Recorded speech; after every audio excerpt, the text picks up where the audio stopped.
Please silence all cell phones. Our program begins now.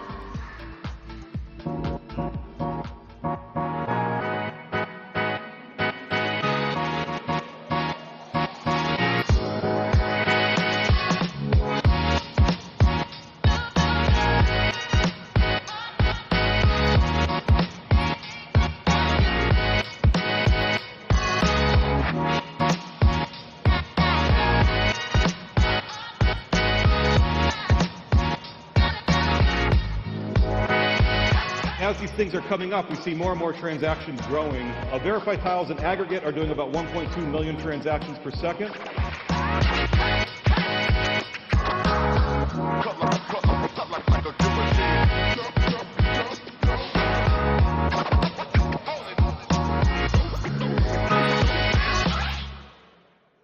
Welcome to the stage, Josh Freed.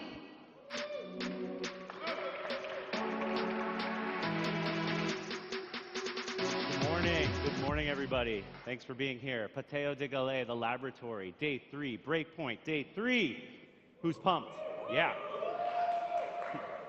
You're here. It's early. We appreciate you. Thank you for being here.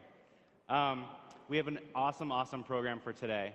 I was so thrilled yesterday to see this place absolutely packed for Jump and Fire Dancer and all the great content, and we just roll on into today. It's going to be wonderful. If this is your first time at this venue, Pateo de Galais, this is the laboratory, the place for technical deep dives, workshops, and other great technical conversations. You have plenty of space for your laptops and for working. This is also the only venue where if it's a little too echoey and you're having trouble hearing, we have noise-canceling, sort of silent disco headsets. I see some already here in the front. You grab them, you put them on, cancels out all the noise, and you could just hear our microphones without any of the echo or reverb. So take advantage of that if you're having trouble hearing what's happening up on stage. As always here at Pateo, we have restrooms this way, refreshments behind me and around the venue. Lunch will be served, breakfast is already out, so please get yourself some food and drink so you stay hydrated and well-fed for all of our content today. We have a wonderful slate of events here today, but also there are 3 other venues, as you hopefully know, where content is happening all day. And if you'd like to take a little bit of time and explore the other venues, there are shuttles running on loops throughout the day. It is Monday here in Lisbon, so the traffic is a little heavier. We're expecting a little bit of rain in the afternoon, so if you're trying to get to another venue, make sure you leave plenty of time to get to that venue. But the shuttles will continue to run no matter what, no matter how bad the rain is and no matter how bad the traffic is. The day will end at around 6:50 at the Forum, which is Convento do Beato.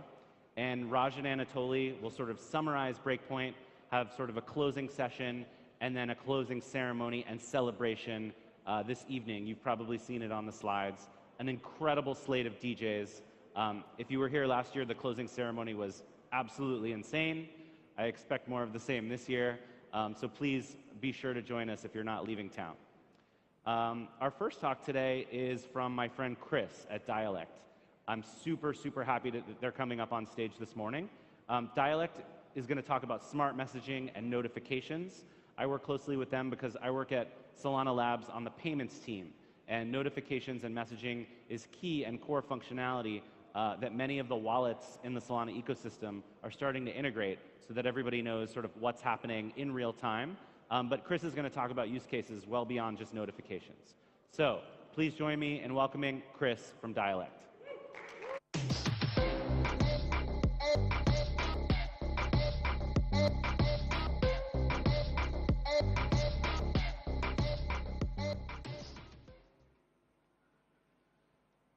Good morning. How's everybody doing? Thrilled to be here. This is definitely the best venue, if you ask me. All right, I'm Chris Osborne. I'm CEO at Dialect. We are super excited to tell you about this new specification that we just launched this week called Smart Messaging. So let's get into it. At Dialect, we believe that blockchain is going to eat the internet and that Web 3 is going to create experiences not possible in Web 2. Since March, in our launch, our messaging and notifications open source developer tooling has been integrated across the Solana ecosystem. But what we're really excited about and what gets us up every day is what the future is going to look like. And for us, that's smart messaging. Smart messaging is a whole new way to interact through messaging. You can do all kinds of new things by making messages interactive. You can transfer tokens, you can mint NFTs, you can follow artists, bid on auctions, vote on proposals, buy merch, and anything else you can imagine right from the message. The reason this is possible is because in Web 3 we have a universal identity, the wallet. And the wallet gives you signing privileges everywhere. This opens up a whole new mode of interaction for dApps and projects to reach you remotely and give you an opportunity to interact with their content right in the moment and right in the message. We are thrilled to announce that the Smart Message specification is officially live as of this week. We announced this 2 days ago at Breakpoint. It is in alpha, and it is live on our GitHub, open source at Dialect Labs /smart messaging. So please go check it out. We're going to be working on this document live and would love feedback. Over 50 projects across the Solana ecosystem have committed to building smart messages with us. Across these projects, we're talking about virtually every possible Web3 use case you could imagine. NFTs, DeFi, social, DAOs, and multi-sigs, you name it. We're also thrilled to announce the Smart Message Grant Program. This is $100,000 in total funding to the best new talent building in Web 3. If you are a new developer and you've got cool ideas across any vertical at all, and you believe that messaging can help engage your users and delight them, we would love to hear from you. You can learn more at developers.dialect.to. But let's walk through the smart message design. This is a developer venue. Let's get into the development. The case study we want to look at today is the NFT mint. You saw this in our examples earlier. We're going to do a mix of this plus the vanilla token transfer, since that's kind of the canonical transaction on the blockchain. Smart messages extend Solana Pay. We have been working in close development with Solana Labs, building the smart message spec as something on top of Solana Pay. We believe that to build great technology, you have to stand on the shoulders of giants, and Solana Pay is one of our favorite pieces of tech in Web3. Smart messages are fully backward compatible, so you can implement simply the Solana Pay transaction request spec, but we're extending it to improve the user experience. So on that note, we're going to start with a Solana Pay brief overview in the context of messaging. Recall that Solana Pay transaction requests can execute arbitrary transactions. This is not just token transfers. Every example you saw before is possible with the transaction request spec. To quote one of our good friends, Jordan, Solana Pay is like Connect Wallet delivered over new kinds of channels. It's like stripping out the web app, stripping out the Connect Wallet button, all of the UI, and delivering the transaction and the signing process through things like NFCs, QR codes, and for us, messaging. At its core, the Solana Pay spec is a URL encoding of the word Solana, followed by any URL on the internet that points to a service that manages the process of building transactions for you. In this example, we're going to take a dummy site, nftexchange.dev. This is not the website. This is a URL powering their API, for example, if you were to hit the mint button on their site. As I mentioned, the URL in the Solana Pay encoding is a service out in the world. That's the transaction request service that we're going to call it here. And the client could be your phone, it could be a website, any of that. The transaction request spec starts with a GET call that returns educational information. In this spec, it is a label and an icon. You can think of that as an image and a button, respectively, as you can see here. So we could say send one sol and some kind of educational image. In the mint scenario, that would be the button here, mint now, and the icon of the NFT collection that you want to mint. After reading that information, the client calls a post request, and this builds the transaction and returns it in a serialized format. The client then signs the transaction and submits it to the Solana blockchain and manages the process of checking for the finality and the confirmation of the transaction.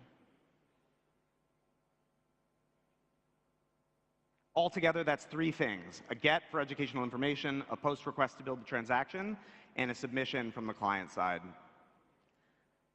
Smart messages extend Solana Pay in at least 4 ways. We're starting with 4: enhanced status, state persistence, multi-action support, and multi-party support. We're going to cover the first 2 in more detail now. There are 5 enhanced statuses: ready, invalidated, executing, succeeded, and failed. Transaction request services in a smart message context do validation to check whether a transaction is ready or invalidated. Ready is equivalent to there being no status in the traditional Solana Pay specification. Invalidated is, for example, useful if the mint has sold out or the voting period is over or any other use case you could imagine here. Executed, completing, and failed are all managed client-side in this context. But the transaction request service has a responsibility to show the client what kinds of displays the user should see in any of those environments. So we extend the label and icon so that either one of them can be more than just a string. It can also be nested JSON in order to support the various states you see here, as well as, because this is a messaging environment, the sender and the receiver. So I'm going to point out one thing here. A sender would see that they've requested 20 sol from someone, and the receiver would see the call to action to send 20 sol. In this context, the transaction request service is returning all of this information because it knows nothing about the status of the transaction. The transaction is being submitted by the client, and then the client uses the statuses that it sees while interacting with Solana to then render the appropriate information for the end user. Messages are long-lived. State should be too. So we just talked about various statuses, but we didn't talk about how we store them. This is the next major extension to the Solana Pay spec with smart messaging, which is the existence of a state service. We introduced this new state service in between the client and the transaction request service to manage many of the processes we just talked through so that the user doesn't have to be present while various steps are being executed. The first part of the state service is adding a get and post pass-through request routes to manage the process of talking to various transaction request services out in the world. I want to clarify that there are many heterogeneous transaction request services in the world. Every project can make one. It is open and decentralized, but there can just be one state service. We intend to run one, but anyone can.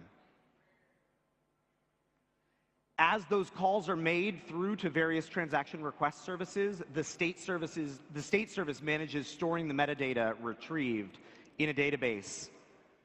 This is important. This is important because caching reduces validation load. If transaction request services are busy validating whether the status of a smart message is ready or invalidated or otherwise, once you enter invalidated or succeeded, there's no reason to continue to do validation. So terminal states, caching is especially useful for those. And then lastly, the state service manages transaction execution. The reason this is important is because the user can ship off, tap a smart message, and then they can turn their phone off, they can delete the app, they can throw their phone in a river, they can do whatever they want. It's important that that information eventually succeed so that the message status is correct in the end.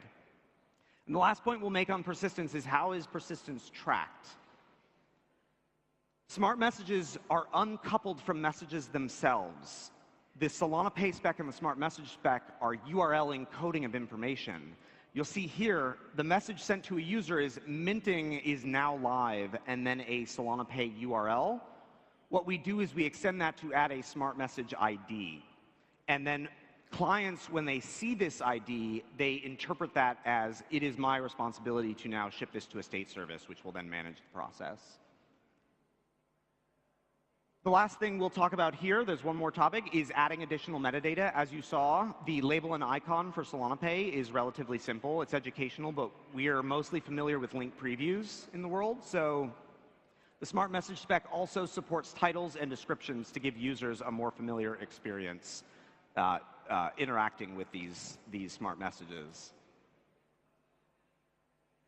And on the topic of link previews, users don't send each other API links in the world. We send each other links to websites. But everything we've talked about up until now are URLs. They're APIs that build transactions headlessly. The smart message specification will also include the ability to add a meta property into the URLs on your sites. That is a dialect smart message compatible property. By doing this, and by adding, as you see here, a Solana Pay URL into your site's HTML in the header, you can add a button to your link previews. We think this is a small but really profound enhancement to how we share information on the internet. Link previews transformed the way that we share and act socially about the internet. URLs are the backbone of that experience. And now we can not only read them, but we can also interact with them. All right, zooming out, what have we covered so far? All of the things that we've talked about with smart messaging, what we're saying is you can basically take any button, any wallet authenticated button on the internet, and you can share it with people. This kind of interaction is a small but profound improvement to how we interact with each other because engagement is precious. Smart messages give your users the fastest way to act on your calls to action. Coming in the future spec are some of the things that we itemized out earlier on in the talk. Multi-action smart messages. You saw one of our examples was for realms. Obviously, you wouldn't want to just vote yes. You might want to vote no. I'm sure they want you to vote yes. Multi-party smart messages. Everything that we talked about so far is one-on-one. We are introducing support for group chat and there are all kinds of interesting smart message use cases for sharing them inside of multi-party environments. And of course, sign message smart messages. If any of you have been paying close attention, there is an enhancement to the Solana Pay spec to not only support transaction requests, but to also support signed message requests. And this is powerful because it allows you to now interact with all kinds of resources that are off the blockchain. Everything we just talked about, imagine doing that talking to off-chain services instead of necessarily submitting transactions. So as we wrap up, I want to talk about one more thing here. The smart message spec, messaging in Web3 and these kinds of new technologies need a consumer-grade messaging application. At Breakpoint 2 days ago, 36 hours ago, we were delighted to announce the Dialect app. We are open source developer tooling, but we cannot wait for the future, and we are thrilled to launch this with all of you. So the Dialect app is our consumer messaging product that we have launched with full support for smart messaging. Dialect is available today on the iOS App Store. You can download it now. This information has not been shared with anyone outside of Breakpoint. We have been sharing this with our friends, and we love the Solana community, and we want you all to see it first. It is iOS only. Android will be coming soon. This is a pre-release in-app waitlist, but we have a really fun experience we think you're going to enjoy here. When you get into the app, if you invite your friends, you will earn a limited run NFT sticker pack. These are tickets that will redeem NFT sticker packs. We are incredibly excited about this. I'm just going to take a minute to describe it. These are NFTs like anything else, but they are animated, they're emotional, they're sticker packs like the ones that you love to use in other messaging and chat products. But you can buy and sell them, you can trade them, and you can collect them. Early users of the Dialect app will have privileged access to this. We have OG packs, Genesis packs, we've got special edition packs, and we've got some other exciting stuff in there too. As I said, Android coming soon. But most importantly, we are already deployed on Saga. We have Saga phones that we're using here, and we will be launching on Saga on day 1. So if you're interested in seeing what messaging on Saga looks like, come find us. I'm going to point at Kevin in the front row here. He's our mobile developer who's got access to our Saga. This is not a website. Dialect is a mobile app built specifically for Saga. And working with the Saga team, we are the first mobile native application on Saga beyond Phantom and Solflare and the other wallets.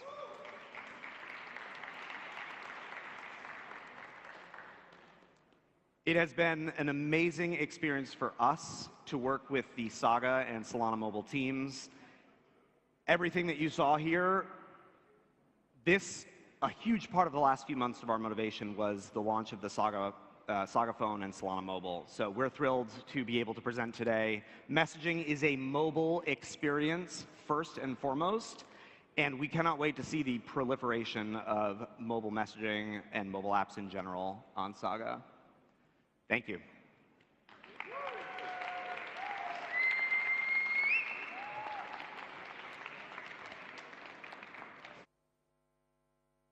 Happy to take questions. We have a couple minutes.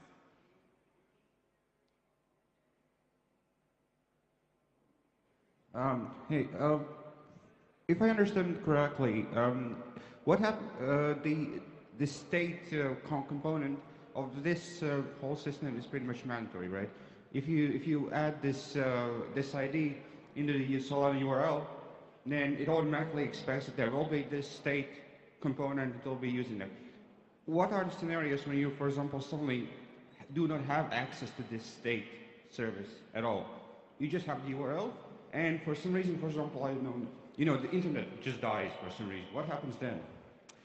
So in general, when you're using the internet and the internet dies, things typically go wrong, but this is an excellent question. I mentioned this at the beginning of the talk and could re-emphasize it. Smart messages have been designed to be completely compatible with the stateless Solana Pay specification. All of what you saw around minting completed, success, all of that is an improvement to the user experience, but is not necessarily mandatory. The state service can be removed entirely, and state can be persisted locally to phones, anything at all. You can treat any database in the world as a source of truth, or not use anyone at all, but you'll just have a better messaging experience if you manage state over time. If you were, for example, to store that state locally on your phone, one of the things we're really excited about in the Dialect app and with this stateful specification is, let's say I send you a transfer request and you act on it right away, I can actually see in the message that you're acting on it. So I, as the sender, can see it completing, processing and completing, and that wouldn't be possible, for example, if you were only storing state locally on your phone. That said, we generally think of, let's say, security, decentralization, privacy, and performance, experience, and whatnot as general trade-offs. And so we lean toward create delightful experiences, but we wanted our specification to be as flexible as possible. So yes, you can use a completely stateless system, and that will work just as well. Any other questions? I think we're down to just a few more seconds.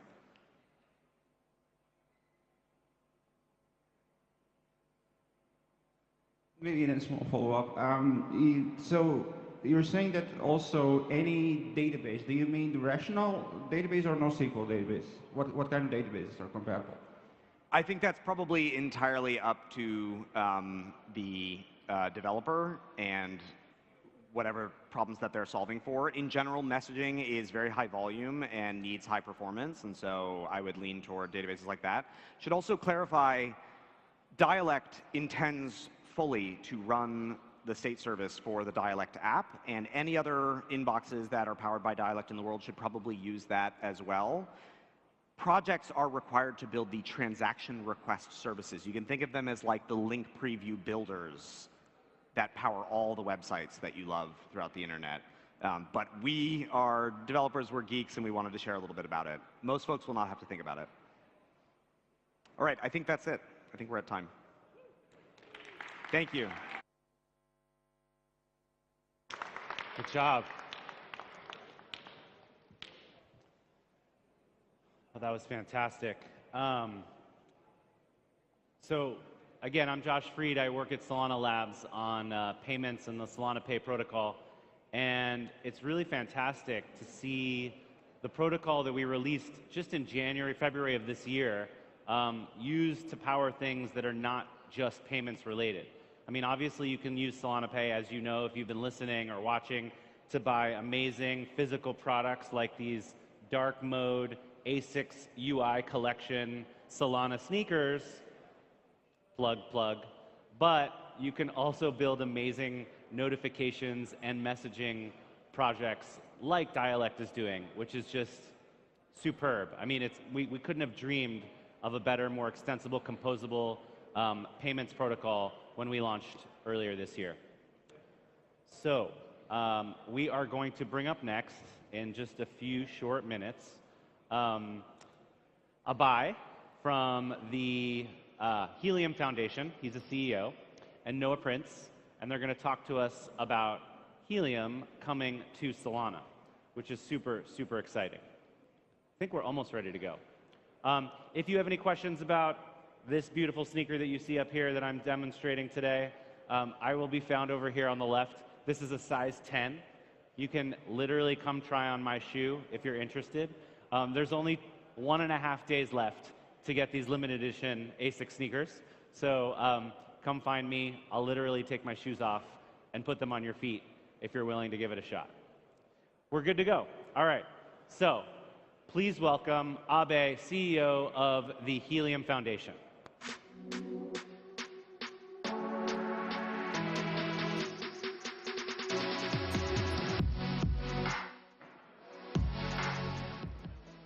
Morning, everyone. How's everyone doing? So really glad to follow Chris. We talked to the Dialect guys back in Austin a few months ago, and we're excited to actually integrate with Dialect as well in some of the Helium ecosystem. So we want to tell all of you a little bit about us coming to Solana. Our network, our community decided to vote and move the network to Solana earlier this year, and we want to spend a little bit of time today talking through how we're doing that, our progress, and actually do a live demo of our contracts if the Wi-Fi doesn't rug us. We'll see. But we have a backup video just in case. So before we jump into the fun stuff, I want to tell you all, or give you all a little bit of background about what we do with the Helium network. So this is the Helium network. It's the people's network. It's the world's first decentralized wireless network. It's powered by the H&T incentive model, and it's owned by the people. What does that mean? That means you as an individual can have a radio in your house, on your roof, in a coffee shop, looking out onto an open plaza, and you're able to provide access to sensors and to phones to anyone permissionlessly. The core mission of Helium has always been to build ubiquitous and affordable connectivity to the internet for all things and people. And over the last 3 years, the Helium network has grown to over 970,000 hotspots worldwide in more than 75,000 cities. And here's what hotspot coverage looks like here in Lisbon. You can see that it's actually pretty well covered where we are. All the sensors in the city of Lisbon is able to reach the internet because of this coverage that the community has built. There's several people here at Breakpoint, and they've been building this coverage. If you talk to the Hotspotty folks, the ShareSpot folks, Heliotics, several companies that have really done amazing things here. So what did the Helium network start with? We started with an IoT network. So companies can use the network to build solutions for things like air quality monitoring, asset tracking, smart agriculture, just to name a few. And by providing coverage for users to connect their IoT devices, hotspot owners earn crypto. They earn the IoT token. But the IoT network is not the only people-powered network. Earlier this year, we launched the mobile network. And the mobile network launched first in the United States, and it's now the world's first decentralized phone network. And since August, there have been over 6,700 Helium hotspots deployed in 1,400 cities all over the United States. And again, in exchange for providing this coverage, hotspots earn mobile tokens. But, this is not why we're here today. Why we're here today is to tell people about our progress in moving Helium to Solana. So when Helium first started back in 2019, we built our own blockchain from the ground up. There weren't a lot of options out there. We looked at building on Ethereum. We thought about putting a Bitcoin miner in every single one of our hotspots. It just really didn't meet our needs. But fast forward to present day, there are tons of options that are out there, and block space is starting to become commoditized, and execution engines are also somewhat commoditized. But we started to see issues in our own chain around scalability and reliability, and ultimately, our network exists to provide access to devices and people. We're not here to build blockchains. And so it became clear that we needed a better solution here, and we needed a new blockchain. And so when something isn't working or there's an improvement, we have a process in the Helium network called a HIP. We stole that from Bitcoin, BIPs, EIPs, and Ethereum. Lots of protocols have these. And anyone who feels strongly about what the Helium network should be can write a HIP, write some code, and propose it to the community. And the community votes on whether or not these proposals should pass.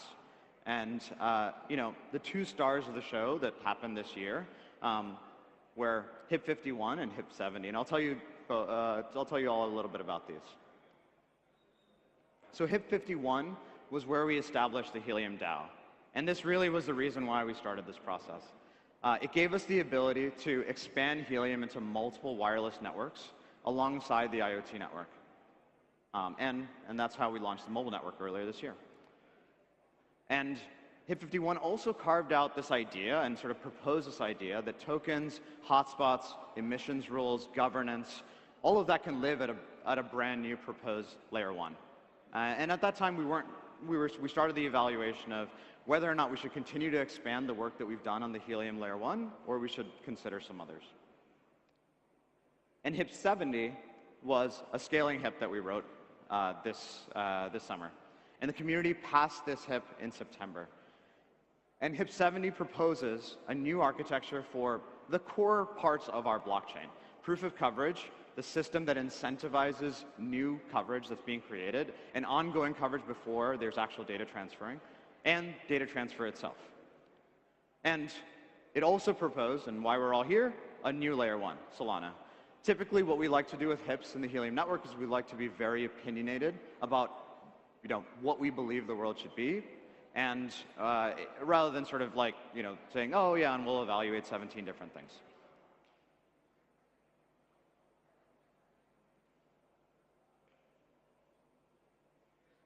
And so why did the core devs choose Solana? So we chose Solana to massively scale the network and allow the core team to focus on the things that are the most important. Supporting the growth of networks and growing the existing networks that are already out there. Again, 970,000 hotspots. When we started, all of those hotspots ran a full copy of the chain. And the 3 key reasons why we chose Solana is, we didn't want to sort of manage our own L1. Solana has this enormous ecosystem and a ton of devs. Working with teams like Dialect is an option for us. Being able to use core primitives like realms immediately was really important to us. And this massive ecosystem we thought would accelerate adoption of the Helium network. And finally, HNT and the other tokens become natively compatible with any other tokens and other protocols on the Solana ecosystem. And so it drives more utility to HNT, the mobile, and the IoT token holders. And Solana enables a lot of possibilities for us. And an important one was actually more rewards for hotspot owners. Because we were running our own L1 and we had our own stake validators, about 2 million of HNT a year was going to validators. And so that now can go back to hotspot owners. And there's also more opportunity for mining. Proof of coverage, which is the primary way that folks mine today as the network grows, is able to become more consistent. And our blockchain no longer has to scale super linearly to match hotspot growth. And we wanted to provide a better network. Data transfer is the key of this network, and we want to make sure that data transfer is as reliable as possible. And finally, we wanted to allow folks who had HNT, IoT, and mobile tokens the opportunity to participate in all parts of the Solana ecosystem. Participate in DeFi networks, participate in NFT marketplaces, and when we launch on the Solana mainnet, we're going to be minting almost 1 million NFTs. And then composability with other applications of the Solana ecosystem, as I've mentioned. So where does the Helium Foundation come into the picture? We're focused on growing the protocol, the usage of the Helium network, and enabling open and transparent governance of the largest wireless network in the world. So the obvious question is, when migration, right? So one of the things I'm really proud to announce this week was the acquisition of the Strata protocol and Noah Prince and his team joining our team. And this team is going to help us migrate to the Solana ecosystem. And we plan right now to get to mainnet by Q1. So I'd like to invite Noah on stage.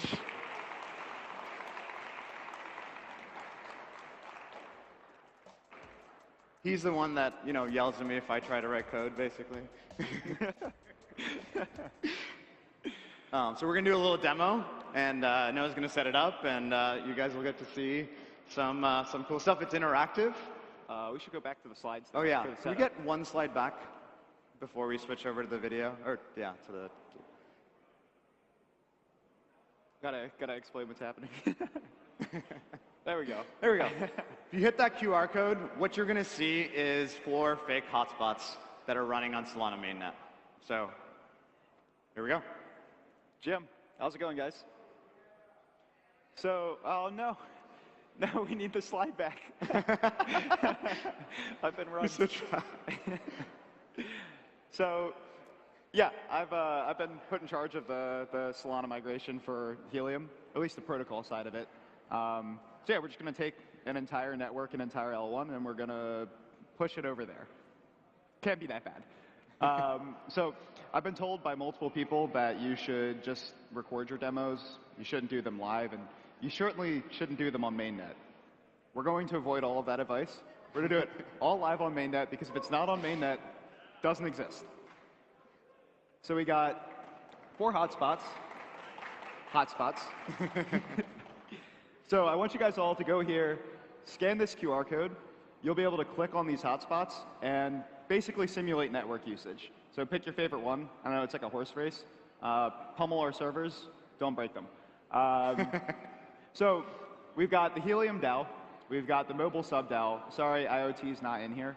We just got mobile. So what will happen is, as you click on these hotspots, they will be accumulating mobile tokens as rewards. And those mobile tokens will come from the mobile sub DAO. Now, those mobile tokens are backed by HNT that's coming from the Helium DAO. So what will happen is Helium has epics. They run for, I think on Solana, we're going to run them for a day. I figured you guys didn't want to wait a day to see what happens, so I have the control to manually end the epic. So you'll get to see my terminal. But basically, we're going to take 100 mobile, reward it to these hotspots. We're going to take 50 HNT and reward it to the sub DAOs. Now, spoiler alert, mobile's going to do a lot better than IoT, and it's going to get all 50. Sorry, IoT. And then, wow, we're going to use Backpack. So this is where we can actually go and claim our mobile rewards. And then we'll show you some of the security stuff that we're doing as well. OK, now we can finally do the screen switch.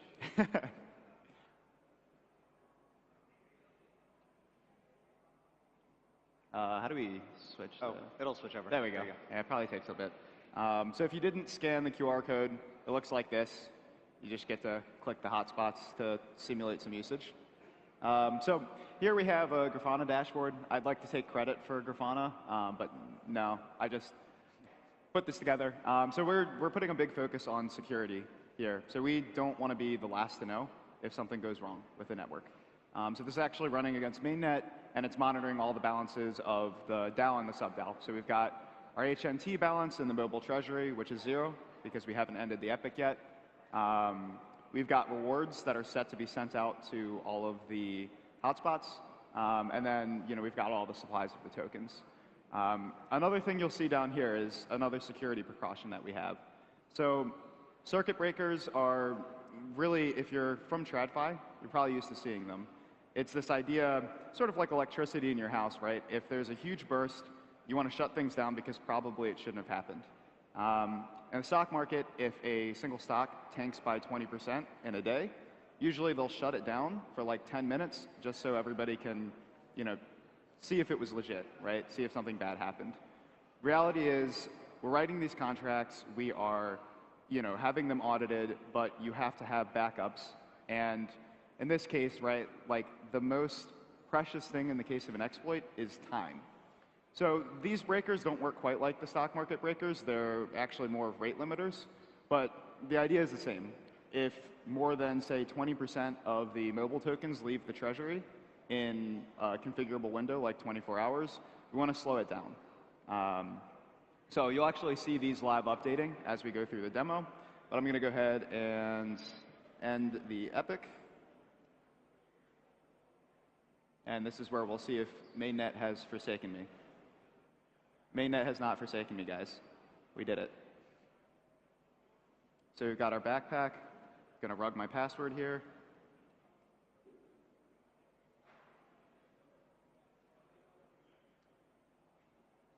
Cool.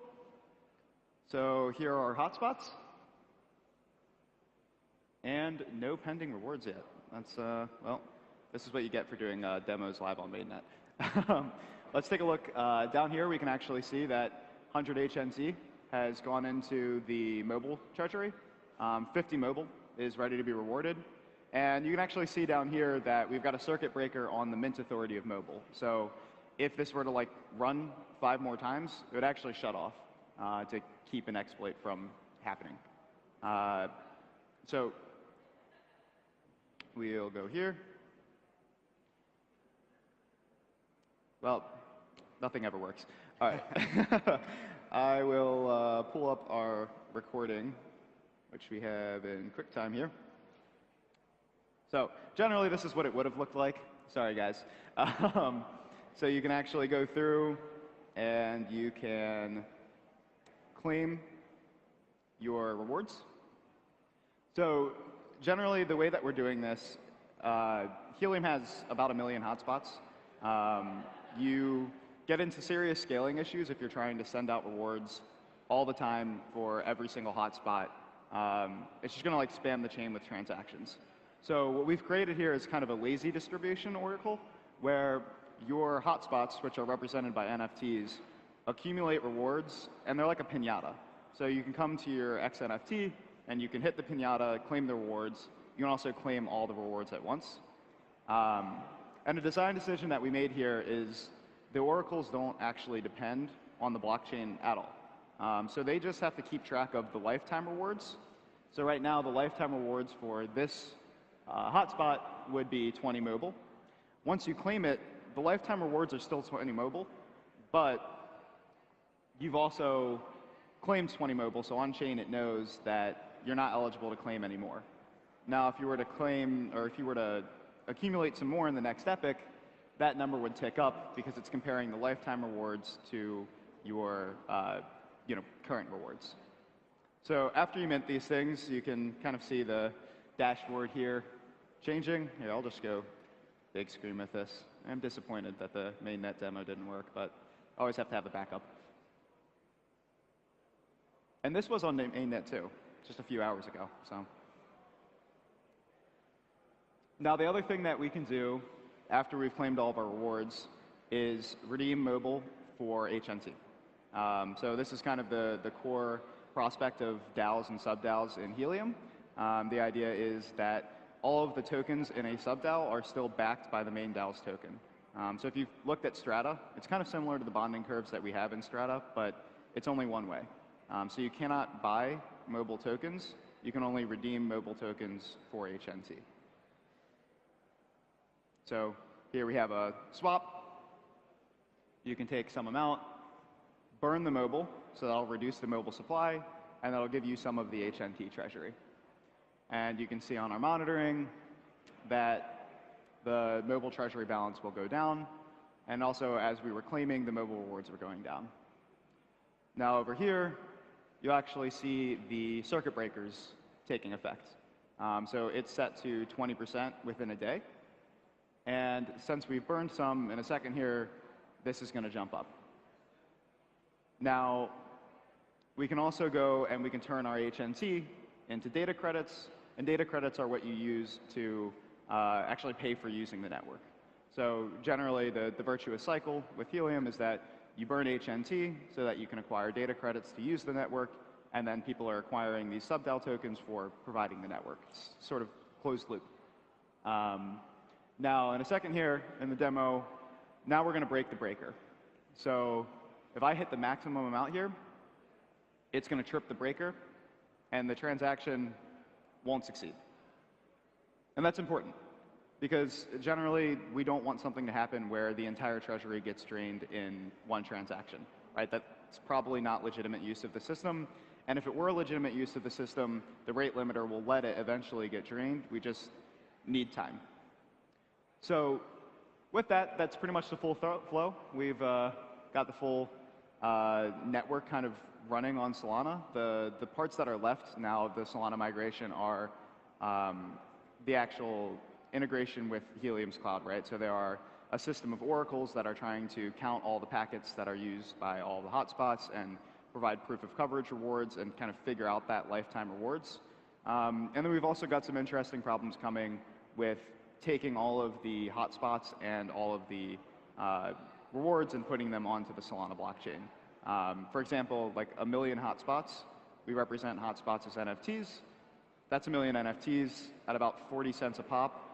It's very, very expensive in rent to mint those, so we're actually probably going to work with NFT compression to try and solve some of these problems. You also have to try to send a bunch of transactions to distribute these NFTs and mint them. So there's a lot of technical problems ahead of us, but the core functionality of how the DAOs, the sub-DAOs, how they work, the token flow We've actually got that all working. It's in a contract. It's on mainnet. I'm hesitant to say live on mainnet because it's not live. We just like to make sure that things work on mainnet because, as you've seen here, transactions fail. You get, bad data. Things like that always happen, so we always try to test on mainnet. Can we switch over to the presentation? Yeah. You want the... Oh, sure.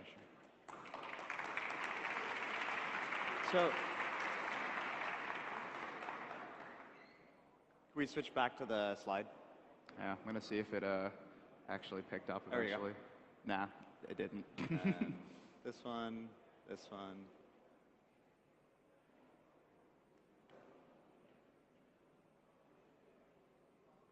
All right.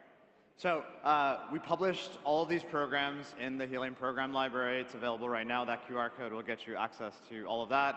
It's written in Anchor and TypeScript and things like that, so you can download it, build it, generate your IDLs. You can actually start using it. We actually open sourced the distributor, which is already open source. We changed a little bit, and the circuit breakers already. So if you want to use that within your programs, please try it out yourself, or come talk to us around. Happy to take. I think we have like 7 minutes for questions if anyone has any. But really appreciate the time.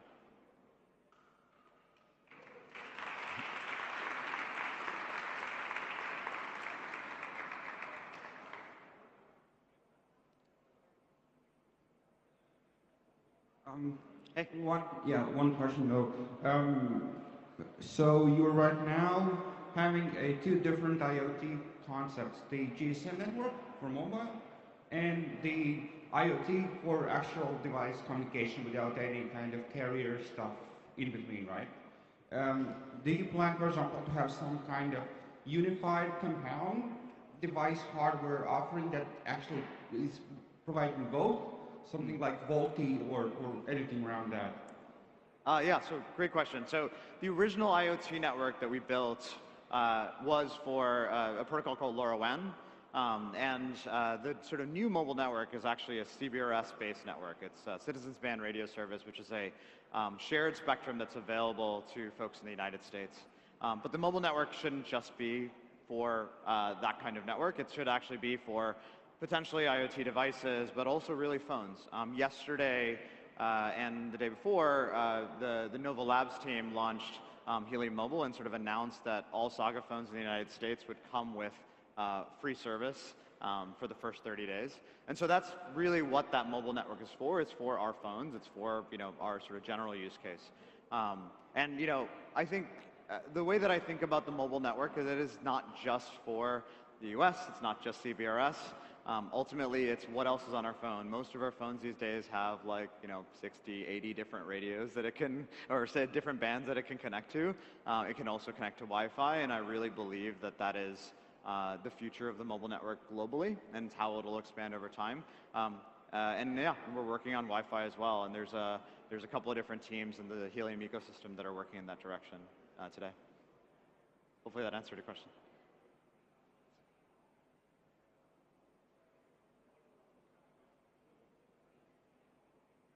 Yeah, so looks like we're good.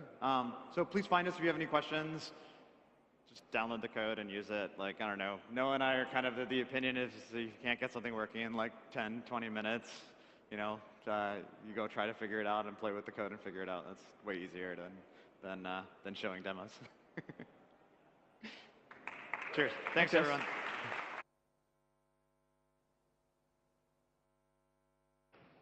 Well done. Thanks. Oh man, that was fantastic. Quick change of the stage here. Welcome again to Pateo de Galais. This is your lab, your workshop, your technical deep dive location. Just wanted to put in one more plug for tonight's sort of closing ceremonies and closing celebration. 6:50-ish at the Convento do Beato. Raj and Toli will be doing a sort of a wrap-up session. What have we learned? And then that will lead into a closing ceremony, and then ultimately at 9 p.m. the essentially massive dance party with everybody from the Solana community, which last year was incredible. I highly recommend if you're in town, stick around for the party tonight. Come dance your pants off. It's going to be a really good time. All right, so sticking with the Helium theme, we're going to talk a little bit about location tracking. Joey from the Helium Foundation is going to come up and be joined by Carrie and Jose. And they're going to talk a little bit about use cases with Helium and what we can expect from this very, very powerful network. So let's bring up Joey. Let's give him a warm, warm welcome.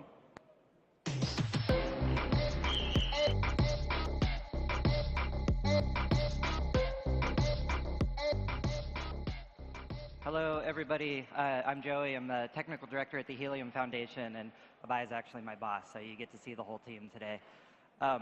You know, this morning, Abai gave like a really great overview of the Helium network and what we're up to. Yesterday, Amir gave an awesome network of like the Helium network more broadly.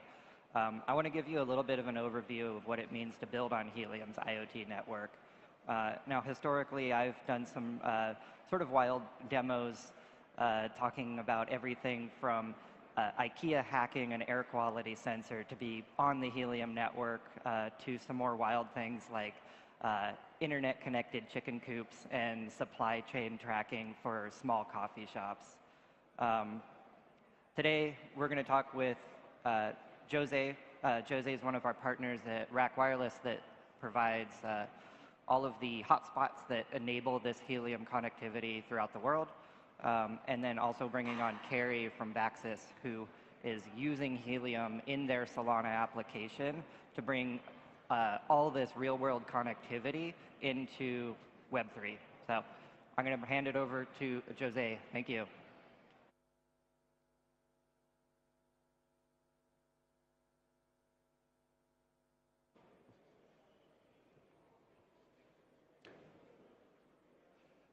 Cool. Hello, everyone. I'm Jose Marcelino. I'm from Rack Wireless. We are part of the Helium ecosystem. We make mostly miners, but we also make a lot of the IoT solutions that run on the Helium network. And yeah. And today I'm here to talk about our partner, TrackPack. This is a new company in the Helium ecosystem. They just founded this year. Very, very new. But already had over 1 million geolocation tags, so they work on trackers. They are based in the UK. They already have found 5 big customers, including a very large bike manufacturer. They're working with city councils in the UK. They are developing hardware as well for Helium, and kind of already have created all this.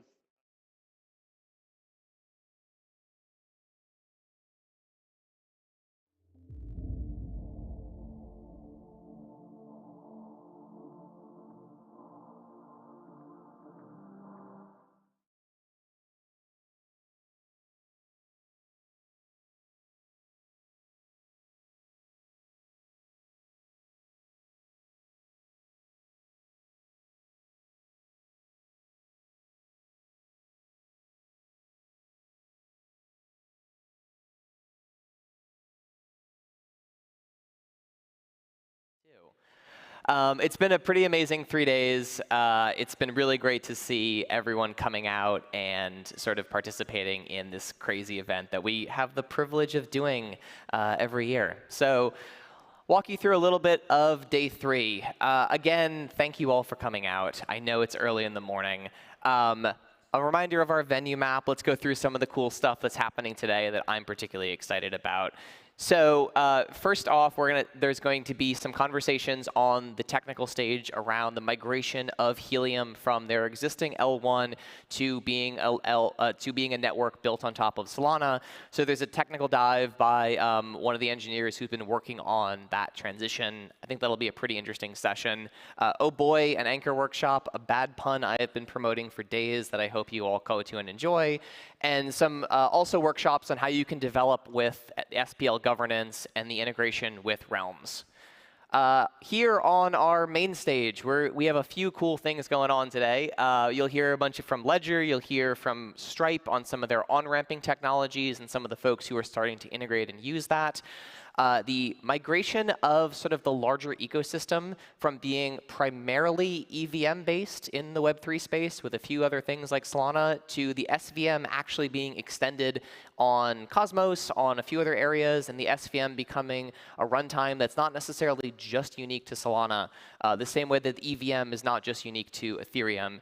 And you'll get an update from Render. Render had a pretty awesome demo and announcement last year. They've been doing a lot of stuff, and since then, we're going to talk about some of those changes as well. Closing out the day, the forum, Big Ideas stage, there's a live recording of the podcast Acquired, one of my favorite shows. They're actually doing a like 2.5-hour recording from, I think it's noon to 2:30 today, on the history of Qualcomm. So if you're not familiar with Acquired, they are one of the best like company and technology company history podcasts out there. So they're doing a live show.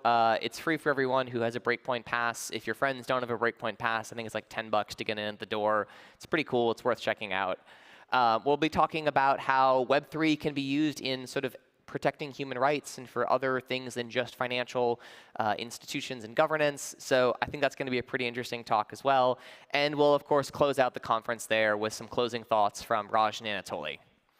And of course, our community stage continues. You can go to solana.com/voice and then show up for some of the open mics there that are sort of more of a community-centric stage where you can pitch ideas and have conversations. There's some dev stations there to get some work done. This is at the Hacker House venue if you were at the Hacker House before. They'll be talking about go-to-market strategies in gaming as well for Web3, and a conversation on MEV and some of the ideas around that and what that can be useful for, areas MEV can be harmful. MEV is one of my favorite topics because it is not positive or negative. It's all about how it's used, and some people use it positively and some people don't. So it's a really nice topic to dive into. We will also be closing out tonight with a closing celebration at a place I can't pronounce, but it's on the slide, and it's also on the agenda. I have a pronouncer even on my notes, and man, I'm not even going to try. Check Twitter and Telegram. We're going to be pinning the address and exactly how to get there in it. There'll be a few shuttles running as well. This will start at 9 p.m., so our program will end at the forum at about 7 p.m. There's 2 hours to go get some dinner, to go hang out, to go change, do whatever you need to do. And then the closing celebration will start at 9, and we'll roll straight through for that. So that's a little bit about what's coming on day 3 of Breakpoint. I'm going to hand it off to Amira, and we can get the show started. Thanks.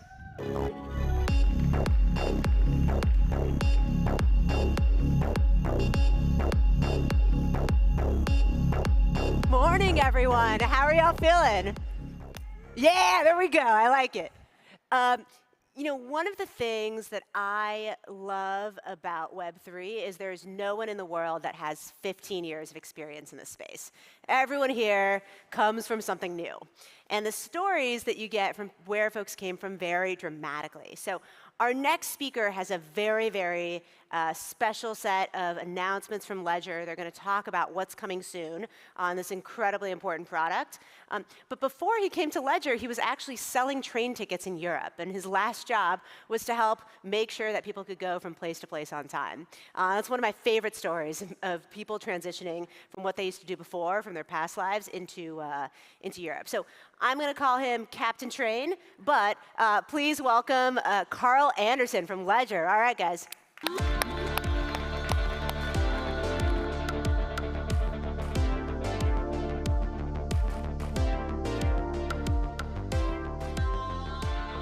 Hello, hello, hello. Well, thank you very much, Amira. It's always fun to hear about my previous life at Trainline. Today, I'm not here to talk about Trainline. I'm here to talk about Ledger and security. Actually, quick poll, everyone who knows Ledger in the room? So pretty much everyone. Cool. And who owns a Ledger? And that's 90% of people in the room. All right, cool.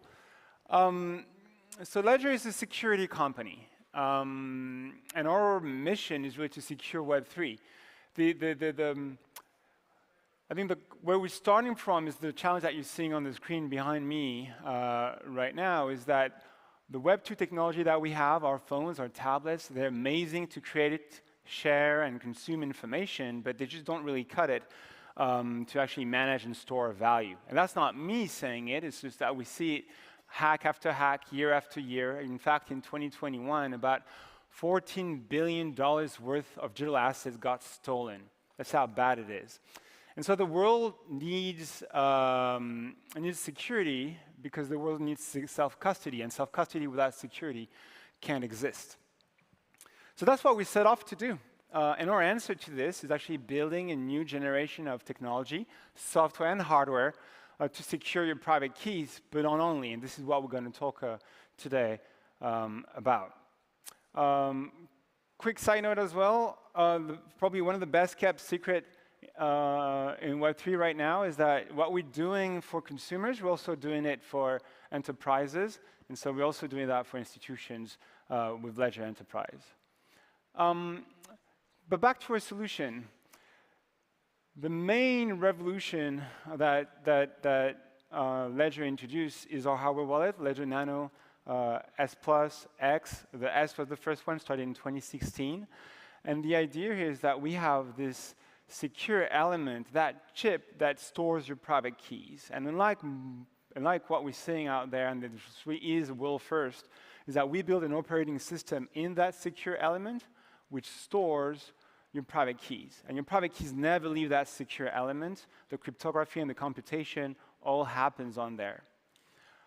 Moreover, that secure element and that OS on there actually knows how to run different applications and also controls the screen and the buttons that you're seeing out there.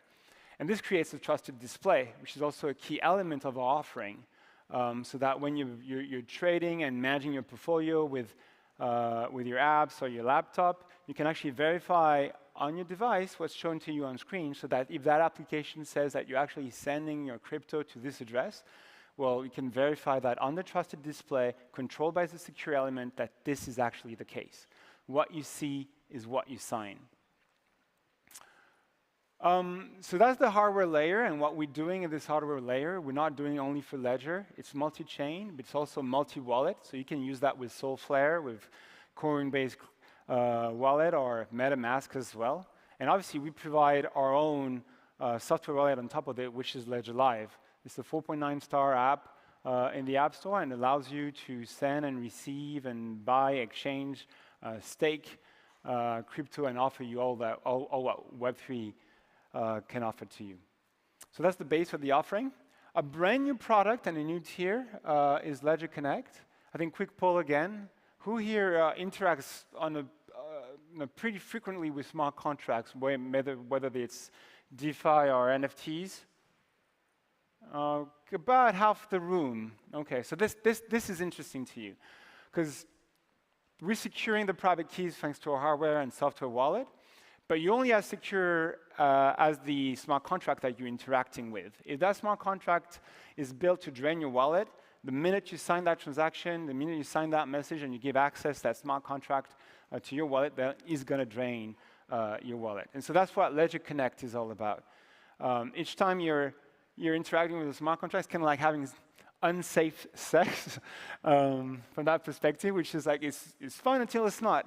And so Ledger Connect is pretty much the digital condom, so that you can actually interact with the smart contracts. It adds that layer with a functionality that we call Web3 checks, which it picks up signals and shows them to you, like how risky it is to interact with the smart contract. You also have predicted impacts.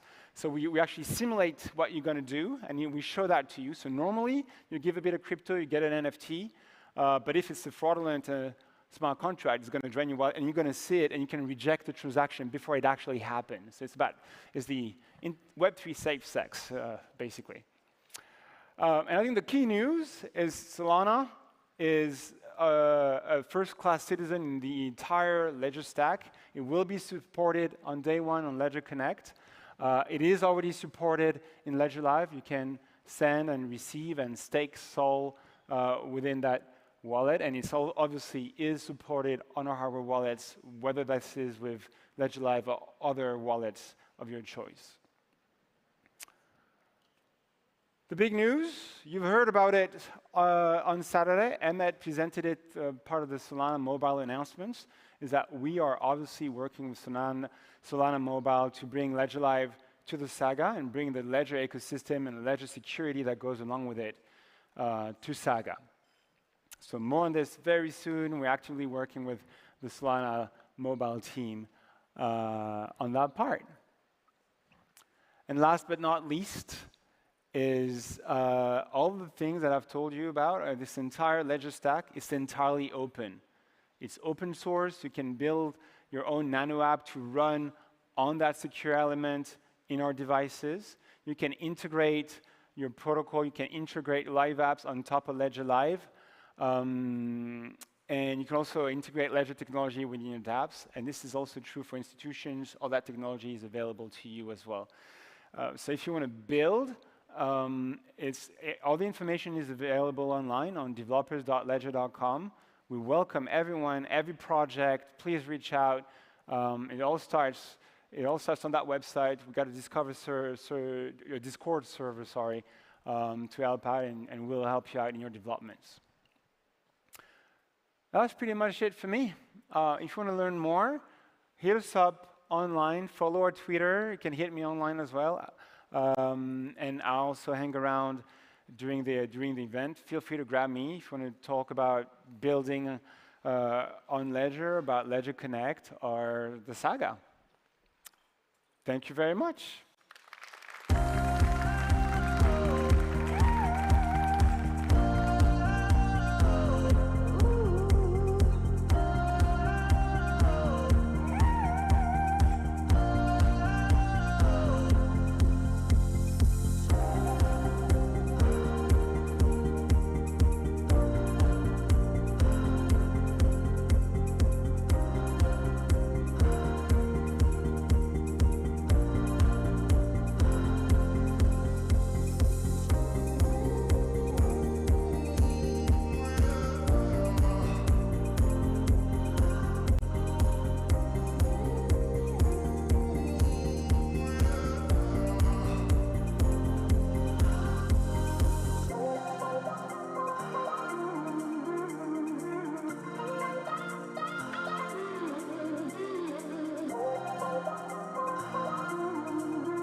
All right, love a good security maxi presentation. Thank you to Ledger for that. Up next, we have something very special for you. One of the benefits of getting here early, on time, day 3, is you get to look at the goods before anyone sees something. So we have a presentation from Stripe, from FastAF, from Audius, from Solana Pay about how Stripe is working on Solana to build on-ramps into crypto for everyone. And guys, it's frickin' Stripe. Like, it's a big deal. So without further ado, please give it up for Stripe and all these teams. Let's go.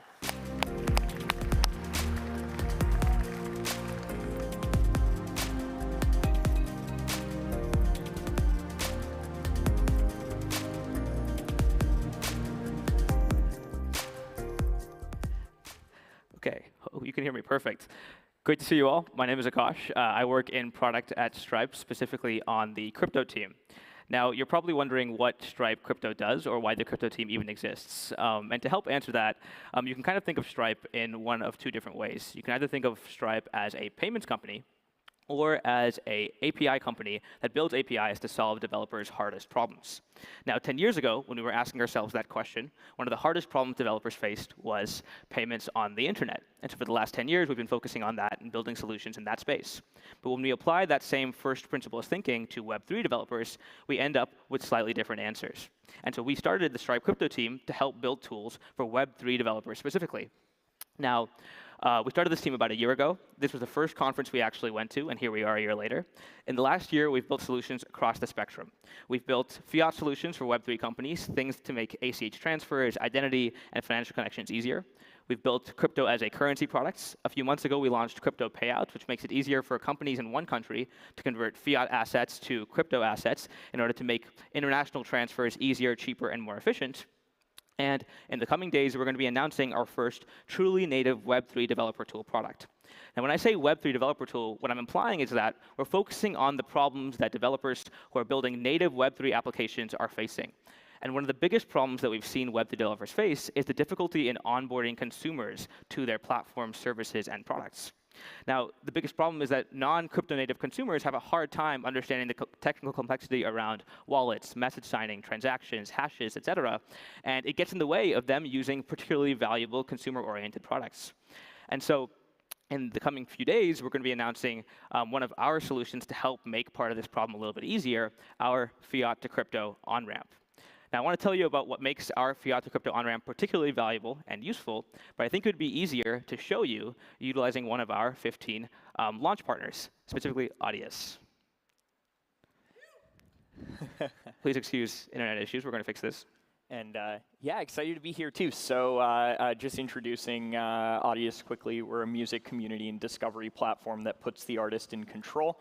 Do that by being fully decentralized, owned and operated by the community that it serves, and serving today about 7 million fans on a monthly basis, over 250,000 artists, and hosting over 1 million tracks. As an artist here, you can build a fan base, engage them, share cool content with them, as you can see up here. And as a fan on Audius, you can discover cool content, and you can also go tip your favorite artists, which we're excited to get to show you a little bit more of today. And so I'm a particularly huge fan of Audius itself, and so I want to tip Audius using their native audio token. Now, if I want to get the audio token, I, as a crypto native consumer, know that I can go to Radium or Uniswap and swap ETH or Solana for the asset. But as a non-native crypto consumer, that confuses the heck out of me. And another great thing about Audius is that they give me a wallet when I sign up for the platform. And I want to just have audio in that wallet. And so I see this button here that says, buy more audio. And I see an option to buy using Link by Stripe. I want to tip them a ton because I'm a huge fan of the product. So I'm going to go ahead and try and tip 50. And so now what Audio is doing here is it's going to quote me exactly what I need to buy the SOL, which will then automatically be swapped for the audio token and deposited to my Audius wallet in the application itself. And so barring Wi-Fi or barring internet lag. So what's happened here is that it's pre-populated what I need to buy, how much of it I need to buy, and the cost associated with it, and the token that I'm going to be buying. I, as a consumer, don't need to pick any of these things. Audius did it all for me, and the parameters they used to instantiate the product in the first place. Now, we utilize a lot of the infrastructure that we have at Stripe to make this experience as easy as possible for consumers. So when I use the on-ramp, I don't have to type much at all. I can just log in using WebAuthn. And it authenticates me, both for security purposes and for me as a consumer. It's the most convenient way for me to just continue with the onboarding flow of the product. Now, when depositing assets, I normally need a wallet. But like I mentioned, Audius gives me a wallet, and Audius pre-populated that for me. It tells me why this wallet's being shown here, but it doesn't, as a consumer, I don't need to, nor do I want to have to deal with the complexity of changing this. So I'm going to go ahead and use this wallet. I have a payment method saved in Link by Stripe, so I'm going to go ahead and review my order. And I'm going to go ahead and just pay. And it's as simple as that. So the important thing to call out here is that the on-ramp is an embedded part of what we're seeing in the Audius audio flow. I'm not being asked to go to a different product on a different site. I'm going to review the order. Live demos are always really fun. But the important thing is that I'm not being asked to change websites, go to a different domain, and engage in a completely separate, disparate transaction. I'm able to do everything on the site itself. And that is what makes this particularly useful as a consumer who is less experienced with the space. And once the payment goes through, again, we're going to see if it's going to let me here, given the Wi-Fi issues. Okay, let me try and changing the methods here. So the nice thing is that we have multiple methods saved, and so it should be easier to use a number of different ways to pay for the product. The point being, though, so I've tested this transaction multiple times backstage, and so we've seen that it does work. I think it's just a Wi-Fi issue right now, but that's an easy thing to blame. And so once this payment does go through, I'm able to see the past transactions and buying the audio token on a block explorer, like in this case specifically SoulScan. And so this is the wallet that Audius has spun up for me. And this is where you can see all my past transactions using the Stripe crypto on-ramp. Again, I didn't need to know my wallet address or anything around the complexity around depositing to a specific wallet in order to actually use the product. Audius did everything for me, pre-populated all the parameters and all the transaction details. All I had to do was pick which artist I wanted to tip on the audio platform. And so with that, we actually want to help introduce another one of our pilot partners, FastAF, specifically Lee and Vivian from FastAF, who are going to come and talk about how FastAF is taking advantage of the Stripe on-ramp to build a better and more palatable experience for consumers who are non-crypto native.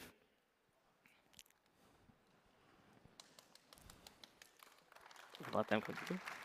All right.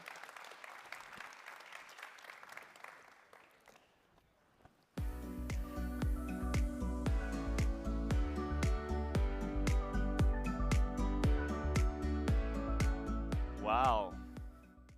Well, now we know what day they saved the alpha announcements for. We're just waiting on some slides. Hello and good morning. My name is Lena Tinka, and I'm the CEO and founder of FastAF. At FastAF, we believe that profound change happens when you provide access to something. It could be economic, physical, social, and our mission at FastAF has been to enable merchants access to a distributed network of micro-fulfillment centers that enable 2-hour delivery.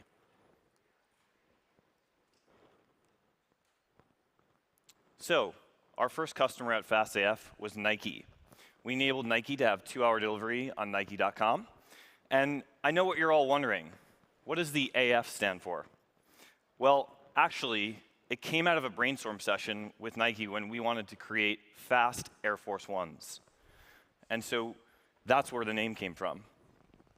But beyond that, our mission is to enable every single merchant to have access to this distributed network of micro-fulfillment centers. And so now we have thousands of products from hundreds of merchants available in minutes. But we started to ask ourselves a question. And we started to say, is the access we're providing the most important thing to merchants today? And when we spoke to merchants, in fact, the things they told us was the things that matter most are payments and customer acquisition. And so we codified this. And the 3 things that we've thought about were time, type, and tolls. So on the payment side of things, with credit cards, it takes 3 to 5 days for credit card processors to get a merchant their dollars. That's the most important thing to them. These are localized currencies, and there's a bunch of interchange fees. On the customer acquisition side, most merchants use Instagram ads to acquire customers. These are low LTV customers. They don't stick around for long, okay? And Instagram, they need to reinvent their ad model. So if you're wondering why they're launching NFTs, that's why. And as a merchant, you have to pay a fee, which is the CAC for the ads. So we started to get to know the Solana guys. Most of you who are out here today have been a part of our journey. And a lot of what we've thought about is, well, payments and customer acquisition can be solved with crypto and NFTs. And on the payment side, it's because there's no interchange fees. All there is the gas fees. Literally, it's 300,000ths of a penny for us to process payments on blockchain. On the customer acquisition side, NFTs have completely flipped customer acquisition on its head because you buy an NFT before there's even any utility beyond just a PFP. So with that, this isn't a new phenomenon.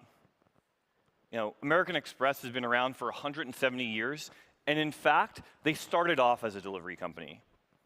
But why most people have it is for the rewards, the loyalty, and yes, to pay over time. And so what we're doing here is thinking about NFTs as credit cards. And that's our long-term vision. Today, you're going to see our announcement around how we think about NFTs as rewards, access tokens, and creating loyalty. But eventually, our goal is to replace these guys.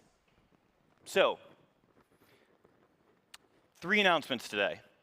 1, we're reinventing customer engagement on FastAF, every single merchant starting tomorrow will be able to launch an NFT and create exclusive products that their holders can access.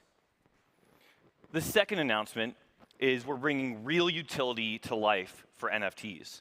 So you and I both have an NFT that's a PFP, but we think about NFTs as file types, as discounts, as coupons, as reward and access tokens. And you'll see that in a moment of how that enables a customer, because there's an NFT in their wallet, which is integrated in FastAF, how they can get that discount without even having to do anything.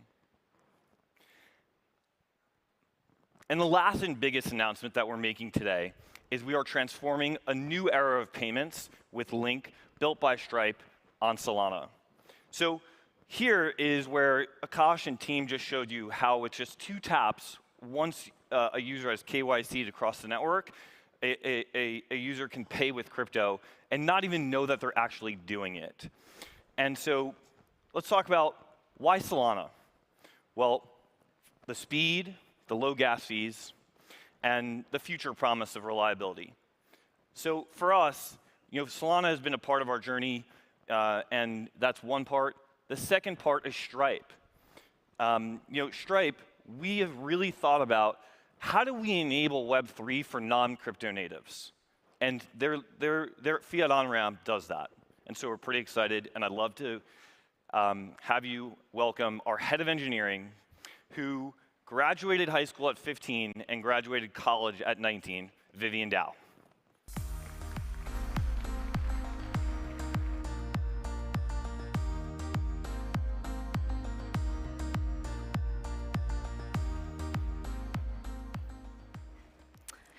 Good morning, everyone. My name is Vivian Dow. Now you're thinking, does that stand for Decentralized Autonomous Organization and also mean I have the coolest last name in this room? Perhaps.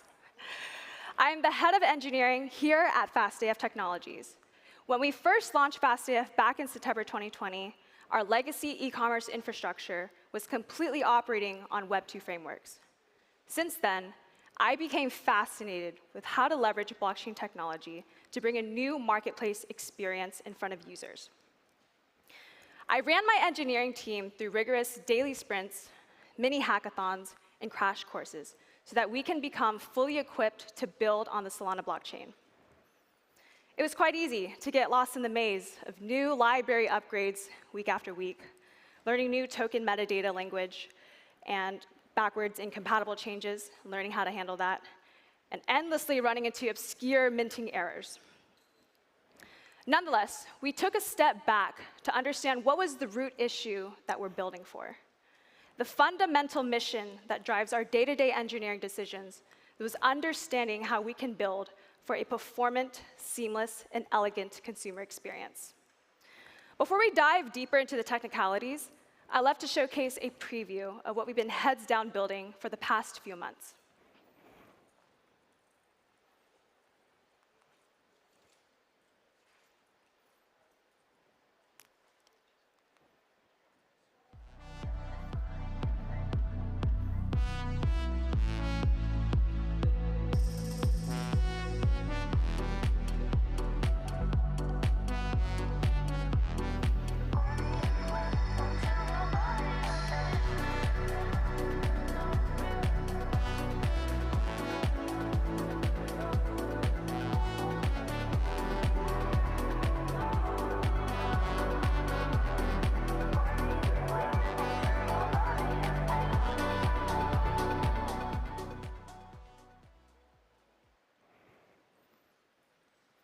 All right, here we present a unified experience in which we've integrated a Solana-based embedded wallet and introduced on-chain experiences into our marketplace.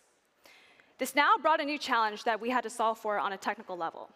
We're now processing an extra layer of on-chain validation with every single order transaction from a customer.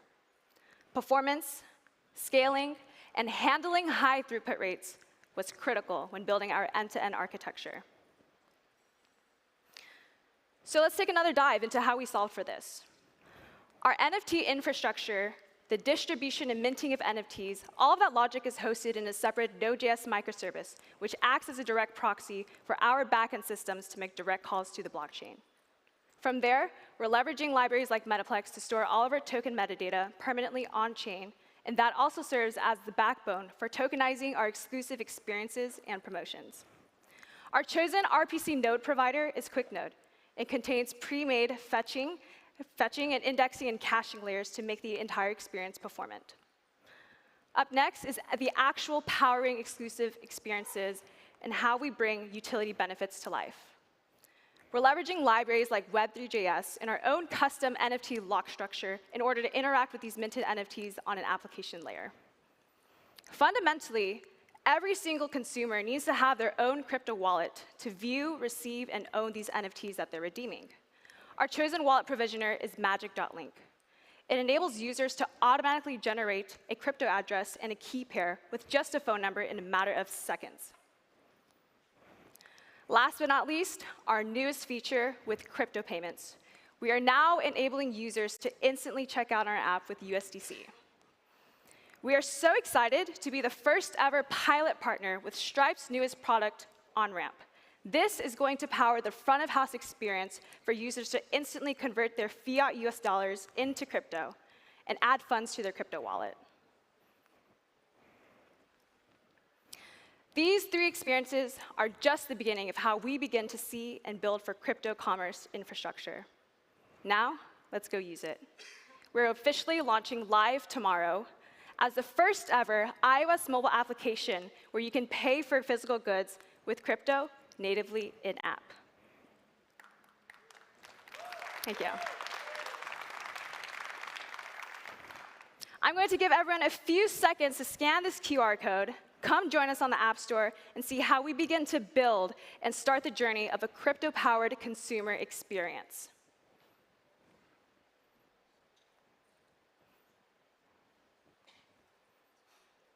To celebrate, we're giving everyone 10% off their first order paid in crypto on our app. This is only the start of a new era. We want to build for a world where every merchant has the infrastructure available to power their marketplaces with blockchain technology and embrace the adoption of crypto payments. Thank you so much, everyone, for your time today. It's been a great honor sharing how Solana has played a pivotal role in bringing a new level of experiences and innovations to our application. Thank you. I'd love to now invite Shiraz, who's the head of payments here at Solana Labs, to host a mini Q&A session. We're going to do a rapid fire panel in the last 5 minutes. Fast AF panel. Fast AF panel. Oh, right? yeah. Okay. All right, let's do it. All right, so let's go. Let me start with Akash at Stripe. It seems like everyone under the sun is launching on-ramps. My Uber driver yesterday was like, hey, I'm launching an on-ramp on Solana. So why are you guys doing this, and what is going to make Stripe's offering differentiated? No, that's a great question. So one of the things that I mentioned earlier was that we're focusing on products that are trying to make the consumer experience significantly easier. Oh. Significantly easier, can you hear me? Just put it closer to your mouth. For consumers who are less familiar with crypto-native primitives. And so the on-ramp that you saw, it lets developers like Audius or FastAF pre-populate everything from wallets to amounts to transaction details, and it makes it considerably easier for a consumer who has no idea what's going on when buying assets to just engage with the Web3 products of choice. And we've seen feedback from developers that the existing solutions, which take you to a different website, force you to do a disparate transaction, and force you to understand how wallets work, simply doesn't solve the onboarding problem. What you want is an experience that's embedded in the application itself at the point of highest intention and leads to as little drop-off from consumers as possible.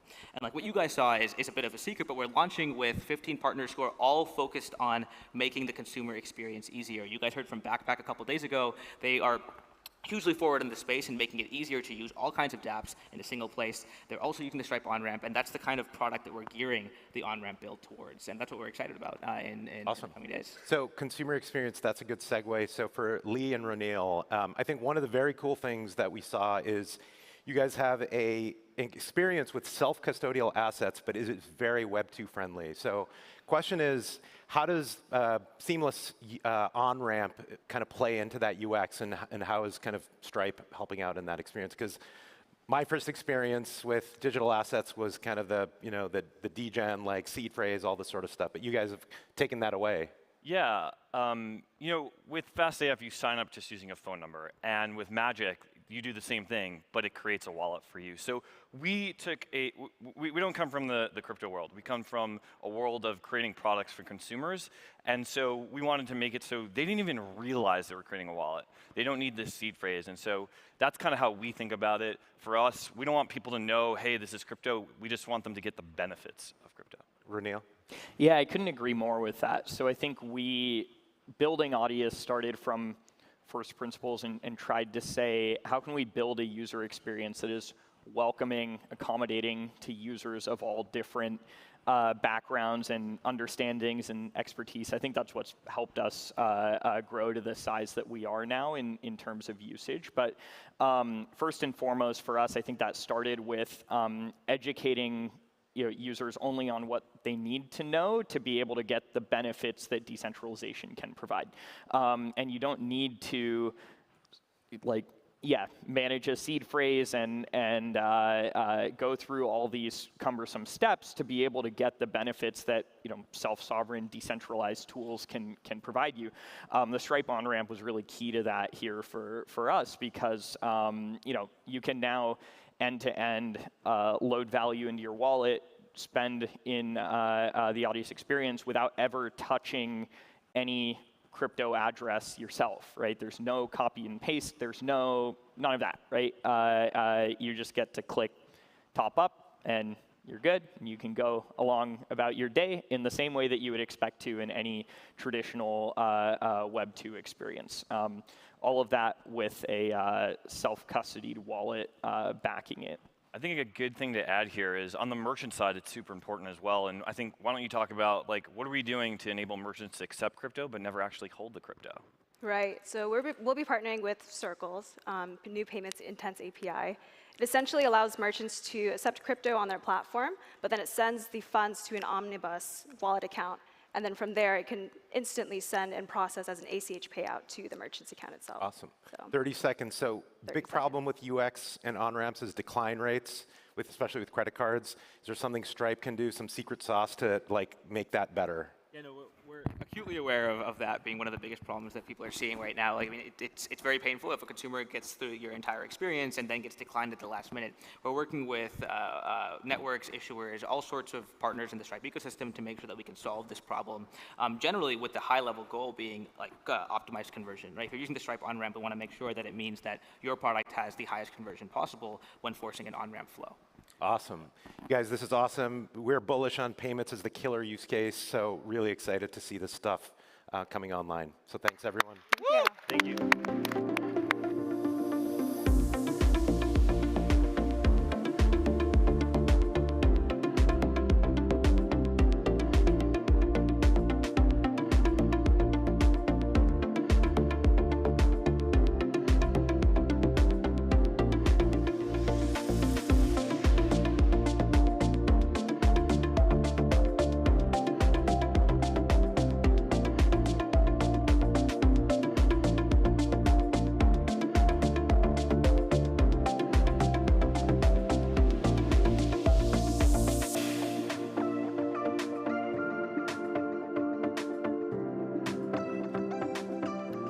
I was having kind of a payments fangirling moment backstage. I was like, oh my God, there's Stripe, there's FastAF.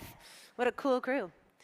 I am stoked for our next presentation by the founder of HiveMapper. And I was talking to him backstage and heard his story. He's been in mapping since 2006, so literally back to the days where I remember having to print out maps when I want to go somewhere and travel. And so we've come so far, and he's been thinking about these problems for such a long time.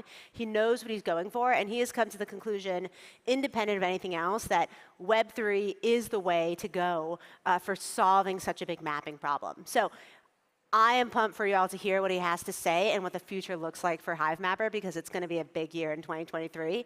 So everyone, please give a big round of applause for Ariel Seidman.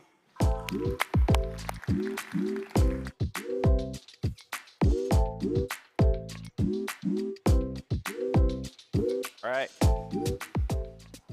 Well, thank you guys. This is my second Breakpoint, so it's an amazing experience. Looking forward to next year's already. So I'm here to tell you a little bit about HiveMapper, give you kind of an inside look of what it took us to get to this point. But before I do that, make sure everybody knows a little bit about HiveMapper and what it is and how it works. So this is a dash cam. It's a dash cam that looks and smells like a lot of other dash cams that you may have seen if you're in an Uber car or a Lyft car.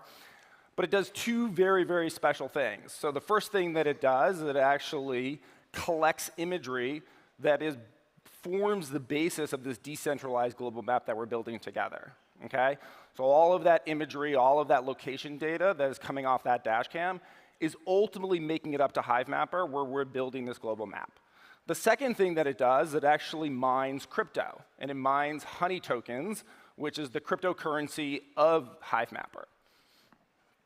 Okay, all you need is that dash cam that we just saw over there, plus an app that runs on iOS or Android. Those two things seamlessly talk to one another to help build this map.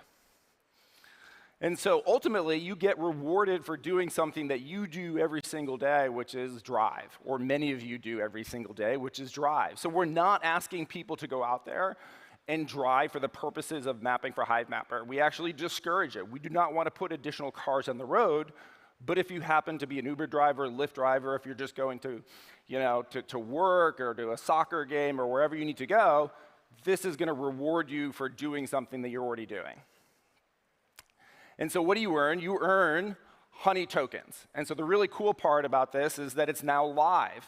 So you can be mapping anywhere in the entire world and earning honey tokens with a HiveMapper dashcam. So what's awesome is that we actually just went live. I think it was one day before Breakpoint. So it's been quite a hectic week. So I want to give you guys a little bit of insight into kind of what it took us to get here. So last year I mentioned was my first year at Breakpoint. So for the past year, we've kind of gone heads down and have been building the HiveMapper dashcam and this decentralized global map. So we've tested over 200 of these devices in about 10 countries. All of these devices have racked up about 28,000 road kilometers all over the world in places that are really hot, like Las Vegas, to Manila, to Lagos, Nigeria. So we've really ensured that we're testing this device very thoroughly in many, many different parts of the world.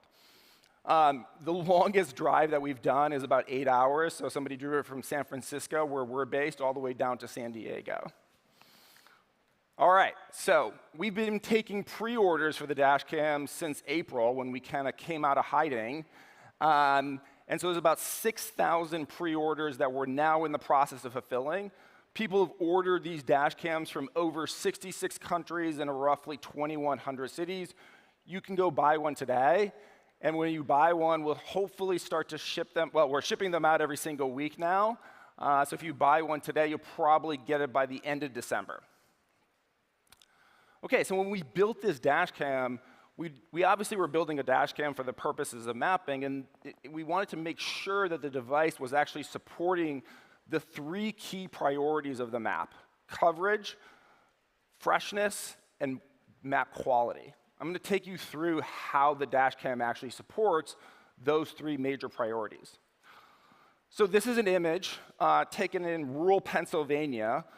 On the right-hand side is the image from HiveMapper. On the left-hand side is the image from Google Street View.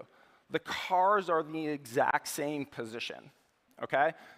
And what you're going to see in the next slide is there is a sign up to the right of that. And here's what you see from HiveMapper. And here's what you see on the left-hand side from Google Street View. Why is this important? It's important because if you can't see stuff, then you can't map it, right? And so we wanted to make sure that the camera that we're building was able to see all these little details that are around us every single day: parking restrictions, the name of a business, the hours of operation in a business, the speed limit sign, even if the car that the dash cam was mounted in was at a significant distance from all these little signs. The next thing we need to make sure was that when a dash cam said that it was actually at a very specific location, that we could trust that it was at that location, right? If we don't know that the car is, let's say, 19th and Broadway, but it actually turns out to be it's at 20th and Broadway, those are two very different things, right? Or even if it's in between 19th and 20th, those are two very, very different things. So the positional accuracy, which basically means is like, do we trust the location of the dash cam, is less than 3 meters. And it maintains that for about over 80% of the drive, which is quite good. OK, so where does HiveMapper's cost advantage come from? Many of you probably seen a Google Street View car. Each of those Google Street View cars is roughly $500,000 all in. OK, a Google HiveMapper dash cam is on average about $500. So what does that mean? If for $500 million, we can have 1 million dash cams all over the world, whereas Google, for a $500 million investment, only has about 1,000 Google Street View cars. So what does that mean is that we're able to see locations much, much more frequently, right? So over a course of, like on average, Google Street View car probably sees a location once every 2 years. HiveMapper is able to see that 24 times. So not only are we getting fresher data, but we're also getting higher quality data. So here's another image of Google Street View that happened to see this location when it was dark out, right, or the lighting wasn't good. So that's the image that they have, and they're stuck with that image for the next 2 years. OK, if we collected a bad image because the lighting was bad one day, that's OK. We're going to see that location another 2 weeks or another week, and we have another shot on goal, right? So the team that usually gets more shots on goal usually wins, and we just get a lot more shots on goal. Here's kind of a better image of that same location. OK, so I think yesterday we saw a little bit about Helium and how they're building out this massive IoT network, which is really cool. We use Helium, and we use Helium to verify the location of all of these different dash cams. We understand that there will be spoofers, or people who will attempt to spoof, and it's very, very important to us to ensure that we thwart all of these potential spoofers.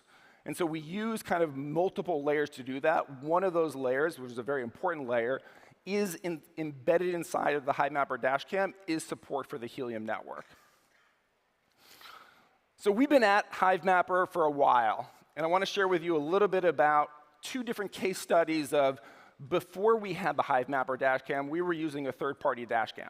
So this is ultimately what customers really care about, right? They want to know how much coverage we have in a specific region. They want to know what is our refresh rate. So in Manila, for about 6 months, where we had a whole bunch of drivers driving around contributing to the map, we got to about 99% coverage, sorry, 95% coverage. And this is the really cool part, 75% of the Manila region was refreshing every single month, okay? Manila is relatively small. It's about, I think, 11,000 road kilometers. So we want to make sure that it worked in a much, much bigger region. Here's Los Angeles. Los Angeles is massive. It's about 100,000 road kilometers. We got to a point where we got about 56% coverage in 6 months, and we were refreshing roughly 30% of LA region on a monthly basis, which is also really good. So when customers are looking at this, this is what they're asking for, and this is why they're buying. So I'm going to share with you a short video here. HiveMapper? Hive, like the beehive. It is a decentralized mapping network, and I'm like a wee worker bee, helping to build a big global map just by driving, and they pay me in crypto. Wait, did you say you get paid in crypto? You get tokens just for contributing your mapping data. What crypto do you earn? Honey. Oh, Hive, honey, bee, sick. And it's so easy to use.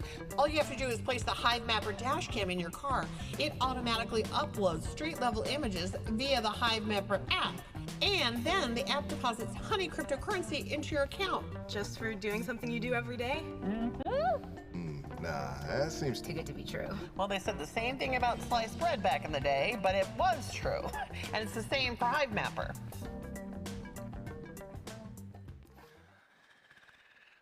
So a little bit about that ad that's running all over in many, many, many different regions of the world. It's really important that we don't just talk to folks within the crypto community or folks within the mapping community, but we extend beyond that, right? There are so many people like Uber drivers and FedEx drivers and Lyft drivers and folks like even like this lady who's driving that we need to be able to talk to, and we need to be able to talk to in very simple and plain language, right? You start talking about crypto and mapping stuff, they're not interested, right? And so it's how do you really talk to the things that are interesting to them and are motivating in very simple language. And so that's one of the things that we're going to do. All right. The HiMapper dashcam, I'm going to talk a little bit about some of the capabilities in here from a customer perspective and a contributor perspective, and then we're done. Okay, a lot of people say to us, why'd you guys build a dash cam? Why can't you just use an iPhone or an Android device? Well, that may be okay from a contributor perspective, although I think there's some issues that I'm going to share with you in a moment. But from a customer perspective, that's a big problem. And the reason that's a big problem from a customer perspective is because they need data consistency. Right? If we were to support Android, think about all the different types of cameras that are supported on Android. Even iPhone now, there's like, what, 13, 14 different iPhone versions out there. There's so many different camera resolutions, camera size, image sizes, and so forth, that from a customer perspective, that's a nightmare. And so the HiMapper dashcam and all those that will follow will have a very standardized image quality, resolution, color balance, so that the customer, which is ultimately what really matters here, is getting that data consistency that they so crave. The other thing is, if you ever tried to mount an iPhone or an Android into your car, well, first of all, most people want to use your Android or iPhone device while they're driving, right, for mapping and navigation, to listen to music, take calls, and so forth. They don't want it mounted right below their rear view mirror, like you see over here. And so the dash cam is really designed to be something that you can mount in about 10 minutes and then just forget about it, right? Like, it should really, it has to like ultimately become entirely passive. And so we said to ourselves, how do we build a dash cam that you could just mount it once and you just forget about it?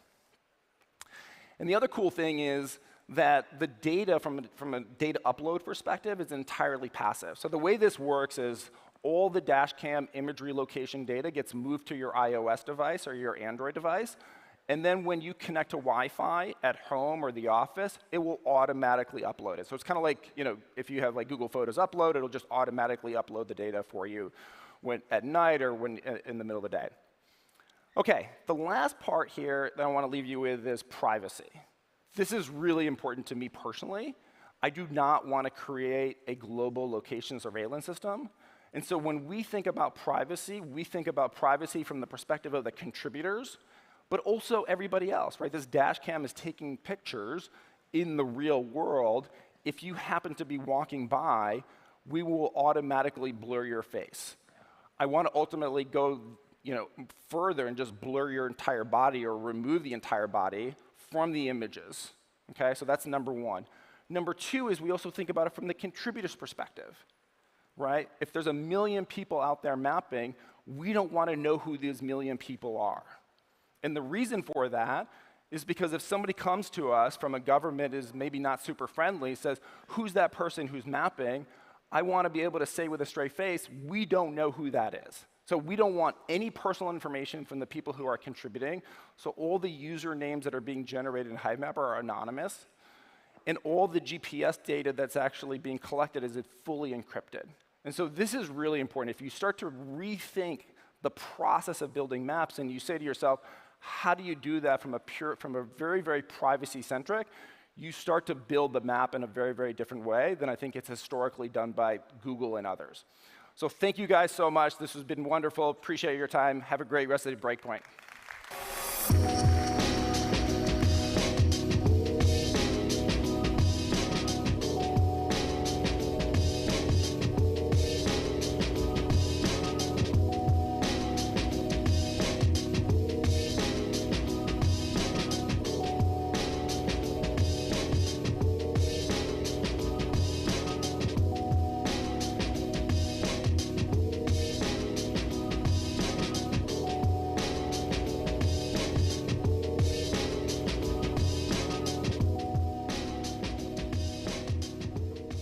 That was fun.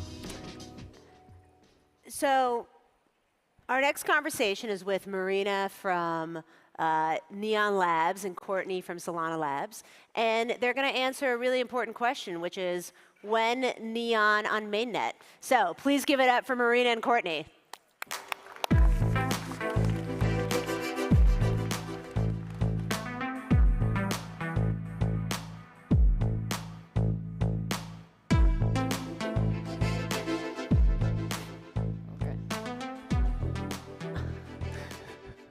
Alrighty. Hi, everybody. My name is Courtney. I am with Solana Foundation. I am an ecosystem engineer. And would you like to go ahead and introduce yourself, even though you need no introduction, Marina? Yeah, for sure. Thank you. I'm Marina Gurieva. I'm running Neon Labs, which stands behind the Neon EVM. Great. OK, so I think the question that everybody here has, you were here last year, right? And what have you been working on in the past year? Yeah, that's the main question and the most frequent one. And we've been focusing a lot on development, basically. For the last 12 months, we have done a lot in terms of development. You can see here on the slide the number of code lines that were changed, more than 650,000. And we ran more than 4,000 tests on our software, so in order to ensure that each and every product of ours is safe for usage. And we also did integrations. So I talked last year here about integrations, how important they are for the Ethereum dApps, and we did manage to accomplish those with the graph, for example, on NeonScan or Wormhole. And we also battle tested Ethereum dApps, and it was a very crucial part for us. So we launched Neon EVM on Solana DevNet in April, and we did battle testing during summer, and we picked up different Ethereum dApps from different categories in order to check that all of them can be deployed easily and safely on Neon. And the result that we have right now, they're very satisfactory. So each and every dApp can be deployed on Neon. So, and we definitely ran a lot of security audits. Yeah. So it's like the paramount thing for each and every product. And we've been working with great audit companies, and we did 8 audits. The results are on our GitHub, so you can check, you can learn a lot from them, but like we're satisfied with the results right now. We also build our community, so we have more than 60,000 people joining us, and we are more than happy to have them, because like we do understand that the future of Neon depends a lot on community, and we love them because we've been building for the last 12 months, but they were together with us, waiting patiently for us to go live to Solana mainnet. So that's something.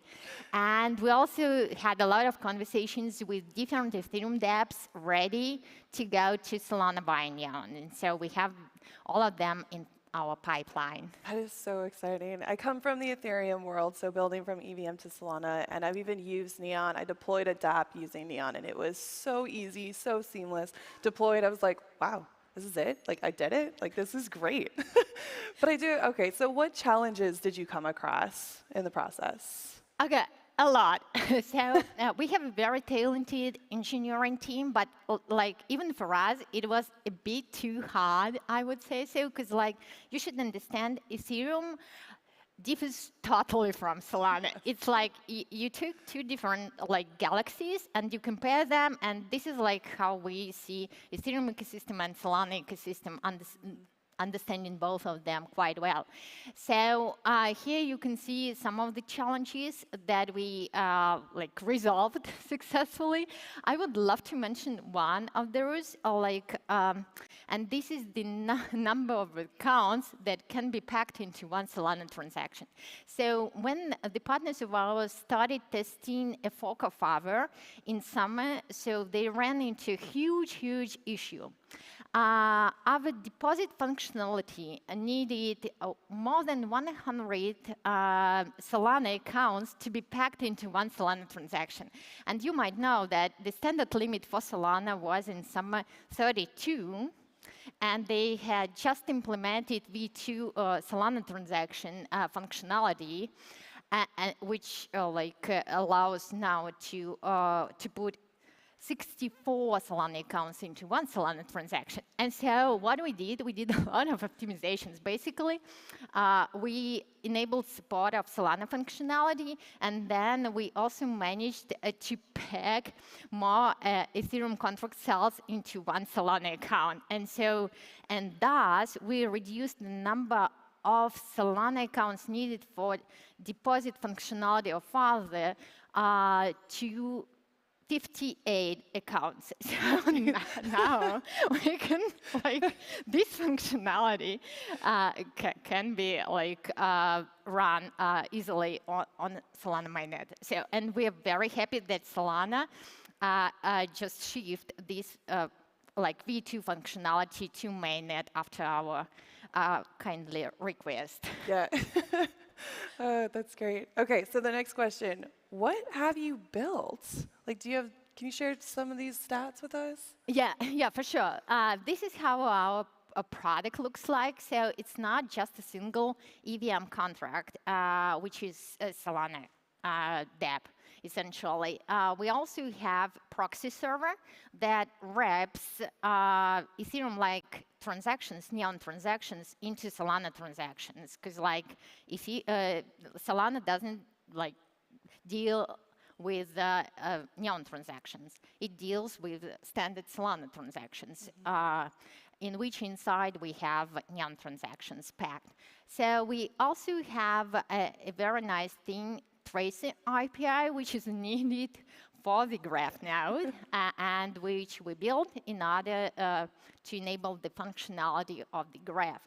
And we also have what we call Neon Pass in order to enable the transfer of the tokens that are breached to Solana by wormhole to Neon EVM. So basically, they are moved to special program-derived addresses that can't be used by Neon EVM itself. So, and then we have Neon Faucet. So those of you who want to deploy something on Neon, you will first go to Solana DevNet, and then you will use Neon Faucet in order to get some Neon tokens and other ERC20 tokens, whatever you need. And then we have Neon DAO. So basically what we want to have, we want to enable community to be the governing body of the Neon ecosystem from the very beginning. And so we built the whole product for this Neon DAO. That's so great. Sorry, go ahead. No, it's you. Because on the slide, you can see also the number of TPS and the cost per transactions. And we are very, very proud about these numbers. Because you might know that currently on Solana, there are 4 concurrent streams for execution of transactions. And so we ran performance tests using the same functionality, and we got 2,000 TPS. And this is huge. Those of you who know the maximum number for Ethereum, I assume you know. I don't know off the top of my head. It's not very high. 115. No, really? Yes. Dang, okay. And this is what we have on Solana, but it's thanks to Solana, definitely. And the cost, so in dollar terms, it's something 0.05 cents, I believe, something like this, the number that we have here in terms of gas fees. That is crazy. So tell me more about the team that built Neon. Oh, so I'm very proud about our team. So we grew significantly. So we have 46 amazing individuals, I would say, So most of them are engineers, and so they're very talented engineers, and they're based in 16, I believe, countries. So you can see the flags here. So they're just based across the globe. And we also have a lot of partners, tech partners mainly, and auditing companies, tech auditing companies. Those I love especially. I love it. And tell me more about the ecosystem that you guys are creating. Yeah, here on the slide you can see some of the logos of those products that have been, of those teams maybe, of products, but I should say, that are tested on Neon DevNet, so, and with whom we would love to go to mainnet.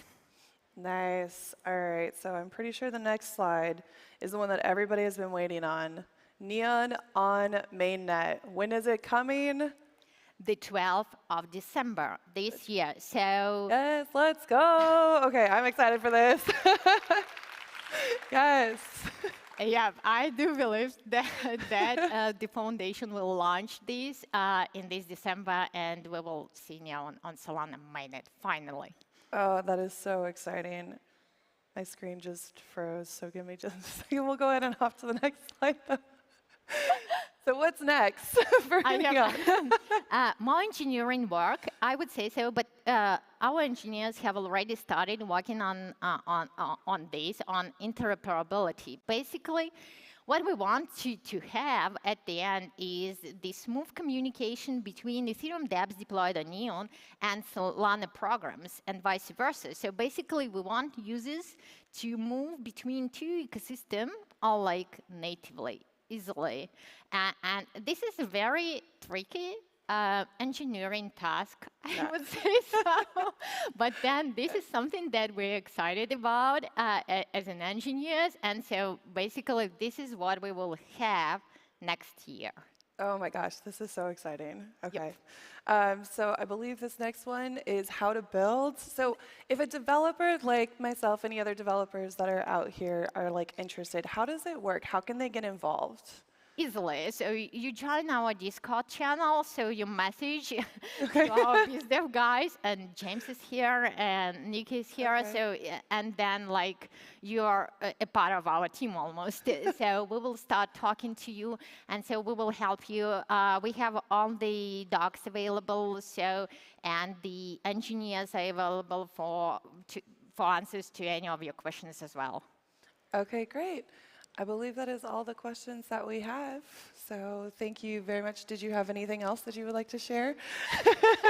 Not exactly. I just want to invite everybody to start using Neon, because if you are thinking about what is the best time for this, the best time is now. It is, and it's very easy to use. Like I mentioned earlier, I was able to spin up a dApp that I already had built on EVM chains and deploy it on Remix using Neon, and it was immediate. I was like, oh, this is it? I was able to use your guys' scanner in order to find the ID, in order to find it on SoulScan. It was so seamless, and your docs are amazing. So also, please check out the docs too. You can find everything that you need within the Neon docs as well. But thank you so much for your time here today. So yeah, thanks a lot, Connie.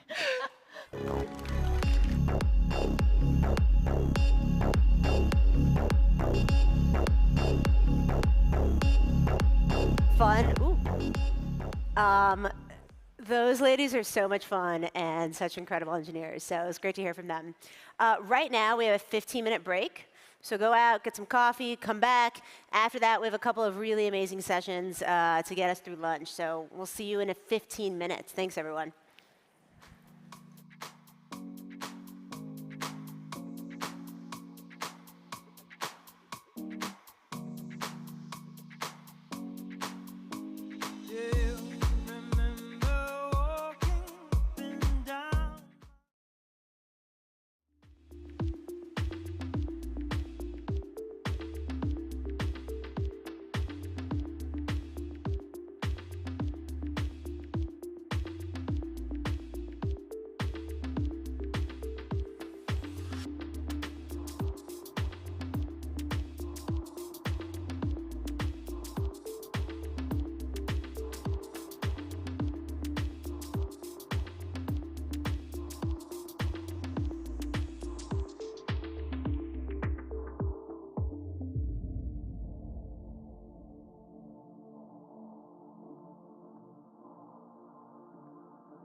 In this talk, I'm going to be talking a little bit more intermediate level Anchor stuff for people who may have missed certain changes in Anchor over the last year. I like PDAs a lot, program derived addresses, so I'm going to be talking about that. Random tidbits, just things that I've picked up in the Solana ecosystem, and then what's next for Anchor and future kind of macros that we're working on. So, ready for my talk.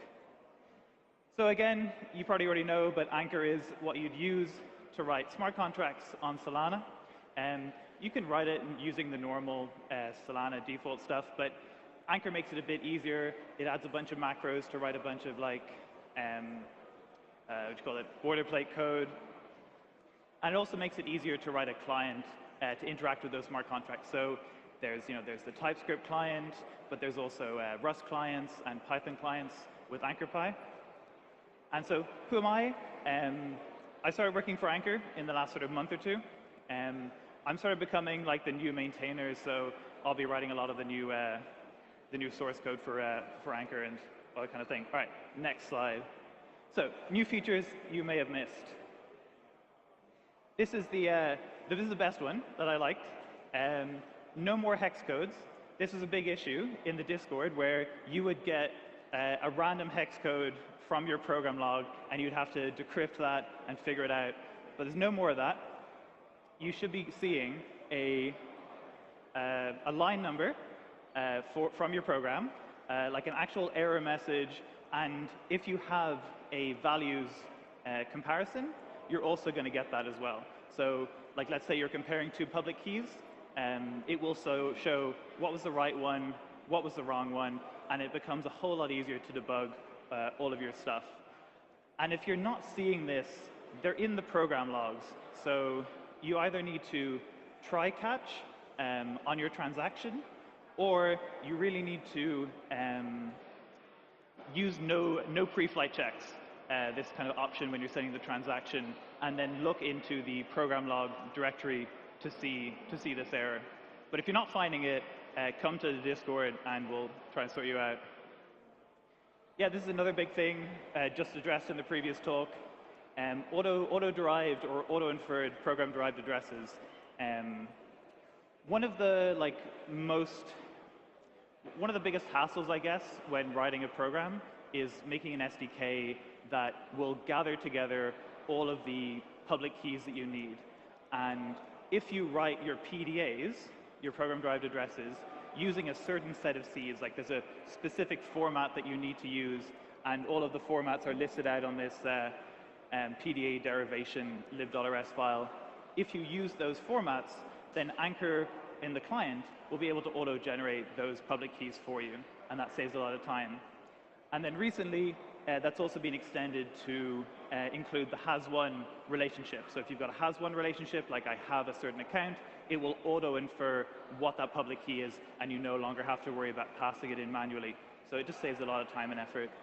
And if you don't know how to activate this feature, it's a feature flag in the anchor.toml. So you just need to switch seeds equals true, and you should be able to get access to that. Cool. All right. Next one. Yeah, this is another big change. If you use program-derived addresses, you used to have to pass in the bump. So it's called the bump seed.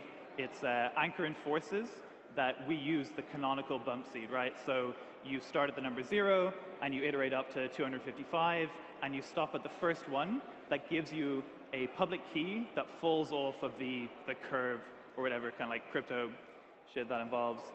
So we enforce that you use the canonical seed, but you no longer have to pass in the bump. So again, it was one of these kind of hassles where you'd have to pre-calculate, you have to find program address, get the bump, pass it in, no more of that. It's also more efficient as well. I think in the back end it was calculating the bump like 2 or 3 times. So there's no more of that, which is pretty handy. And when you want to access the bumps, they're stored on the context object. So it's just context.bumps, and then it's a B-tree map, and you have the name of the account that you're looking for. So definitely use that if you can. Cool. This is also new. Maybe you missed it. It's the AVM. It's the recommended way to install Anchor now, the Anchor CLI. Aside from making it easier to install Anchor, if you're working with an older program of Anchor, which I think a lot of people do because there's a lot of open source programs that are using older versions, the CLI version has to match up with the program version that you're using.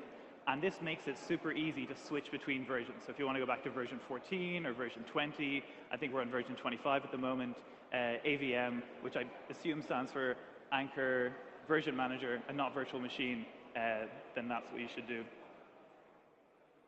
Cool. Anchor Expand. This is just more like an advertisement. I think everyone should read the generated source code that comes out of Anchor. So a lot of the magic from Anchor is the macros. And if you want to read what the macros are generating, you would typically run cargo expand. But Paul X added a thing called Anchor Expand, which is just a wrapper around cargo expand, which puts it into the .anchor directory. So it's kind of easy to access, and you can see all the different versions over time. And also, if you're not aware of it, in your root directory for your Anchor program, there is a .anchor folder, and that's where you'll also find stuff like the program logs and stuff to do with the test validator that gets spun up. All right, cool. So I'm contractually obligated to mention all of these other things. Recently, I think they added IDLs, so the interface description language, for all the SPL programs and other programs that are just not like written in Anchor, so that you can make easier clients and still use the Anchor syntax. There's the Anchor book that I think is sort of half finished by Paul. It's got a lot of descriptions and information about how to use Anchor. There's apr.dev. That's the Anchor program repository. It's where we verify programs. Then there's a new feature that's being requested a lot called optional accounts. So I think it's kind of a controversial feature in the sense that like you can choose whether or not to pass in certain accounts. And personally, my like opinionated opinion is that when you're like making optional choices, those sort of options should happen in the client, and most of the logic should happen in the client, not in the smart contract. But it's just such a massive demanded feature that I think this is coming in the next version that we release. And then also Backpack, which is Armani's new wallet, which is very cool, is going to have like native support for Anchor clients. So Anchor uses a provider object to interact with wallets and stuff. And in Backpack, you're just going to get that object automatically, although I don't really know what that means. All right, program-derived addresses. I think everyone's been PDA pilled at the moment, like by now. They're like the way to write secure Solana smart contracts, basically. And there's a lot of weird features about them that you have to figure out by yourself or like here in the rumor mill. All right, try again. OK, so the first really cool thing that's been added is, all right, there used to be a limitation that program-derived addresses could only have 10 kilobytes in space. And that's not enough, right? Because I want all my accounts to be PDAs.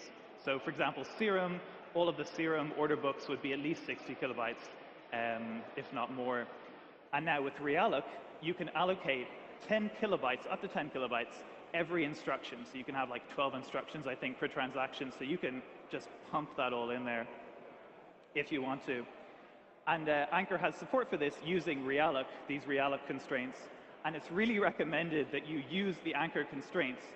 Because if you try and go and do it manually, the Solana native runtime won't check that you're not allocating more than 10 kilobytes. So if you go in and do it manually and you allocate more than 10 kilobytes, you can actually run the risk of overriding data in other accounts. And there's no checks through this. So try and use the constraints if you can, or be very careful. So another cool kind of PDA thing that maybe not everyone knows about, these are system program owned PDAs. So again, to recap, a program derived address is derived from the program's public key. It can only be signed for by the program used in the derivation. But that address doesn't actually need to be owned by the program that it's used to derive. So the most obvious example of this is the associated token account, where you have an account that's being derived from the associated token account, but the account itself is owned by the token program. But more interestingly is to have a system program owned PDA. And why would you want something like that? Well, if you want to use create account is sort of a simplification for like using the system program to create a new account, assign the data, transfer the LAMP ports, assign it to an owner. you need to have a system program to be the payer for that. And this allows you to have a program-derived address be the payer for all of your new accounts. So for example, in SBL Gov, the DAO program, you can now use a DAO governance to pay for all of your accounts. So if I want to use it to generate a new Serum account, 60 kilobytes, I don't want to have to this is what we did previously. You'd have to have like a separate payer, someone off-chain, but now your DAO can pay for everything, everything that's going in there. So that's that. This one is more kind of galaxy brain. Again, just kind of a weird thing that I came across that I think more people, would like to know about maybe. This is more like a self-authority PDA. If you notice, you're initializing a mint account, so that's an SVL token mint, which you use to mint new tokens. The authority is the mint account itself, which is pretty wacky. It means that, yeah, the PDA, the program signs for every time it wants to mint new accounts. Now, why would you want to do this? Maybe you want to save accounts, right? So instead of having to pass in a mint and a mint authority, which is the signer for creating the tokens, now you only have to pass in one token account, and maybe that sort of efficiency is something that you're really looking for. But good to know about. Again, just more random stuff. When you're trying to return seeds to sign a cross-program invocation, you usually want to store them in something easy, right? You want to store them in a function or a macro. And this macro is sort of the easiest way that I've seen to store seeds for doing cross-program invocation. I got it from Christian Kam's Blockworks or Mango voter stake registry.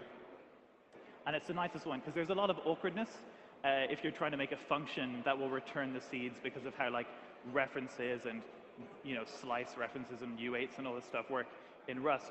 So this is what it actually looks like when you call it. So you've got your ctx.accounts, transfer, and then with signer, and then you invoke your macro with the market account. Cool. Oh yeah, seeds collision. I thought maybe everyone knows about this already, but all of the bytes get smashed together. So if you've got a bunch of seeds, Solana native runtime doesn't care that you separated them when you're inputting them. All the bytes get treated as equivalent. Now, as far as I'm aware, no one has been hacked using this yet, but it's just something to be aware of if you hadn't heard of it before. And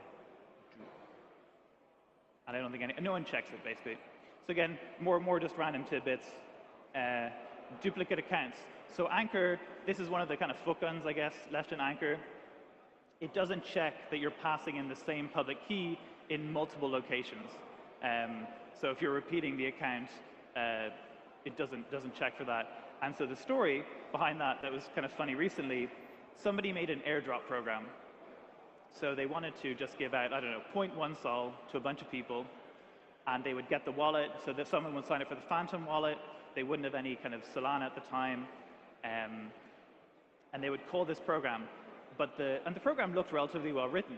But in the client, the guy was passing in the user's wallet, which signed as the public key for a program account that was to be initialized.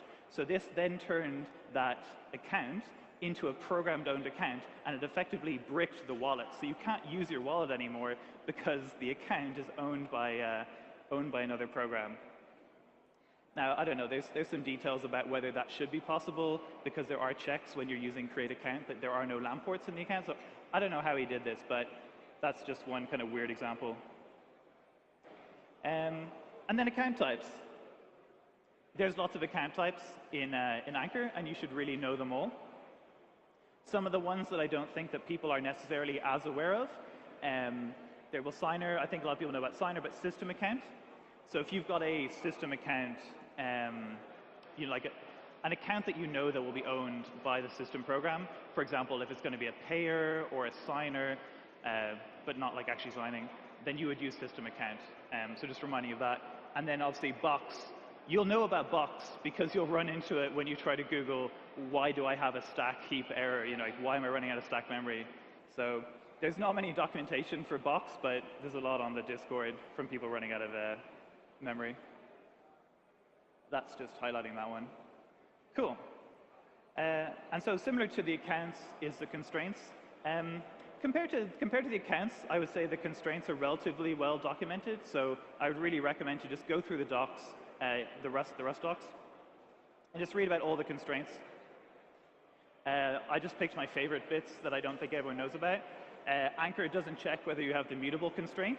So what this means is that if you forget to write mutable above your account and you edit the data in that account as mutable, at the end of the instruction, it will just reset that data. So it'll go back to 0, and you'll be like, I keep updating the data in my account, and then I pull it into the client, and it's still zeroed out. What the hell is going on? Well, it's probably you forgot to put mute in. Also, some people maybe don't know about the constraint that you can use address.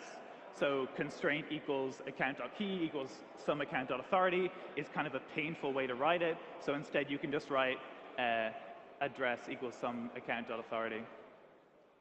And then this is kind of another funny one. You might have seen the token constraint. So there's like token -- mint or token ... authority.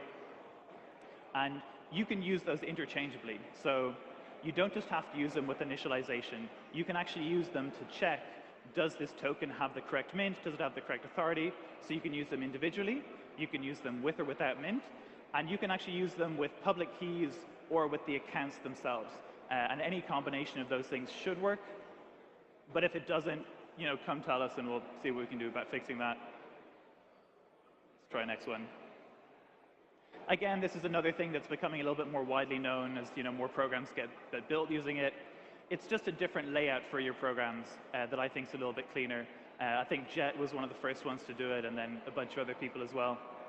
I made a short video as well covering this. So essentially what it is you've still got your lib.rs, and that's where you've got all of your instruction handlers, but they call out to the individual instruction, modules, like new order and cancel order. And what's good about that is that you have one file, new order, which contains your all the accounts that are going into that instruction. It contains the function logic, and it also contains all the access controls, so any sort of additional constraints beyond the account constraints that you want to apply. And that's really nice for auditors to not have to go looking for all of that stuff. So yeah, definitely recommend checking that out. And I think Armani also released a new XNFT program which uses this layout. And this is something that I personally just use a lot in a lot of recent projects. So it's called Anchor Client Gen. What it does is it's a static client generator from an IDL. And what you get from that is just better errors, really. I think the errors from the native Anchor are a little bit less clean just because of how the TypeScript works. And when you have a static client gen, it looks nicer. I think there's a Metaplex have also released something called Solida, which is also not particularly well known, that does something very similar. So it gives more real errors, and I personally used it in a lot of my recent projects before I joined Anchor. So I definitely recommend it, or at least looking into it. And then again, some more random tidbits, things I say on Discord a lot. People ask good questions. People come to the Discord and they say, look, I've got this problem, and here are the contexts. And I'm like, that's such a good question for the Stack Exchange, because on Discord, we've been answering questions for like, I don't know, what is it, a year and a half now? And all of the old Serum stuff is deleted from the Serum Discord, and all of the Anchor Discord stuff is probably lost or changed. So yeah, please go to the Solana Stack Exchange, ask your question there. It seems like it's pretty active and people are answering a lot. I go there, and if I see any unanswered Anchor questions, I try to go through it like once every couple of days. Another thing people complain about a little bit is that there's no docs. So if you want to know how to use some of the syntax, check out Anchor/tests, particularly the MISC directory, because you wouldn't really look there because it's called MISC, but it actually has almost all of the syntax that you would need to know in terms of how to use like certain constraints or account types, stuff like that. And then similar to like what I was griping about before with like the optional accounts, there's a thing called init if needed. It's a constraint and it's behind a feature flag so that not too many people will use it. It initializes account if it's not already initialized. So like a token account might not be initialized, that's not too dangerous. But again, I feel like a lot of the logic that is being used by init if needed should just be done on the client. Like in your client, just load up a token account. Is the token account there? If it's not, then just include a create instruction. It's just not that difficult necessarily. So that's just my personal opinion. Okay, there's so much time left. So now if I've generated any goodwill at all, I'm about to destroy it by going off the rails because like this stuff is kind of new and a bit rough. So I'm going to like ad-lib a little bit. So there's a lot of hype about Move, and I know that there was like, when this hype was happening, maybe it was like a couple of months ago, there were some talks about different ways that like Move could be put on Solana. I think I saw 3 different ways that they talked about doing it, like transpilers, compilers, but none of them seemed like it was really like a meaningful way. Like maybe you'd get the Move syntax, but you wouldn't really get the features that make Move kind of good, like these compile time checks. So instead, you know, the question is, why can't we just learn the lessons from Move, like whatever they did or whatever they thought was good, and apply them to Anchor? Because that's just how code works. You can just change the code and make it better. So I didn't really put in these slides, but there's a really good blog post by Robert Chen from AutoSec called Move, an Auditor's Introduction. And in that, he talks about one of the main things that people talk about or praise in Move, which is the type checker. And the type checker system in Move is good in a way because it tells you a compile time if you've used the wrong type. And the types are very specific. So for example, if you're using, say, like a serum token or a mango token, and you didn't pass, I didn't like specifically, they're their own types. The mango token is its own type, and you can't accidentally pass it in somewhere else, or else the compiler will complain to you. But what Robert Chen argues in that blog post is that that is kind of like an anti-pattern. You're checking the types are correct, but that's not really what you want to check. In fact, the type checker, it only works because in a lot of cases, there's only one instance per type. So you can't have multiple instances of, say, the serum token theoretical Move type. Or when they're initializing the type, they check that no one already exists. And this is very similar to what we see in Solana, right? Where, for example, Casio.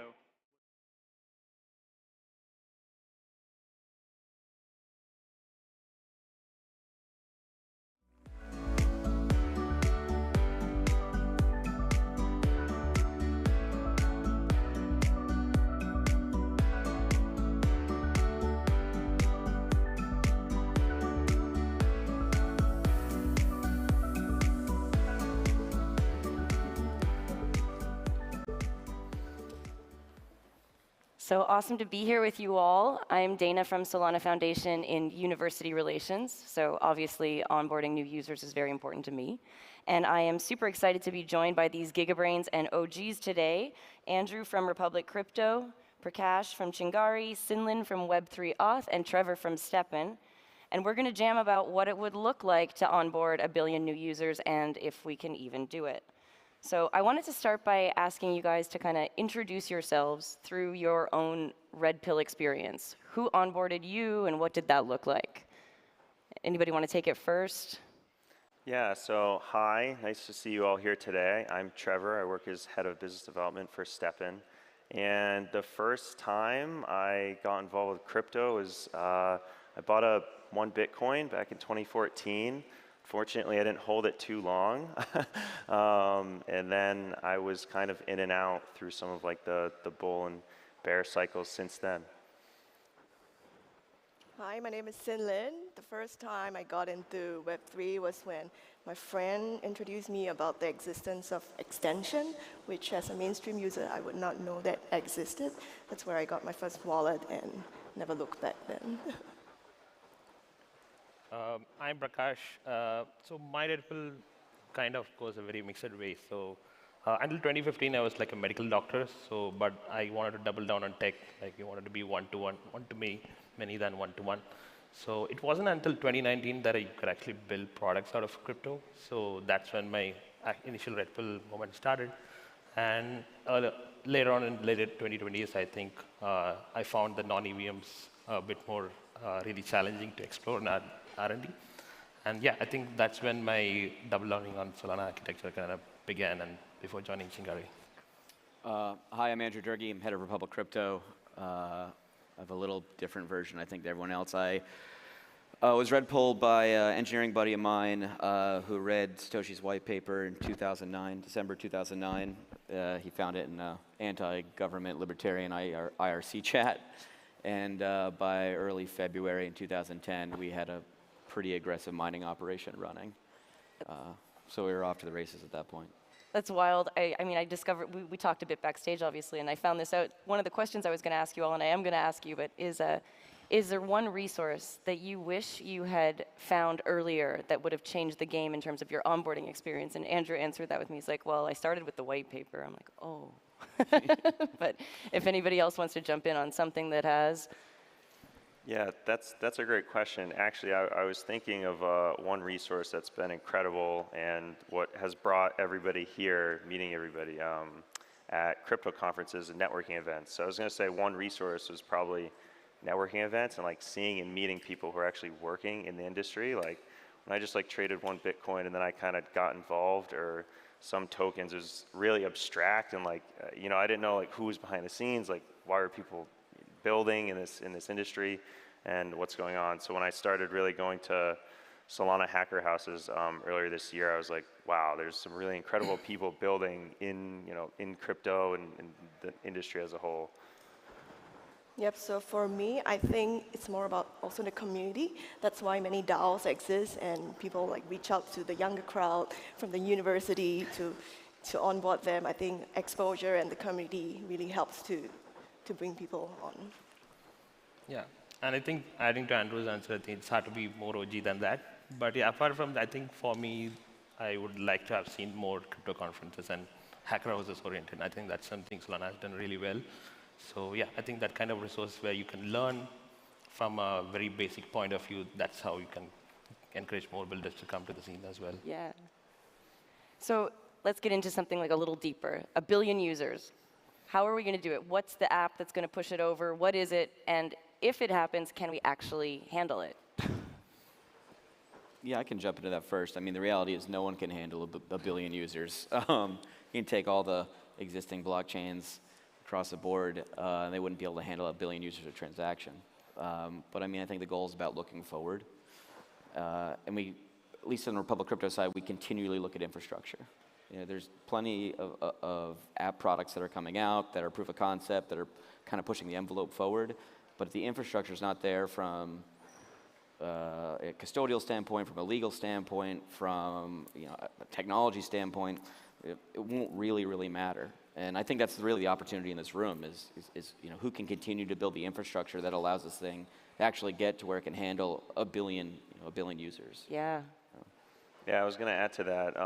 We were talking about this a little bit. Is even when, stepping at, when I started it, just playing like 30,000 daily active users was just the experience was incredibly different as soon as they started to ramp up to, reaching like the peak of like 1 million daily active users. And I mean, like everything broke in the app. Like on the back end, I mean, on the front end, there were Web 2 infrastructure problems, right? Of scaling up like your AWS service or handling throughput for just all the runs. But there are also major Web 3 infrastructure demands that we were not ready for, right? Like handling all of the token swaps from our custodial wallet to a non-custodial wallet, and it would have delays. People would be submitting thousands of customer service tickets a day. It was madness. Yeah, I mean, Chingari's got 30 million plus, active users at this point, right? So, they're one of the larger, especially on the Solana ecosystem. And, you can even talk about how difficult it is to manage that. Of course, yeah. I think to add on to that, so when I joined, we had around 200K active on-chain users. So right now, it's close to like 1.5 million wallets activated. So there's at least at one point of time they onboarded with an on-chain element. I think that's the biggest success stories we can say that. But I think the answer to the previous question is also that I think we need to also think about the ideal way to onboarding is having like a Web 2 front end and a crypto backend. So the users should not even be bothered about what blockchain they're on. And I think that's the key to kind of making it very frictionless as much as possible. Yeah, that makes me think, like, what's the difference between onboarding Web 2 and Web 3? What's the difference? I guess, Sinlin, you're like really in the design kind of some of these things, so if you want to jump in on that. Yep, so based on what the three gentlemen mentioned just now, it's a good summary of like, we often think that users are not ready for Web3, but actually Web3 might not be ready for users based on infrastructure or design. And the differences between onboarding Web 2 users and Web 3 users is Web 3 users, they're all about like simplicity, everything within one click. Web 3 users, they're more privacy, data, security focused. Then you got to ensure that, hey, this is secure. You got to give them the trust. So it's all about simplicity for Web 2 and then trust for Web 3 users. Awesome. So how much do we actually know about the users that we're onboarding? And how much do we want to know? And I have another, well, what do we want them to do once they're onboarded? Exactly, because everyone talks about onboarding the next billion users, but exactly who are these billion users? Are they the existing ones? They're on, for example, the platforms that they're already using? Or are they the underserved, the unbanked, that could benefit from Web3? This is a question that founders or app developers have to find out and match and better meet the goals of their users to scale. I think GameFi is probably an area where you're going to see it the most. It's like one of the more like retail, easily translatable pieces. And we're probably most likely in Asia, almost certainly. I was at Korea Blockchain this past year, and I mean, you're talking about an entire nation that's already pretty much desensitized to the onboarding process and to digital assets, even outside of crypto, just the regular existence. So there's a huge opportunity there. And with the recent kind of fall down of like Terra Luna, which really kind of ran Korea and kind of held it out for the rest of the protocols. Now there's a huge opportunity for the protocols to other protocols to enter that space. And all these GameFi projects are trying to find places where they can land. Where other areas too, where the jurisdictions legally are a lot more difficult to onboard. Like the US is very, very, very difficult to onboard for GameFi. Where Korea is becoming more and more open to that, not only from a legal jurisdiction standpoint, but all the other components of it. So, I really would be looking to Asia as the first place we're going to see like a mass adoption. I think GameFi is, again, something that's very tangible. You can abscond the blockchain layer relatively easily, I think, in gaming as well. So there's a lot of opportunity there. If you guys didn't have an opportunity to go to the Games Day here on Friday, it was unbelievable. Super fun, super lit. That's the energy, just amazing. It's like community. A billion users has to come from the retail side, right? Like Republic Crypto is unique because we kind of sit the inflection point of retail and institutions, so we kind of touch both. And if you want to onboard a billion users, it's going to be retail users, right? So where are those retail users going to be? Probably not on the investment side, right? That's like not interesting to most people. So it's going to be something on the entertainment side. So maybe that's ticketing or events, gaming. That's where it's going to sit. Yeah, or things like Chingari too, where you've got, like, if you want to talk about how community plays a role in onboarding. Definitely, I think one of the biggest mistakes we often do is trying to differentiate between Web 2 and Web 3 users. So when it comes to new users, it's just to make it as easy for them as much as possible.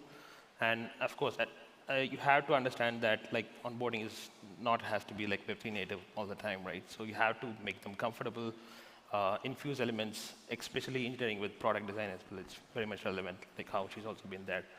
And I think if you have to really club them in together, and I think they'll be able to give you the real value and answers to you as well. And so when you manage a community, they're able to give you the crucial insights.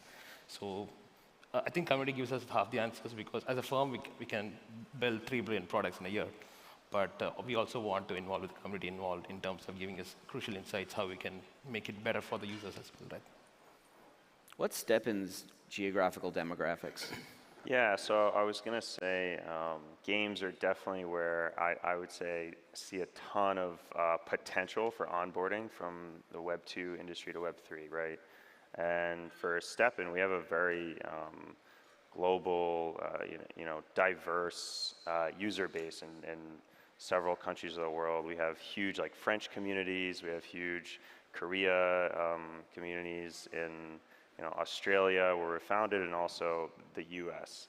And so I would say in terms of gaming and kind of, it's important, I think, to consider what products or companies that can engage Web 2 users in a way that hasn't been done before, with maybe a familiar experience, but it has a lot of crypto behind the scenes and also teaches them a lot about onboarding.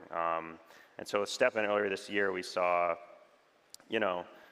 you introduce this game that kind of have these NFTs, and it's really different from your familiar experience of like a 10,000 PFP NFT project, right? And I think the real potential will be with projects, maybe similar games like STEPN, where you can open up the door to thousands, tens of thousands, hundreds of thousands, and millions of users with a way to engage them with NFTs that like haven't been done before. So with the way we have our NFTs set up, you can actually mint more sneakers, and it's unlimited, so you can keep going and continue sort of sharing this experience with more community members. Yeah. Without everyone having to sign an NDA, like where are the target markets for you guys coming into 2023? Yeah, I know this is your panel, but I have my own question. I want you all to just talk, because it was so much more fun when we're all just talking, Yeah, no, that's a great question.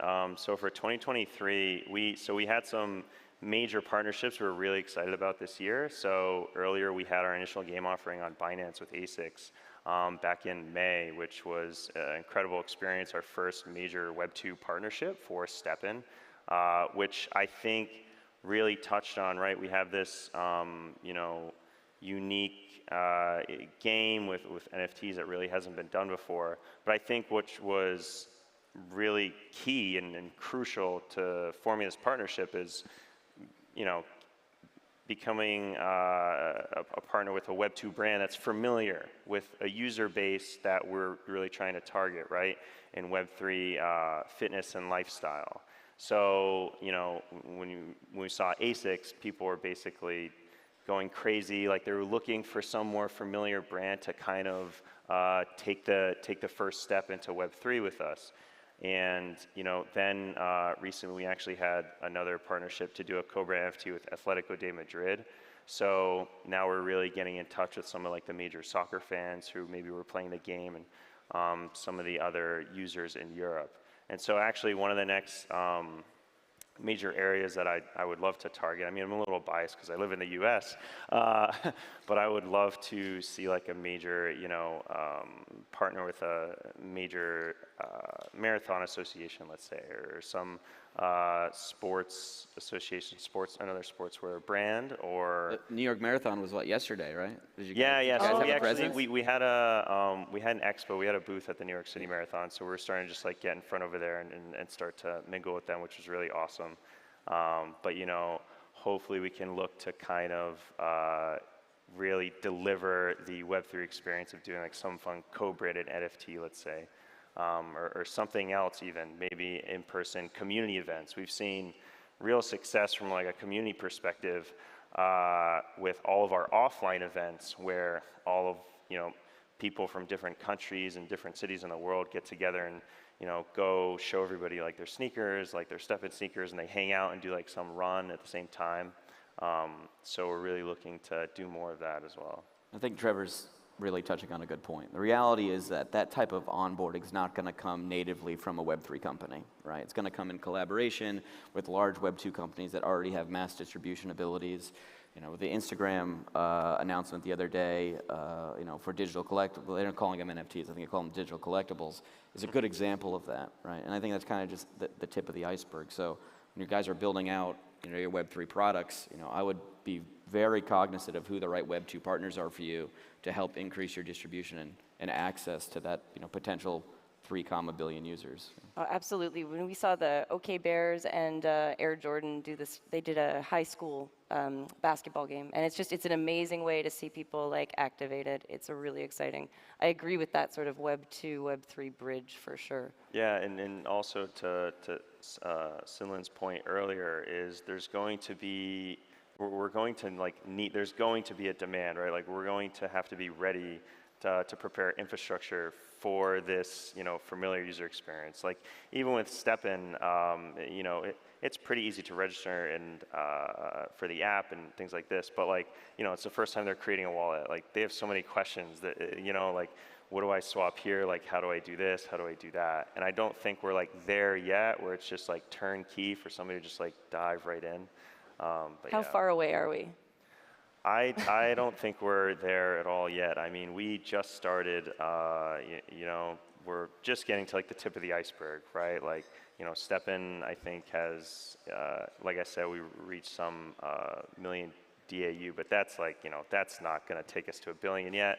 And there are major, major challenges to even break into like the next 10x for our users as well, right? Both infrastructure and creating, maybe like a sustainable game as well, right? For that growth, which is very tough. Yeah, and I was going to point out as well, like, I think it really is going to be another familiar app or something that like takes the industry by storm. Like we'll see it time and time again. I think social apps have really great potential, like maybe, even like a WeChat, but of like Web3, right? Like something like this, especially in the future.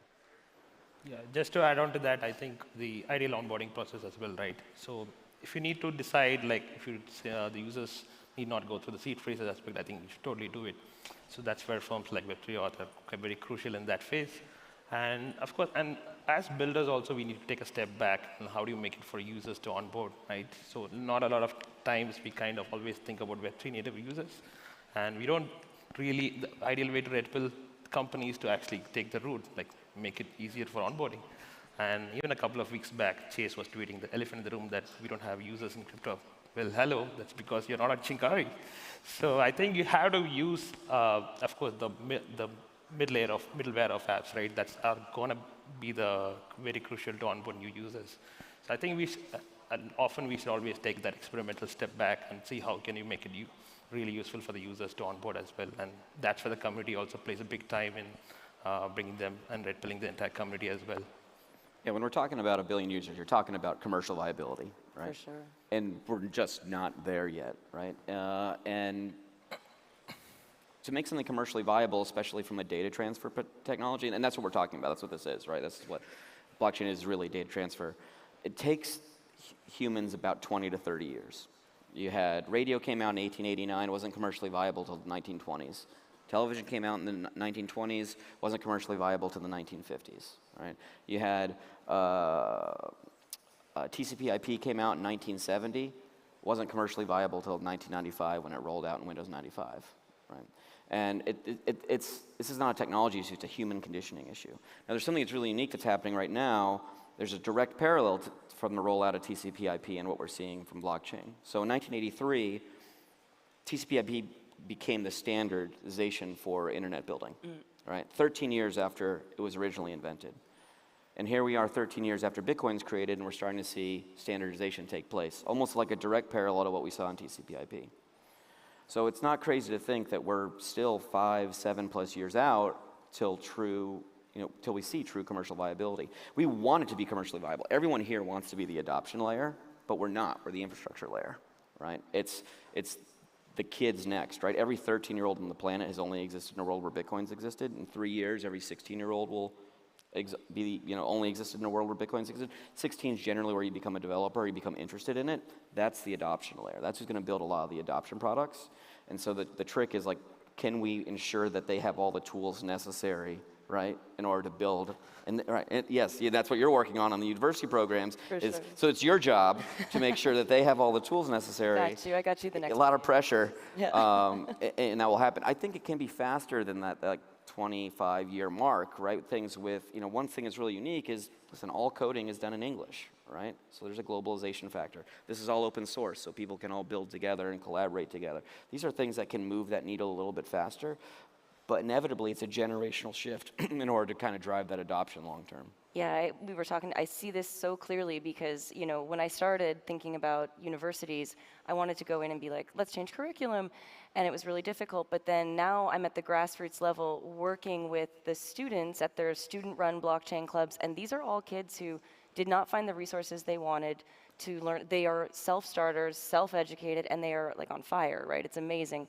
And they are definitely going to be building the coolest stuff that you're all going to want to be adopting. So I agree with that for sure, for sure. Yeah. Yeah, we brought 160 student fellows to Breakpoint this year. Oh, man. Yeah, from all over the world, and they are crushing it. Yeah, we're very happy to have you all here. So what would you guys say would be something that we could do in universities for bringing on those users? Selfish question for me, but. Yeah, I would actually say when I was at university, I didn't really see. I mean, they were just this was just like some 5 years ago, let's say. But they hadn't really even started with like crypto events or that many crypto courses or curriculum, let's say, or even like clubs. There were not that much. There wasn't many like community or like get-togethers for crypto. So I would say that's like a great starting point. Just like get people together, meet face to face, and just like engage in discussion together. To kind of bring really like a face on like what people are doing in it. I think like ambassadors in the school are great add-ons to building the communities, just like Red Bull ambassadors at every university. They have a champion, they know who to follow, and that sets a good example.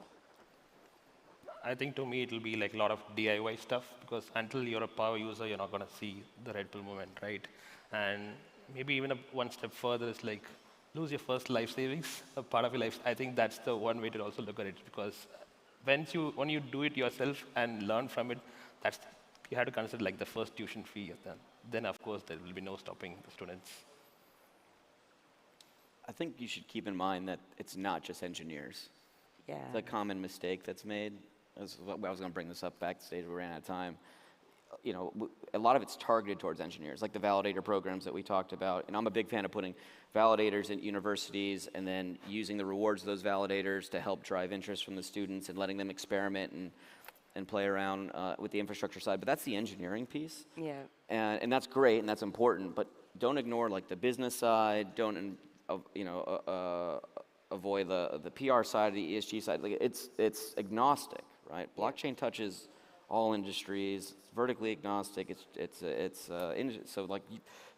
Any future lawyer is going to want to know what smart contracts are, right? We have 27 securities attorneys at Republic. Right. So we're not a law firm. So it's a really big place. And law firms are problematic for blockchain.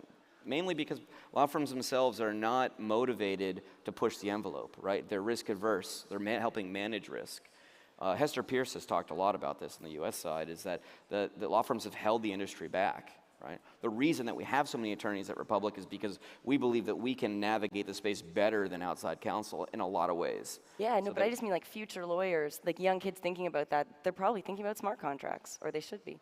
So like, yeah, it touches every vertical. And I also think like to your point about like the engineering, it's like not to be so focused on it because, well, the engineers are going to build the infrastructure and do a lot of wonderful things. They probably aren't necessarily the forward people that are going to bring out, the community and the social aspects that we're talking about in that design. So we need everybody and we need to activate everybody in those universities for sure, for sure.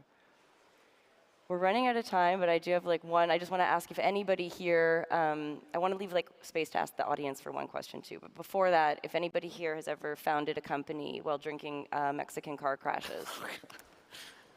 Well, we didn't found the company in that. I was CEO of a company called the Cointree. We were the first multi-sig security storage company for Bitcoin back in 2011, 2012, 2013. What she's referencing is a story of where we were drinking Mexican car crashes, which is, I won't get into the details of the drink, but anyway. Margarita, beer. Yeah, beer and margarita. But we became concerned about what happened to one of us if one of us died. Like, how did we get those assets to their families? And it's a deeper story here, but that was the onerous of a lot of multi-sig development early on in blockchain, yeah. It's amazing. Unless you guys have anything else to say, I wanted to leave it open if somebody did have a question in the audience, if that's cool with you. Does anybody out there have a question they would like to ask? Don't be. Is Steppen Yes, coming back? Steppen is still building strong through the bear. We just recently had announced our ASICS partnership this week. So if you actually pre-order the Solana-themed ASICS shoes, you can get the chance to win the first ASICS branded Solana-themed Steppen NFT on our blockchain. I guess that's good for us then. All right. Little early. Thank you guys so much. This was an absolute pleasure. Love speaking with all of you. Thanks, everybody. Where's our eggs?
All right. We have one more talk between now and lunch, and this is going to be a really fun one.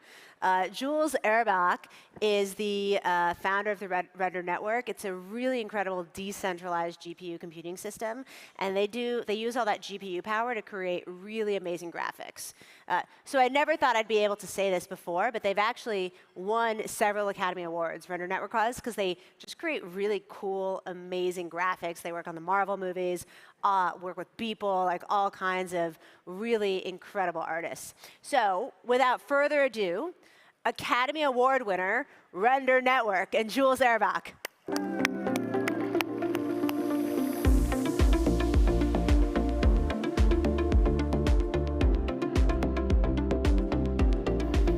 Hi, everyone. It's great to be back at Breakpoint. It's been an amazing year, and I love Breakpoint. You know, it was an amazing experience for myself and for Render. Let me get these slides back here. Here we go. So I'm here to talk about what's happened in the last year since we were at Breakpoint. And I should start by just talking a little bit about what we do, what Render does. Now, I have a company called Otoy. I'm the CEO, founder. Yes, that's the company that did all the visual effects work that our CTO went to Academy Awards for this kind of work you're seeing, digital doubles, visual effects. But really, what we're probably known for the most is GPU rendering. You know, we revolutionized, film rendering about 10 years ago with a piece of software called Octane. It's now used for major films and motion pictures. It also is something, and this is a great slide from an artist, Raphael Rao. It basically made art democratizable. It brought final frame rendering to cheap GPUs. And over the last, I guess it's been almost 12 years since Octane's been out, you know, we tackled initially GPU rendering for images, animations. Finally, around 2016, all of these movies, including all the HBO shows, were rendered on the GPU.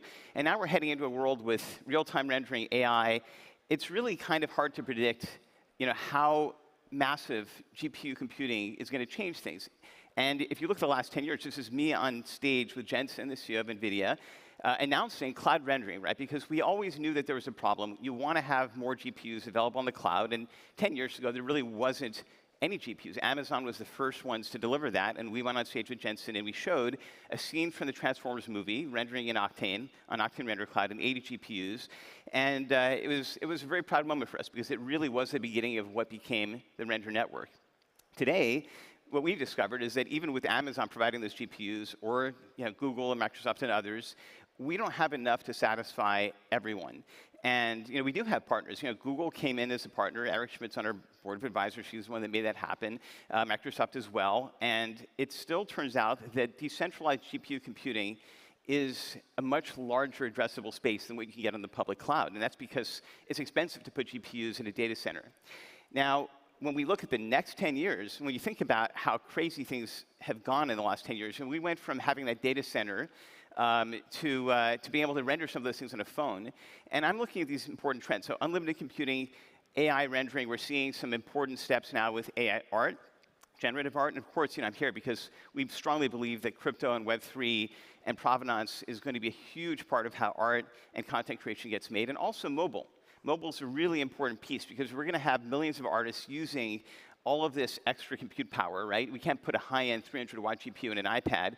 Well, mobile matters. And in fact, when you go back to that talk I gave 10 years ago with Jensen, again, those 80 GPUs rendering that Starscream scene, I loaded it on our just-released iPad app, and it renders on the iPad. That's crazy.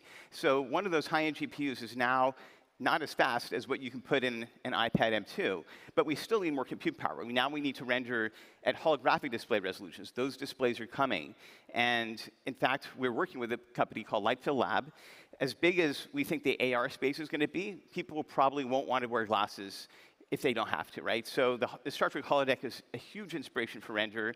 Lightfill Lab is building these incredible panels. They're about a gigapixel per square meter, 10 gigapixels per square meter, and you can chain them together and you can build the Star Trek holodeck.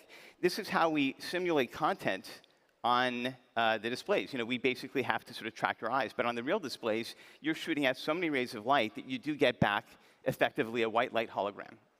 And if I think about the future and I think about how people are going to experience anything on a screen, it will be holographic, and it's really just a question of scale, right? Because these things are hundreds of thousands of dollars now for a panel, but they'll be hundreds of dollars in 15 years. We have to think about that when we're planning something that is meant to last decades. And render is meant to be that multi-decades long process. This, by the way, is a holographic display panel, of course, being filmed on a 2D camera doesn't give you the full effect, but you're seeing that specularity. It's like nothing you've ever seen before. And that's the thing, that verisimilitude that you get from holographic panels is really what, when people are talking about presence in VR, that's what you want. It feels natural, and there's nothing quite like it. So the Star Trek holodeck was supposed to be 300 years in the future, but as it turns out, it might be much sooner than that. And in fact, the holodeck is a huge inspiration to the work that we're doing, because ultimately, if you're going to be rendering reality, right, this is probably the best experience. And in fact, one of the interesting things about the holodeck was that it wasn't just rendering anything that you wanted in a room. It was also, in the last episode of the original 90s series, it turns out that the entire history of the original Enterprise was being run in a simulation in a later Enterprise, right? So if you question base reality, if you question the story, is Star Trek Turing complete? If you just have a future Enterprise that is playing back the stories of the older one, how does that even happen? Fans were a bit, miffed in 2005. Like, how do you know what Archer did? How do you know all these things work? And it's clear that when you think about rendering and you think about something like the holodeck and how magical it is, you need to have something like AI that interpolates, it fills in the blanks, and that's what AI is great at doing. It's not great at just giving you everything unfiltered, because it's really just pulling together things from a training data set. You need to have that training data set be really good.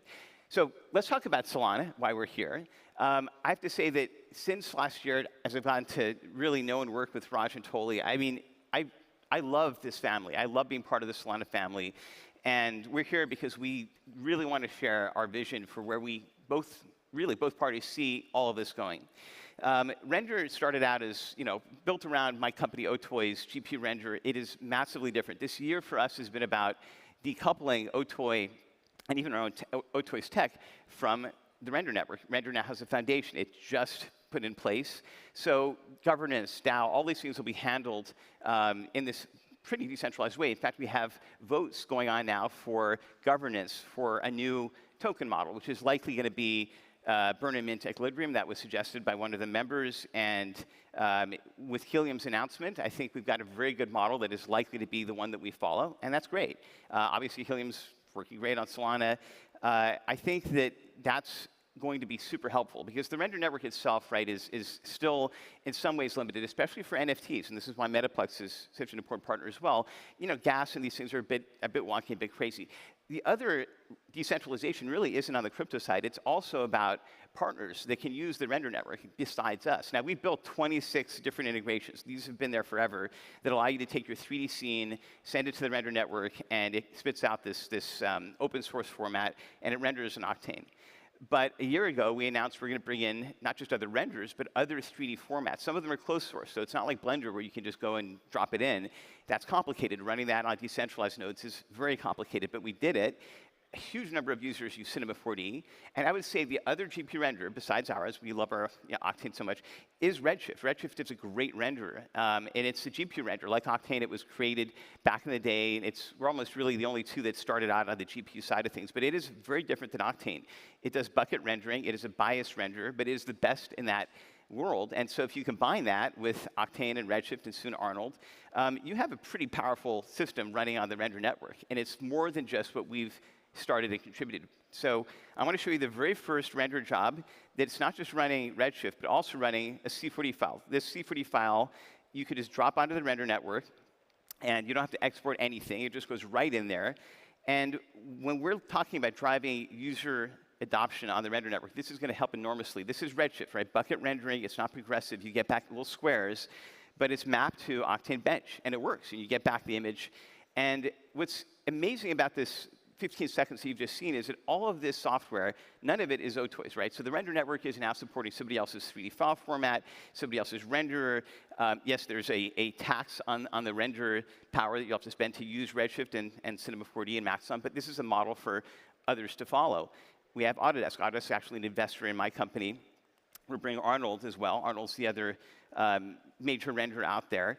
The other critical thing is we're not just bringing these renders willy-nilly. We're working with Arnold, Redshift, Epic, Unreal to come up with standards for the metaverse for how data can translate between two different renders. You're seeing here Arnold and Octane switching between a 3D model of the enterprise, more on that in a moment, seamlessly. That's also something that hasn't really been done. And there's a lot of talk about the metaverse and open standards for how this will all work. It's very important for render. It's actually necessary. And I think by solving that, we're going to be doing the same for a lot of the other open problems in the metaverse.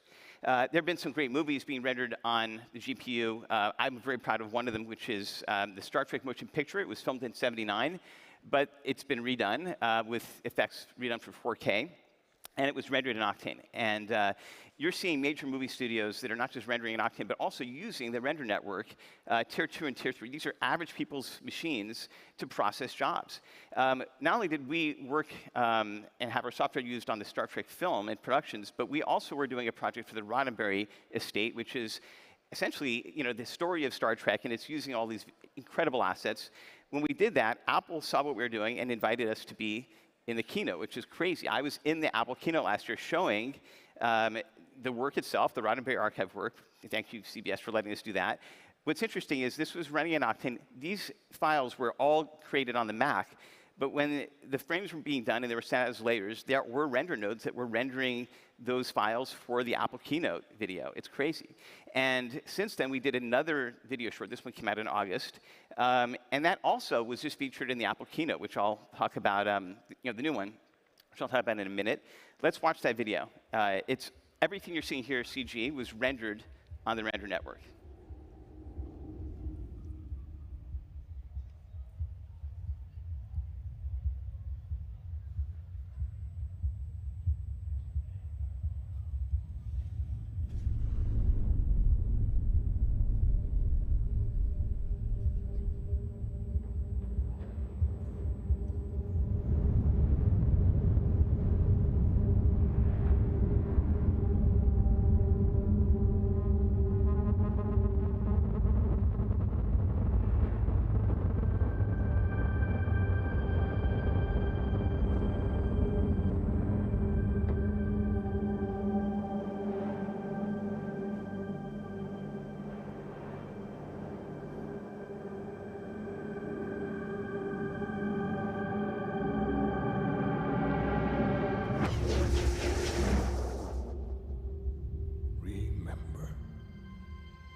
That was pretty cool. We're going to talk about all of that. Now, here's the thing. The rendering was done on the render network, but the way this was filmed, the way this was made, is completely different than traditional movie making. As we were working with CBS and Apple and others showing how we built this, when you see the production that went into this, you'll understand how render is more than just shooting rays around, right? I mean, the tools, the way that we went about this is just completely novel. And that's why we ended up in that second Apple event where, oh my God, you can actually create these shots on an iPad? Wait a second, how does that work? Remember I was showing that video we did with Jensen 10 years ago, Transformers movie, rendering and all that, on those cloud GPUs. Well, you can now do this on the iPad. And the iPad's not a very fast GPU, but it's good enough, right? It's good enough to get you started. This is huge. On the Apple website right now, you see our app. It's the rendered logo. It's called Octane X because Octane's at the forefront of this.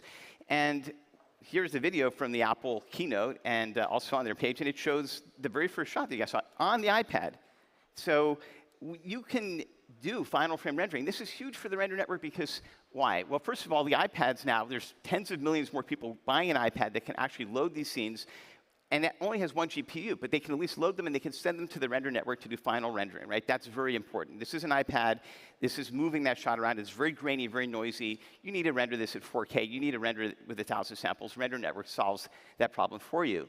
But the other thing that's wild is that 10 million iPads, some of them have 16 gigs of memory. That's a lot, right? I mean, they can load scenes, full production scenes. Even if they're, an eighth the speed of a 4090, there's 10 million of them out there. And if those scenes become render nodes, that can change the entire composition of the network. That means a lot more GPU computing power. If you look at that, one of the shots you just saw, that desert scene, that is running on the 16 gig iPad. I can move that around. I can set it up. If you look to the shot next to that, I'm also using AR as well. All of these incredible shots loaded 16 gigs of memory and render slowly on an iPad GPU, but they're fast enough for me to be able to set up the shot.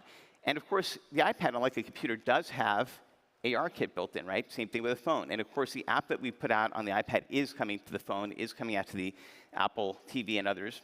And you can see here, we've also come up with ways where you can use the render network to pre-compute essentially a hologram. That's what a light field is. Now there's more sophisticated versions called NeRFs, which you might have seen because they're used a lot in AI generative art.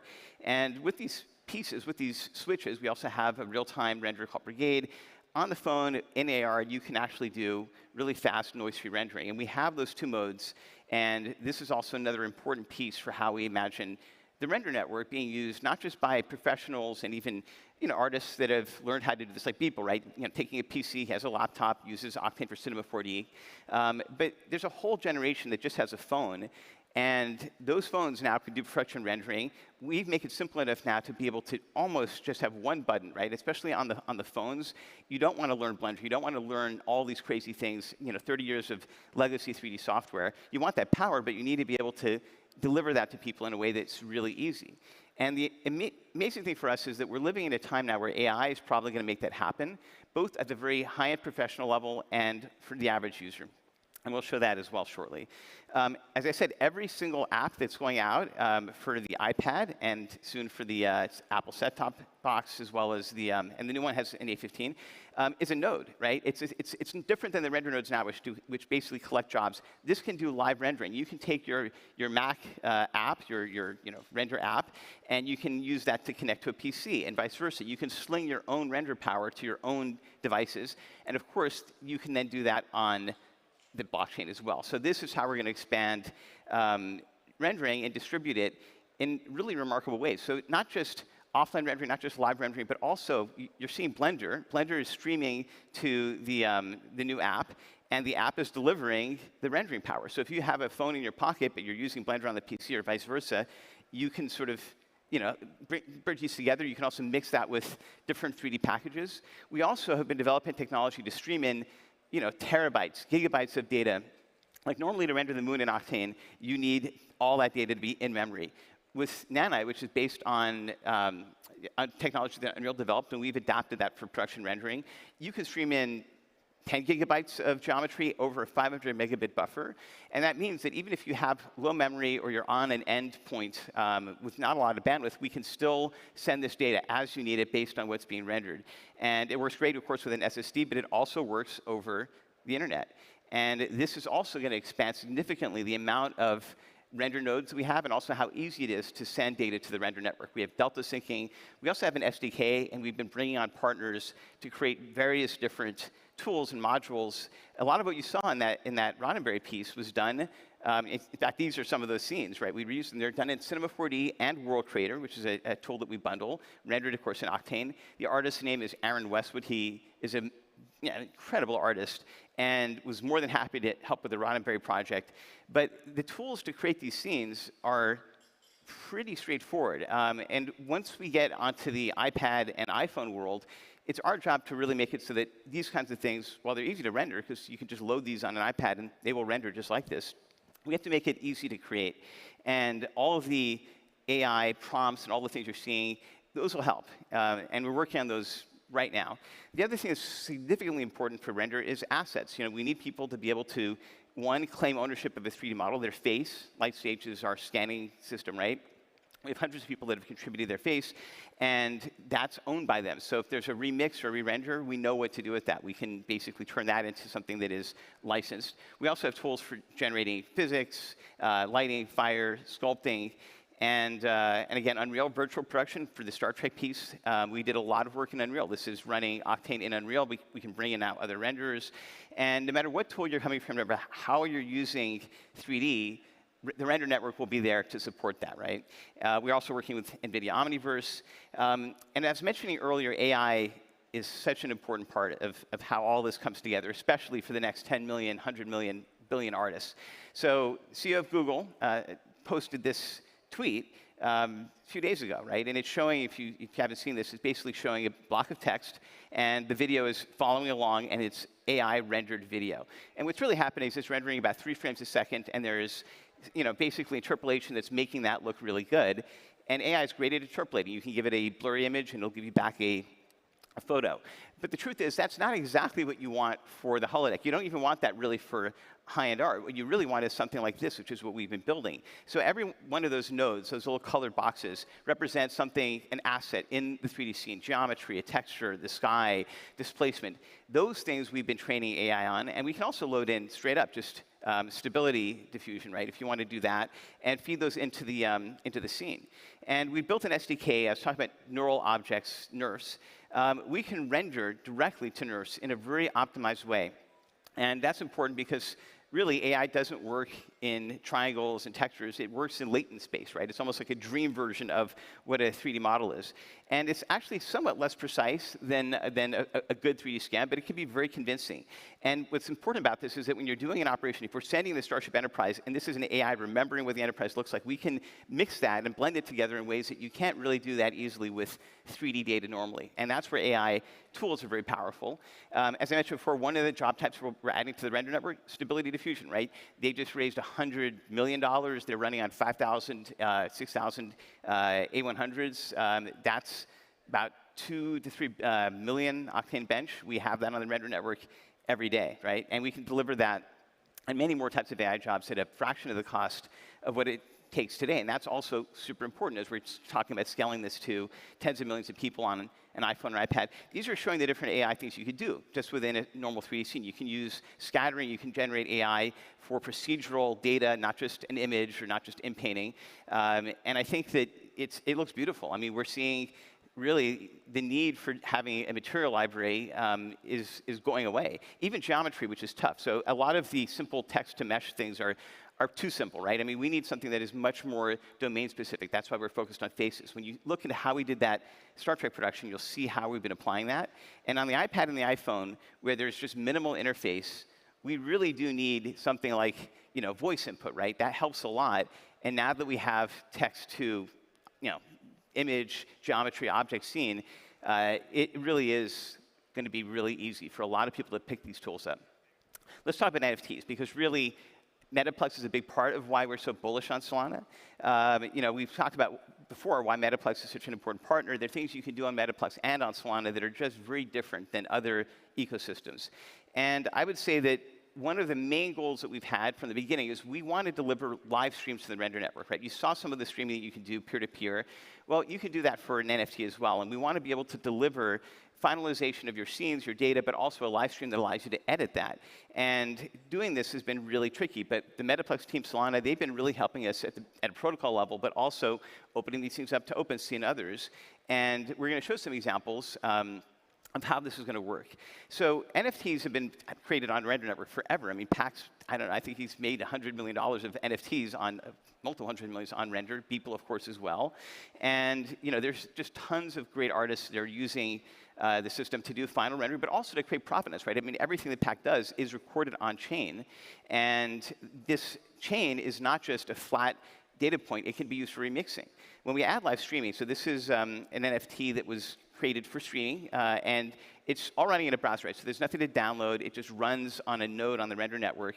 And the way that it works is there is a bit of staking, right? If you do an offline job, and the job is done, your reputation score goes up, and then you're allowed to run a real-time node, and the finalization of that node is handled based on your reputation score. We can also, by the way, stream apps. So this is the same app that we have on the iPad. If you don't have an iPad, you're on an Android or Solana phone, you can get it through the, through a web browser, and you can get it through the Render Network. And now let's talk about Beeple. Now, Beeple, we have made a special case around a lot of his work. I mean, I've known him for ages. He's actually a member, a partner of our advisory team.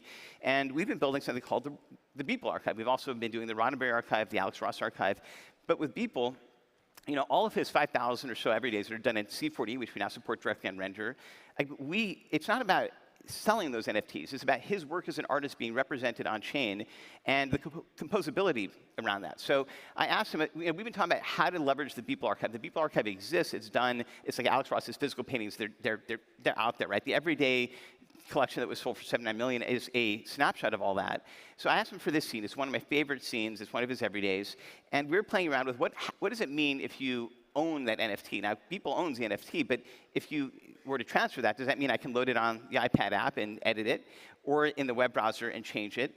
And I think that we decided, well, maybe, maybe that is an interesting option, but we need to make it so much simpler. Not everybody knows how to use these tools at that level. So we ended up with, for this test that we're about to show, and this is something that was pre-announced, is you can now remix a Beeple NFT on the Render Network with live streaming, and it uses all of the things we've been showing, even the live rendering tricks, mixing that with different pieces. And this is the output. People can make their own NFTs. Beeple doesn't have to sell an NFT. You can take one of his everydays. You can make one and remix it, and they look really good. They are rendered on the Render Network, but instead of using Cinema 4D or loading his files, you get a stream. You have a certain amount of time, and in that time stream, this is running live in a browser, you can make changes. And depending on the artist, right? I mean, this is going to be a stream for, let's say, visiting the world of Gene Roddenberry. It's not going to be this, but if it's Beeple, it will be this. And this is where the tools and the things that we're creating don't have an analog in the professional 3D space, right? We want to create something that is really simple and that leverages what the Render Network is built for and lets people create beautiful art on demand. And with Metaplex, we now have the ability to sort of create a system where that can be that can be sold. Tickets to these streams can be can be offered, and it's remarkable. I think this is going to fundamentally change the way that people think about NFTs, because now you don't have to just create one thing.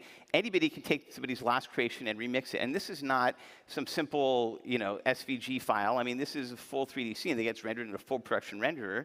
And as far as we're going to get with iPhones and iPads, and that is important for AR, this will work in a browser, and the Render Network will power it. Cloud rendering is expensive, especially when it's live.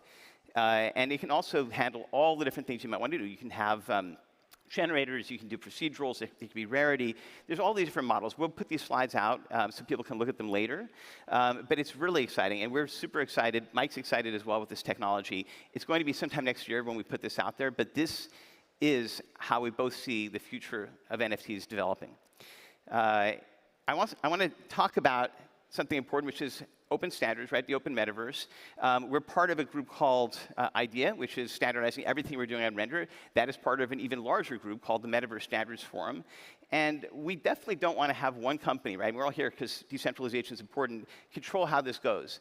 And already you can see that because Facebook is called Meta, NVIDIA is not going to call NVIDIA Omniverse the metaverse. Apple's not going to call it the metaverse, right? There's this bifurcation of what it means to call something the metaverse. In my opinion, it's just the internet, right? It's just pulling up 3D data. But there's also a deeper analog here, which is when you look at the work of Alex Ross, another top artist and a good friend of mine. I mean, the amount of pieces that his work touches is all of pop culture, right? I mean, it's enormous. It even crosses over into Warhol and Star Trek. And so as we were collecting and building the Alex Ross archive, which is almost everything in the 20th century pop culture mythology, from comics to movies, we came up with an indexing system. And when we're doing a render job on Render, we can attach it to a specific universe, a specific episode. And you start to create a chain, and this is what we have in this token called Diamonds for Metaverse, which allows you to create a provenance for stories and for narrative fiction, right? Remember the holodeck? How do you know if what you're seeing in that past was really the story of Star Trek?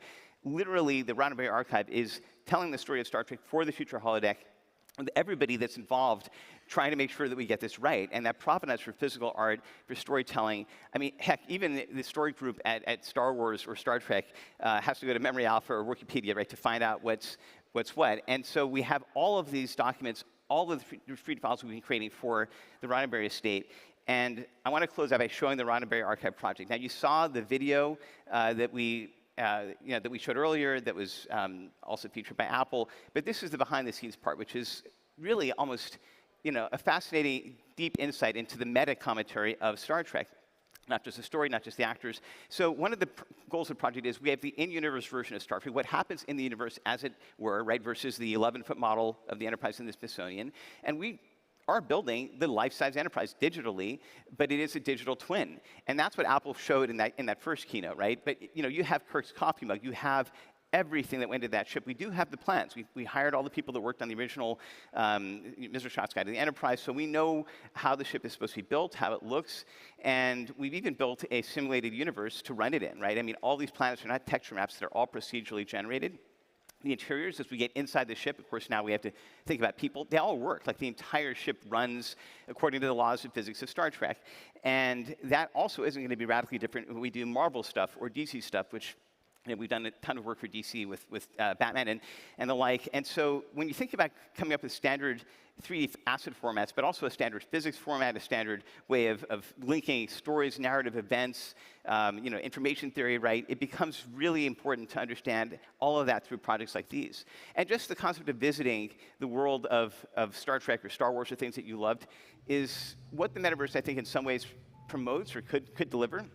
Obviously, these are pretty incredible scenes. This is what we use to film the actual videos that you saw on a virtual production stage, on an LED wall. But you can pull those down from Render, you can get a stream, and you can't change the story of Star Trek. That's really up to the Roddenberry Archive, the estate, and everyone, CBS as well. But you can certainly explore it, and you might be able to create derivative content from it, just like you can from Beeple. And when you talk about derivative content of Star Trek, Gene Roddenberry was guilty of that almost more than anybody. He had 20 different versions of the Enterprise. And of course, the Enterprise itself changes enormously over time. From the 1960s, it has a 40-year history in universe, and you can see this beautiful time lapse showing all the different stages of being built. So again, if you're visiting the world of Star Trek, which even if it's one single chair, the captain's chair, that changes significantly over time. There's the physical props, there's the digital props. All of it coming together really is part of the fabric of the storytelling of Star Trek. And I'm out of time, but I'm going to go a little bit over because I have a few more videos to play, and I think it's worth showing. The scanning of these assets is something that leads back into the digital world. So when you're talking about digital collectibles, provenance on chain, we scan these objects in. We have a team that is able to then rectify them and put them into a system where we know what the carpet was, we know what the materials were, and you can then visit the actual location, and it's all real. It's as real as you're going to get, second to having the physical asset in a museum, which does exist in certain cases for these pieces. But all of this works, right? The interior of the Enterprise is there, it's visible. And when we came to tell this story, we started with the very first episode, The Cage. These are all the sets from The Cage. It was filmed November of 1964. And we built these first because we wanted to tell this first story of Star Trek on a virtual production shoot, and this is where this came from. The director of The Cage, Robert Butler, is alive. He, in fact, was director of many pilots, not just Star Trek, but Hill Street Blues and Batman, the '66 one. So when it came time to put together all of this, bring him in March, it was incredible. And we had to then think through, how do we get costumes, how do we get characters? Characters are an important part of making that world come to life. We cast two people. What we've been doing. I'll play this video, and then I'll talk more about the casting. I was aware of the size that this show has become. I saw the size there. I saw the size here. Testimony to the quality It's been really rewarding to see the feedback from those that actually worked on the show coming in and seeing the world of Star Trek as they remember it brought back to life. That's where the magic of the work that we've done really kicks in. We're at the point where we're looking to rebuild and reconstitute these uniforms digitally, physically, scanning them, putting it performer. So what you're seeing there was shot a lot like The Mandalorian. We built the CG sets. We had the director, Robert Butler, come in as we were to refilm some of these scenes. And we did a lot of work. We did do a lot of physical work with the hair and the costumes. Then we used, Marvelous Designer, which is a fashion tool used for a lot of fashion and avatars. But we have the physical and the digital there. And you can't even tell what's 1964 or what's 2022. It's that good. But what's crazy is that these things are digital. These are digital assets. We have performers, we have real objects, but they're scanned in, and then AI rectifies all that to allow us to deliver these kinds of experiences from those assets.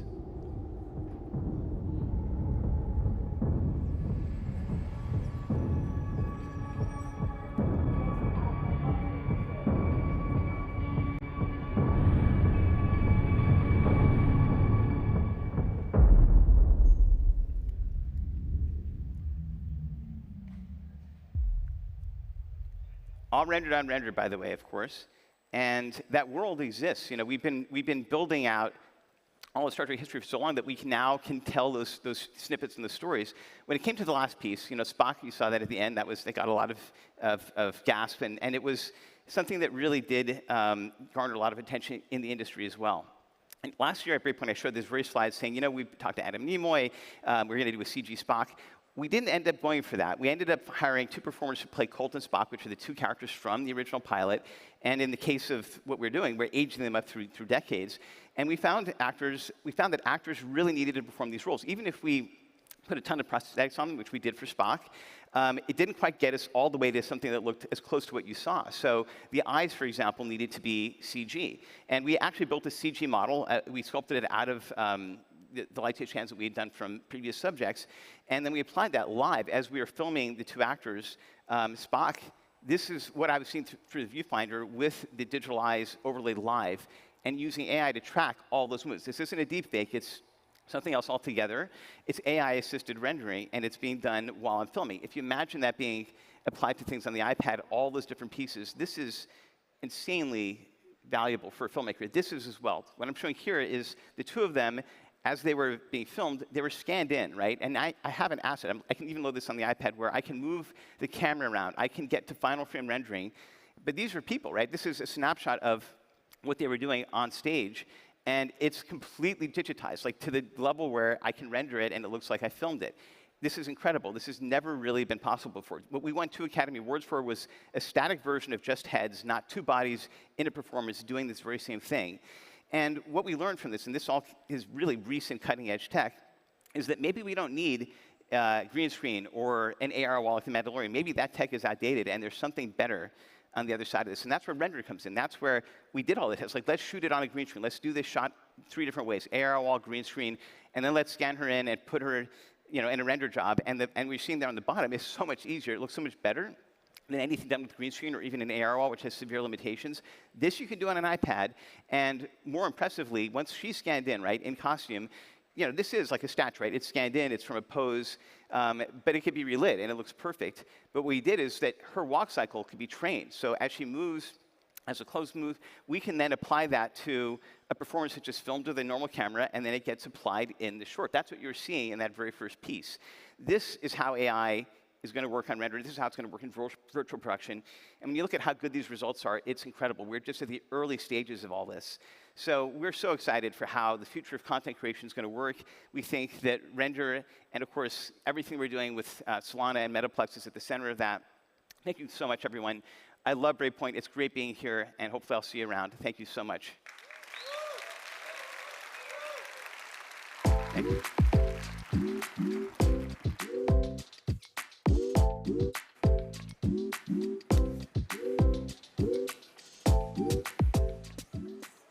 I love how nerdy cool so much of this stuff is. That was amazing. I can tell why they won multiple Academy Awards. All right, everyone. Next up, we have lunch. So go out, fill up the stomachs. We'll be back here in 30 minutes, and we'll have more this afternoon.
Please silence all cell phones. Our program begins now. Welcome back to the stage, David McIntyre. Thank you. Appreciate it. Hope everyone had a great break. Oh, thank you so much. Love that warm welcome. Thank you, thank you. Hope everyone had a great break. You were able to go outside and enjoy another beautiful day in Lisbon. It's incredible that we're almost at the end of Breakpoint. It has flown by. So many amazing presenters on this stage, but we have 2 more amazing sessions for you. And so I'll kick it off by introducing an amazing panel that we have to discuss a very important issue, which is decentralization. Heard a lot about that this week, but I think these panelists are going to provide some incredible insight as to how to think about decentralization. So I'll let the moderator, Dan Albert from the Solana Foundation, introduce the panelists, but please join me in welcoming them.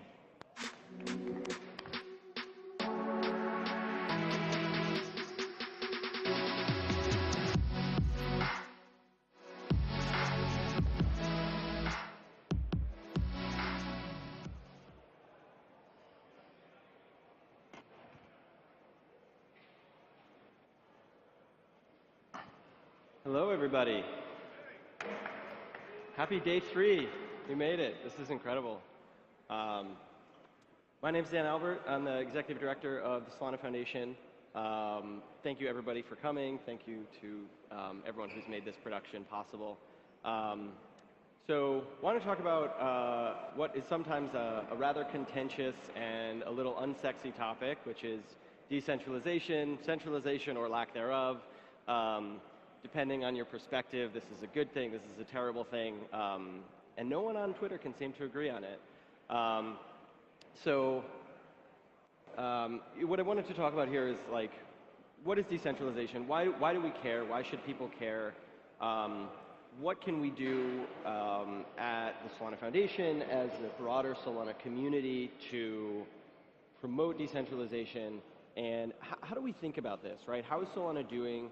There's a lot of different ways that we can measure, quantify, kind of argue about what is decentralized enough, what does this mean? You know, there's not a single black and white metric that kind of makes this definition. But what I want people to understand is, like, how, at least for me, kind of how Solana Foundation views this incredibly important topic, but also how the Solana Network is doing and how some of our members here kind of think about this and what it can really bring to the whole Solana universe. So I want to introduce our panelists. We have Felix from Chorus One and Chris from Chainflow. Now, Chorus One and Chainflow, these are some of our most OG validators. They've brought a lot to the network. Both of these guys were around when Solana mainnet launched. They were around even before that. They helped us get testnet running, helped us get mainnet running, helped design a lot of kind of the early decentralization principles of Solana. So thank you guys for being here. So I guess I'm kind of going to open with, like, this first big idea is, like, why should people care about decentralization, right? We've got all this wonderful tech. Solana's super fast. It's got these amazing properties. And there's all this argument, decentralization, is it centralized or not? So Chris, maybe I'll start with you. I know you've done a lot of thinking and writing on this topic. So, like, why should anyone who's developing on Solana, thinking about this chain or the other chain, why should they care? Yeah, thanks, Dan. I think, to me, centralization is really the foundation of why we're here. And without decentralization, really not a lot of these other things matter. At Chainflow, for example, we're hoping to build crypto infrastructure for a better future, essentially. And to us, that means that, everybody hear me or not? No? Shout. New York style. Yeah. Is this better? Yeah. So basically, to me, without decentralization, a lot of this stuff we're doing doesn't really matter because decentralization is the foundation of what we're building. Thank you. And for example, at Chainflow, the infrastructure we built, we hope eventually built an alternative to the current economy, which we see as inequitable, pretty exclusive, and unfair. So we hope that building the principles of decentralization into all these great things that are being built on top of Solana ultimately create an economy that is much more inclusive, much more equitable, and much more fair. which means really anybody can participate, opening up financial freedom for a wider swath of humanity, if you will, than we have today. Great, thank you. So there's kind of a couple axes I wanted to maybe start exploring, that we've talked about in the past. There's one sort of, would say network infrastructure is a major factor that we talk about when we look at single points of failure or distribution of power and data and its distribution. So I want to talk about this idea of network infrastructure, geographic decentralization, and then I want to talk a little bit about economic decentralization and kind of how Solana is doing on each of those parts. So you guys helped us launch Solana. There were a couple dozen validators, right? This was 2.5, 3 years ago. And today, the network stands, there's close to 2,000 validators, 1,400 RPC nodes in, I think, 33 countries all over the world.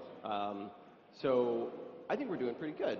But Felix, maybe you can kind of talk to what have you seen around this geographic spread of Solana, and sort of what does that mean for any sort of centralizing or decentralizing factors? Sure, yeah. First of all, yeah, thanks for having me.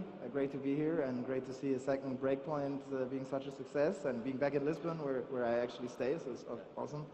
I think really what always struck us about Solana was really important was that there was a lot of value put on the validators of the system actually running the network, from the very beginning, by running the Tour de Sol and really being supportive of people that join the network to kind of just maintain it, which is not necessarily true in other ecosystems. And I think the Solana Foundation kind of delegation program really took that also to a new level, where you really kind of introduced metrics to look at kind of the data center concentration and kind of distribute the stake based on these things, which I think really helped foster a more broad validator ecosystem, because obviously there is kind of a limit to how many people actually want to run a validator and maybe even turn it into an actual business to do it full time. I think there's a bunch of hobbyists, and then there's basically a bunch of professional validators, and I think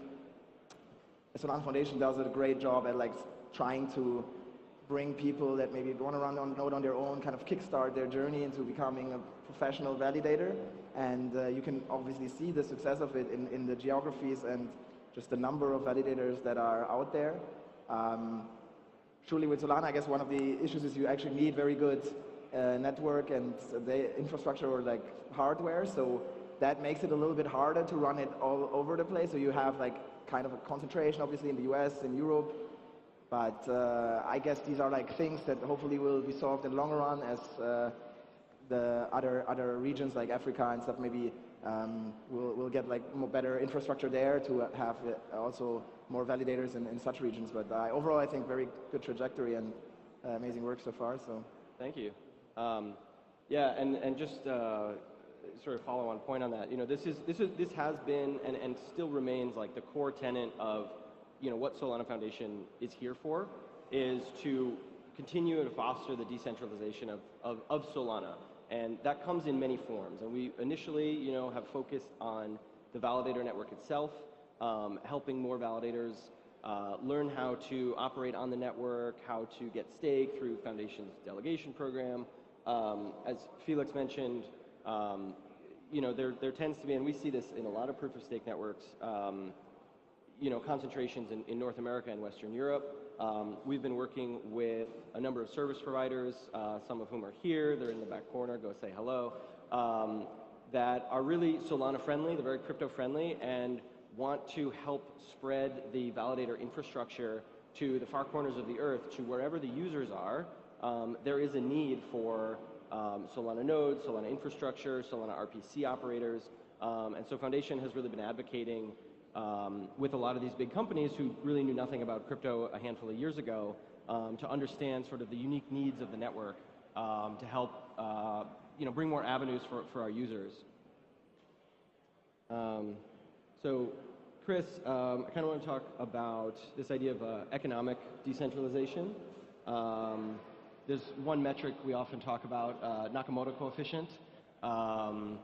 Refers to kind of the distribution or concentration of stake on a subset of validators. I know you have Nakaflow. You do a lot of research comparing Nakamoto coefficient and state concentration on various proof-of-stake networks.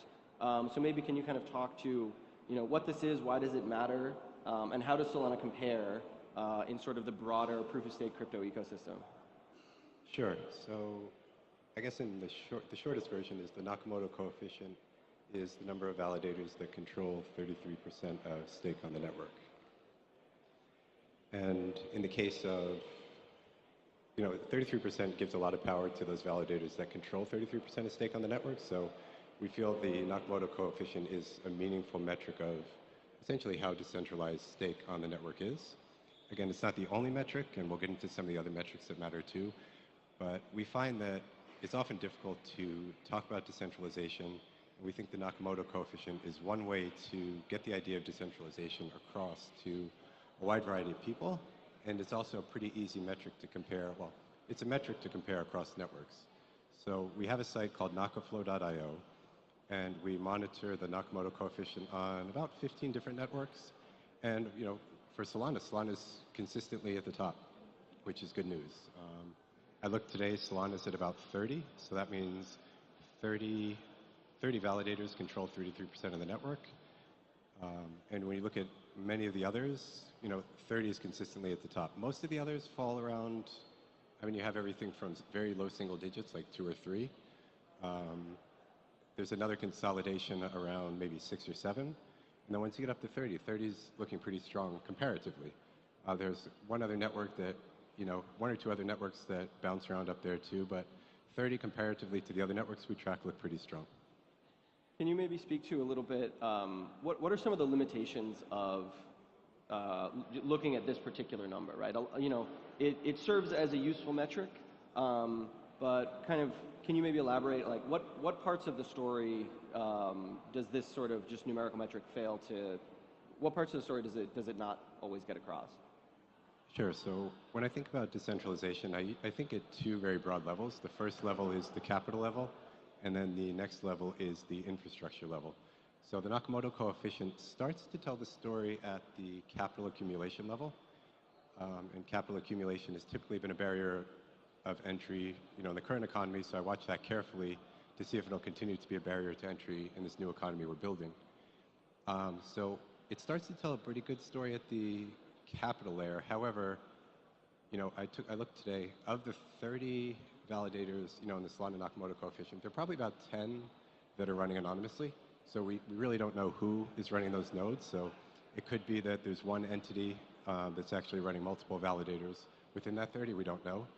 So that's one limitation. We don't necessarily know who is running all the validators in not just the Solana Nakamoto coefficient, but any other network too. So to really understand what the Nakamoto coefficient means and how useful it is, you have to understand the actual operator or the capital owner behind the validator you see in that list.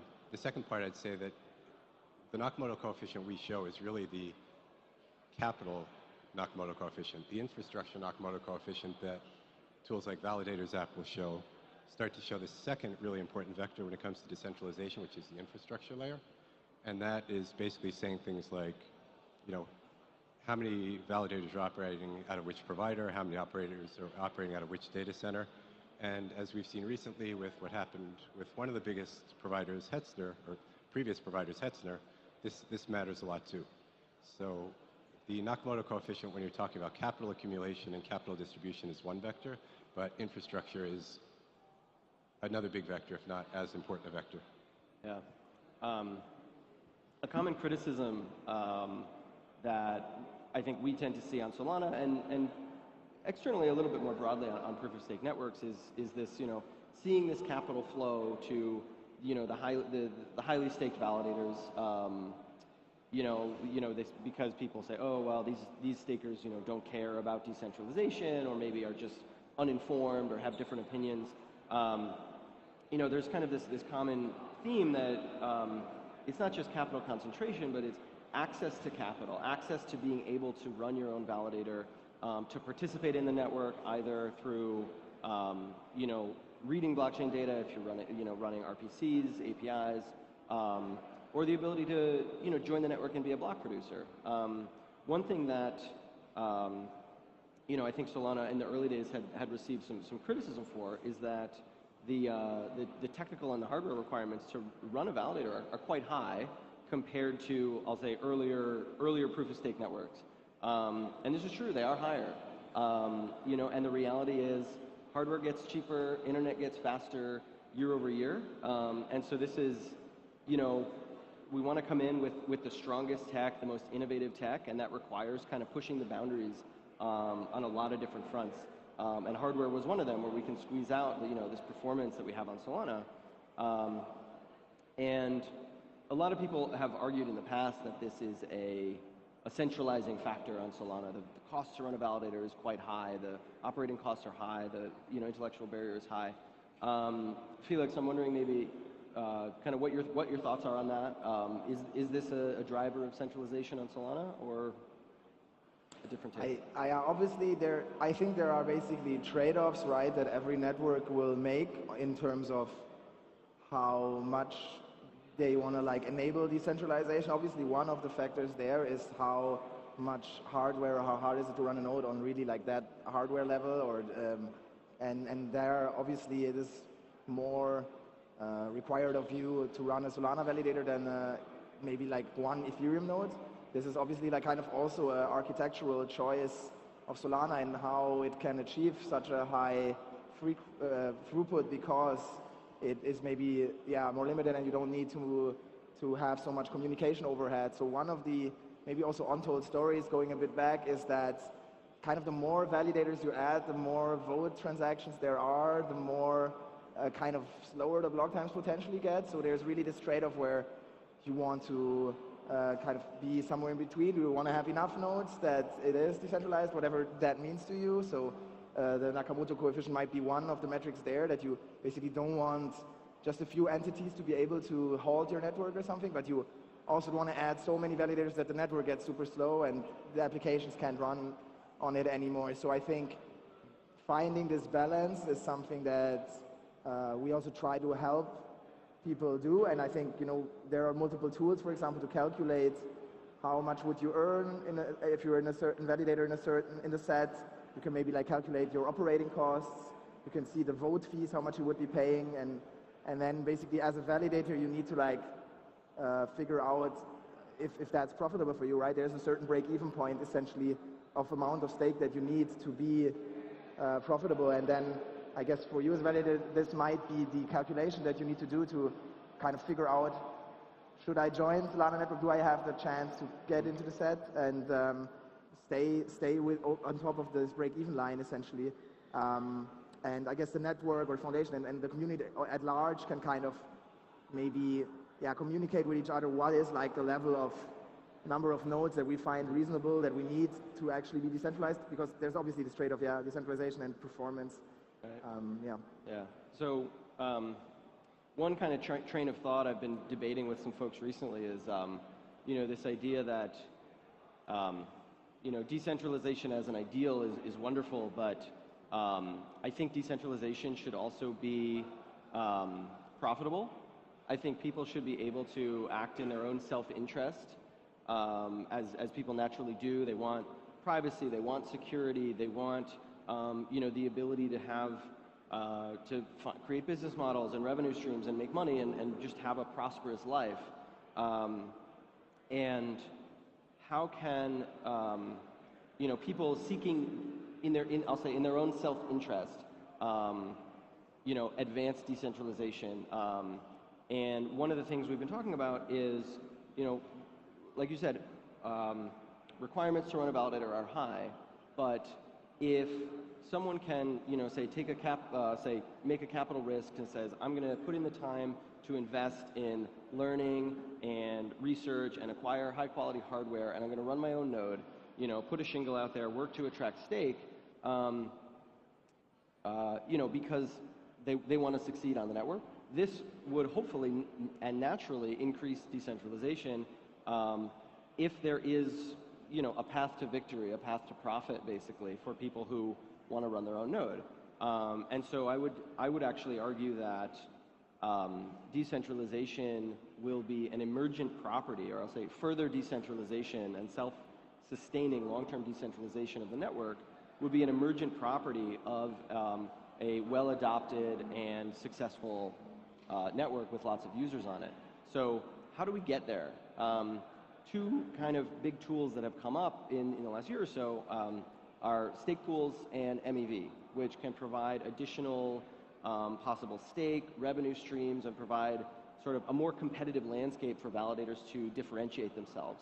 So Chris, maybe can you talk a little bit about what you see on stake pools and this idea of liquid staking on Solana?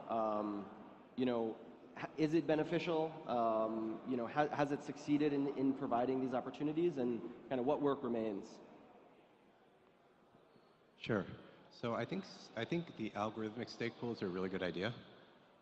I've always been a fan of algorithmic, meaning that if you delegate to a stake pool, there's an algorithm in place that then delegates to a selected number of validators based on certain criteria. And the algorithms I typically favor are the algorithms that take decentralization into account. For example, if you already have a lot of stake, you're not going to get a lot of stake. If you're in a data center that already has a lot of validators, you're probably not going to get a lot of stake either. So I really support these algorithmic stake pools in that I think that it's an easy way for a delegator who cares about decentralization to make a difference. I think in terms of aligning economic incentives at the same time for the delegator, it also spreads risk because you don't really have to think about who you're staking to. You trust the algorithm, which is open source and transparent, to stake to good validators for you. And if a validator goes down, you don't have to worry about restaking yourself. Essentially, the pool is going to do it for you. So I think that stake pools are a really strong tool to increase decentralization on the network in the long term. I think the uptake on it so far isn't where it could be and should be. And I think the more we can get stake into algorithmic stake pools, the more decentralized the network will be over the long term. Great. And Felix, Chorus One was one of the early and kind of major developers of Lido. You helped bring Lido to Lido liquid staking to Solana. I'm kind of curious, what's your take? How does Lido view this, this topic, and how is sort of the Lido adoption on Solana kind of moving us in a centralization or decentralization direction?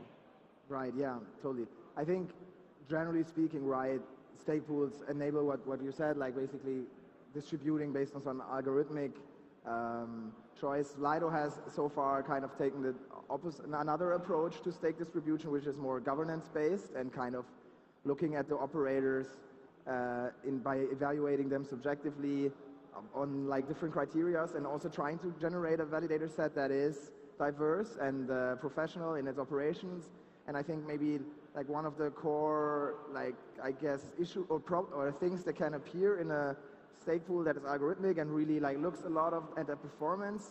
So I think can happen that you try to stake a lot to like 0% commission validators, for example, and by that kind of accelerate this race to the bottom for validators that they basically don't earn on providing security to the network, and in the end that will obviously then kind of put them out of business. Even if they were able to gather stake, they maybe can only stake in the stake pool set if they have 0 commission, so it doesn't really get them anything. So I think there's a certain problem there, but overall I see a lot of potential in stake pools and kind of like experimentation in terms of how to distribute stake and diversify the risk for the sole holders that might not necessarily want to think about which validator should I stake to. And but yeah, I guess there's different types of users and token holders that have different preferences. Some might want to really choose the validator that does the most to contribute to the ecosystem, what they think, or they just go to a stake pool and know they're diversified. So yeah, really like the experimentation. I think it has succeeded to a certain extent. Obviously, it's pretty low adoption still on Solana overall compared to, let's say, Ethereum, where their like liquid staking is very dominating, which is also because of the design of Ethereum staking that is much more not so great in the first place for delegation and for this system of token holders to participate passively in staking. So liquid staking has captured much more market share there. Mm-hmm. So yeah, so what we're starting to see here with stake pools and you know, the next thing I want to talk about is the more, as I see it, the more diverse opportunities there are for people to run infrastructure. Just like we've kind of seen with like the DeFi boom in DeFi summer, there were people doing all this experimentation, creating all of these new economic models, trying experiments, some succeeding wildly, some failing wildly, but really creating this really rich ecosystem in which people can build innovative products. And what I'm starting to see, and what I'm really hopeful to see on Solana, is that same kind of economic robustness and a broader playing field for profit and for success at the infrastructure level itself. One really hot topic that comes up around revenue and infrastructure is MEV, right? Maximum extractable value. We've been hearing a lot about MEV on Solana these last couple days, and it doesn't come without risks. A lot of people are concerned that MEV might be a risk to centralization, and I'm kind of curious what, Chris, maybe you can kind of speak to what your view is on that. What are the risks and kind of what are the positive opportunities we might see?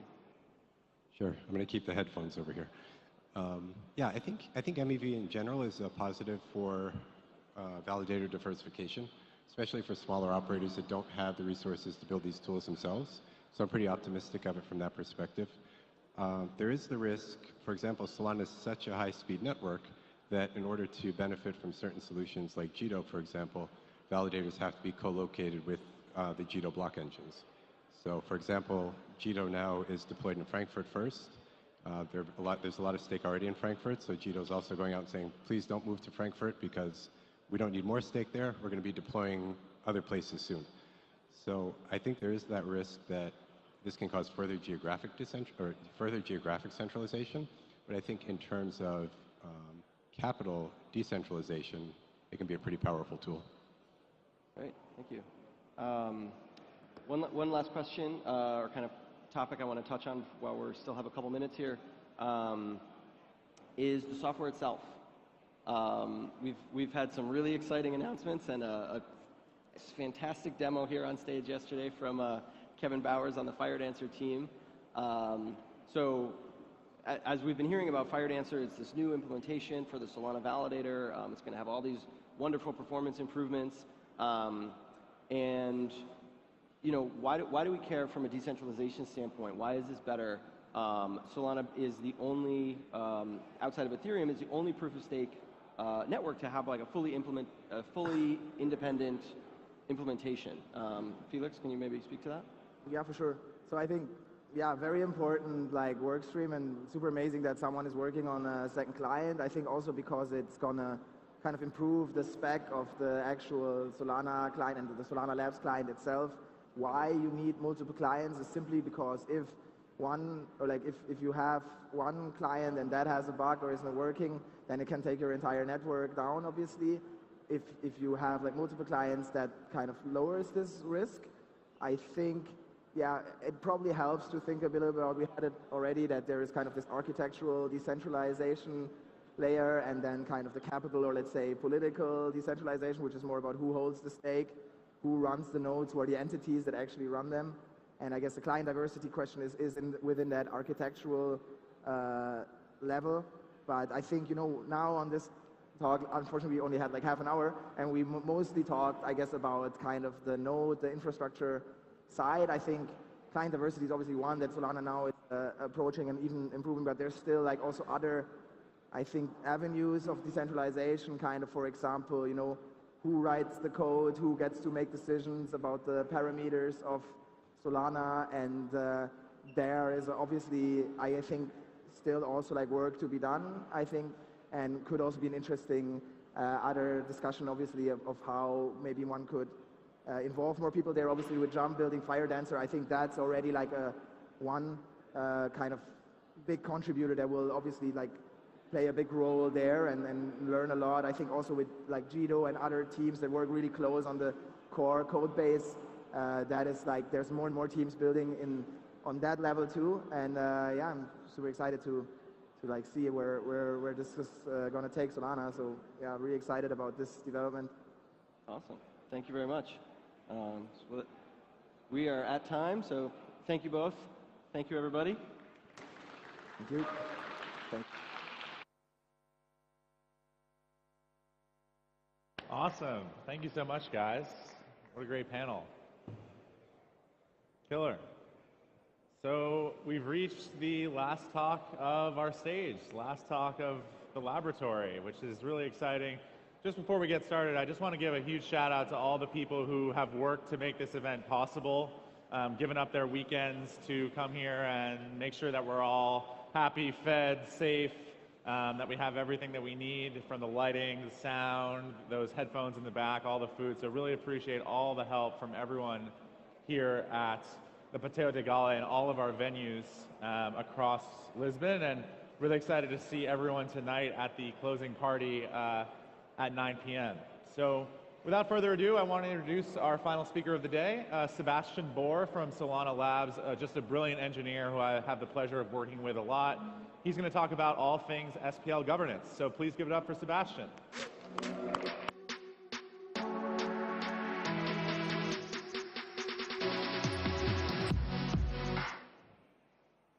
Hello, everybody. My name is Sebastian Bohr, and I work for Labs. And I used to say that I'm professional glass eater, but it's not funny and not relevant any longer. Solana development became so easy. So today, Sebastian just developer.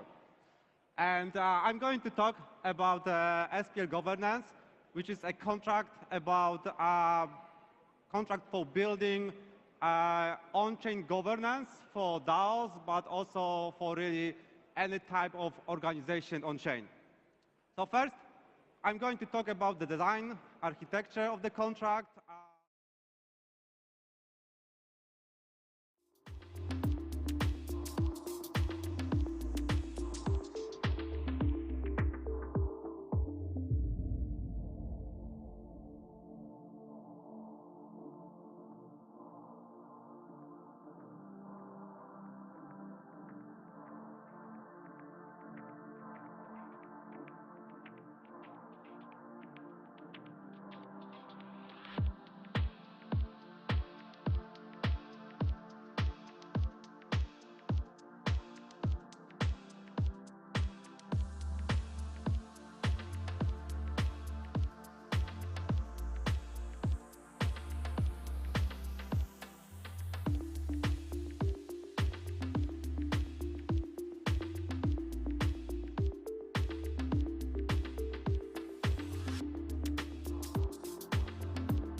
was an awesome panel.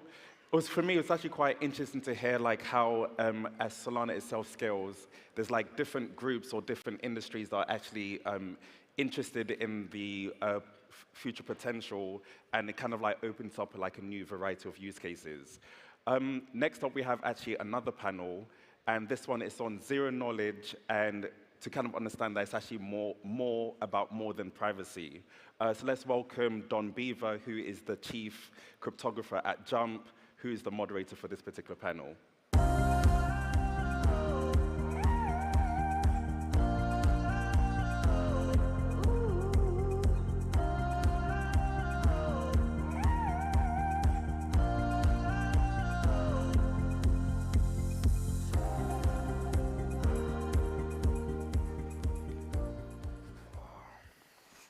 Hey guys, how's everyone doing? So today we have a pretty distinguished panel of cryptographers and ZK builders. Really honored to introduce Don Beaver, head of cryptography at Jump Crypto, Jorit, core contributor to Light Protocol, and we've got Yannick from Elusive. So he's the co-founder of Elusive. So I want each one of you guys to kind of introduce yourselves, let us know how you got into crypto, how you got into the ZK space, and what led you to developing this kind of new technology. You pick an order. Don, you Sure. can start. Thanks, Saeed. So I got into crypto a long time ago when I was doing my PhD. It was kind of, breaking news at the time, and back then crypto meant cryptography, not so much cryptocurrency at the time, although there was plenty of thinking about cryptocurrency. I got really intrigued by this branch of cryptography called multi-party protocols, which is essentially secret ballot elections. And it overlaps a lot with the zero-knowledge topic that I think we'll talk about a little more today, which is looking at computations, making sure they're either executed correctly, and also making sure that you can show that they're executed correctly after the fact. In those days, cryptography is a little different than now. It was a much more theoretical place to be, but it was still intellectually, incredibly fascinating. And I think the first time I started writing papers was probably sometime in the 90s, and had pretty much a relatively academic career before jumping into kind of more applied things over the years, eventually ending up in the last year at Jump doing very applied cryptography, and hopefully moving the world of zero knowledge into real implementation. That's it. Awesome. Hi, my name is Jorit. I started out in crypto in 2017. First of all, I was very fascinated by ICOs back then, and really got me really motivated to look into all these blockchain projects. And what actually got me to stay were the ideas about these decentralized systems, and in particular decentralized autonomous organizations. And that led me to really work towards being able to build such protocols myself. And over the years, going towards that, I got really hooked on what I've just found was the most interesting thing, the most interesting problem to solve, which was really missing from mainstream adoption, which is privacy, which got me towards zero-knowledge proofs. So I worked a bit on private voting prior then to leading and realizing that this was not going to be actually usable by anyone, which led me towards looking to implement this on Solana and looking to implement a more general platform such that not only private voting is possible at scale, but other applications as well. So these are kind of the origin story of Light Protocol, which we started out last summer, first building a proof of concept, then open sourcing the first proof verification in the beginning of the year in January. And we're live on mainnet since May this year. And I'll really, we're completely open source and looking to work towards this vision of a completely private ecosystem on Solana. Yeah, hi, I'm Yannick, the co-founder of Elusive. And my origin of getting into cryptography is through university. So studying computer science and math, you hear about elliptic curves and actually multi-party computations. So it's kind of cool to sit on stage with Don Beaver, who's already written papers about those topics when I wasn't even born. So yeah, we have multiple generations of cryptographers here, really. But seeing elliptic curves and encryption algorithms using elliptic curves, I got interested and started studying math next to studying computer science.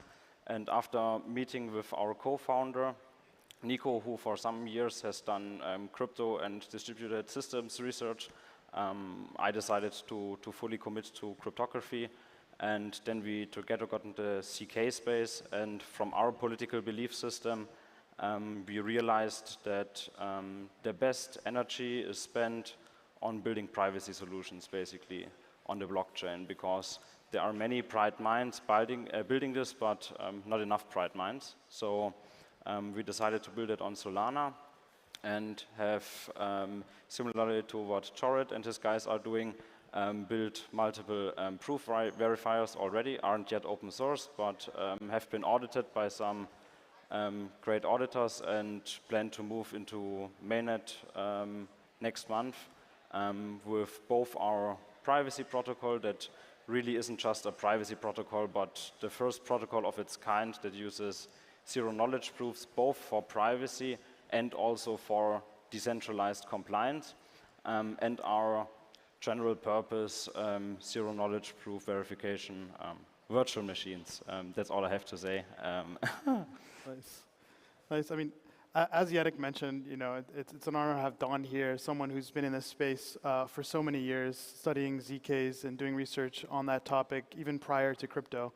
So maybe, Don, you can give us a history of how did ZKs come to be? What's the history behind this piece of technology that everyone's talking about in crypto? Yeah. Let me see if I can riff on this a little. Kind of 3 stages of it. The first of which I wasn't there for at all. This brilliant couple of researchers, Shafi Goldwasser, Sylvia Macaulay, then at Berkeley, kind of were riffing. They were in graduate school. They were riffing on this idea of how would you play mental poker? How would you play poker over a phone and pretend, you know, someone dealt the cards and the other person on the other side would say, oh, you know what, I want to draw too. They worked on this problem for a while. It's a problem that Manuel Blum suggested to them. Fascinating thing. At the end of this, they kind of said, well, we got a way to do it, but we don't know exactly how to show that this interaction was done correctly. And this kind of led them to be inspired to come up with this notion of how would I tell somebody over the phone that, you know, I shuffled the cards correctly, I dealt them correctly. And that led them into kind of the theoretical aspect of zero-knowledge proofs. And at that point, it kind of burgeoned into a very theoretical space. The space was, hey, what could an alien come down and tell us that we really couldn't do ourselves? What could an alien tell us about some brilliant theorem in the universe, and us being merely human polynomial time algorithm people with weak, you know, laptops? How could we check what an alien could try to convince us of? And in those days, very, very theoretical days, it was to say, oh, look, you could produce proofs of these incredibly complex things that are beyond our own means to produce, but we could be the auditors and figure out how to check those, you know, proofs from aliens. That was kind of the second phase. There was a long and rich theory, rich, you know, phase of looking into the theory of what could you do here. Then more recently, in the last, you know, decade and a half or so, everything got scaled down. And the fascinating thing about how everything got scaled down is that it got scaled down to something that is practical. So instead of aliens showing something to us as mere humans, now it's computers running polynomial time computations trying to be verified to something that is incredibly, incredibly weak, a tiny little checksum of like a medium program. So instead of like a giant alien intelligence coming in and trying to explain something to a human, you've got a human level laptop data center trying to produce something that's checkable by a very, very weak computer. And what's great about that scaling down from like exponential to poly down to log time sort of thing, if you get too nerdy about it, is that at this scale you can start to look at computations that you want to land on a blockchain somewhere, Solana. You don't want to pay the expense of doing the computation. All you want to do is say the output of this computation was XYZ. And now at that scale, you can check them very quickly. And that, I think, is one of the most fascinating aspects of this. The other obviously fascinating aspect of this, which is huge, which I will let the co-panelists over here talk to as well, is the privacy, which is also fascinating. It's not merely the fact that you can scale things down to a place where you can check complicated calculations and not be lied to, where you can audit them in super fast time. It's also that you can audit them in a private manner, almost for free as well. So both of these have come to kind of real fruition, in recent years, and we're seeing the impact of it right now because it's a great way to scale out blockchains in ways that otherwise are, they're not exponentially expensive, but they are somewhat prohibitively expensive. We get them down to a scale where things actually run really, really fast. So I'm very excited to see that third phase of zero knowledge and verifiable proofs coming into fruition. I love that story. It starts out with people wanting to play poker over the phone, and it leads to a 25, 30-year kind of academic endeavor. And I think it's kind of applicable because poker today, you still really can't play poker on-chain without ZKs hopefully unlocking that ability. So maybe a good question is, what's the difference between verifiable knowledge and zero knowledge? And, how are people using that today? I'm happy to jump in to start with, and you guys are really, the privacy you guys want to talk about, I'll talk about the verifiability a little bit. So zero knowledge has two parts to it. It's got an interactive proof part of it, and it's got a privacy part of it. And you can mingle the two, which is great. One of the initial benefits of having the verifiability of it is that even without the privacy, you can land correct computations. If you've got a million-step calculation, you can condense it kind of like you do a checksum. You add up all the digits on your credit card, and they add up to 73. And if you transmit it and you don't get 73 on the other side for the sum of the digits, you'll find out something is wrong. Well, you can take the verifiable computations the same way, do a million-step computation, land that computation on a chain somewhere and say the output is 73 or whatever it is, XYZ, but you don't have to repeat the entire million-step computation. So there is a verifiable scaling compression side to ZKs that is incredibly exciting because that's the part that actually makes it possible to get efficiency where there wasn't efficiency before. So you can really, really just do your calculations off-chain and then do a really quick verification check on-chain. So the idea of figuring out what calculations can you do really, long calculations, but what calculations can you verify really quickly is really critical to this. And there's been a ton of study on this in recent years for how to boil long million-step calculations into 3-step calculations, get those correctly on the chain. Now, wonderfully, you can also actually add privacy in there as well. And I think that's definitely what excites all of us on the stage. And I should turn this over to people who love the privacy as well. Awesome. Yeah, exactly. So, I think in general, transparency on blockchains is sold as a feature, right?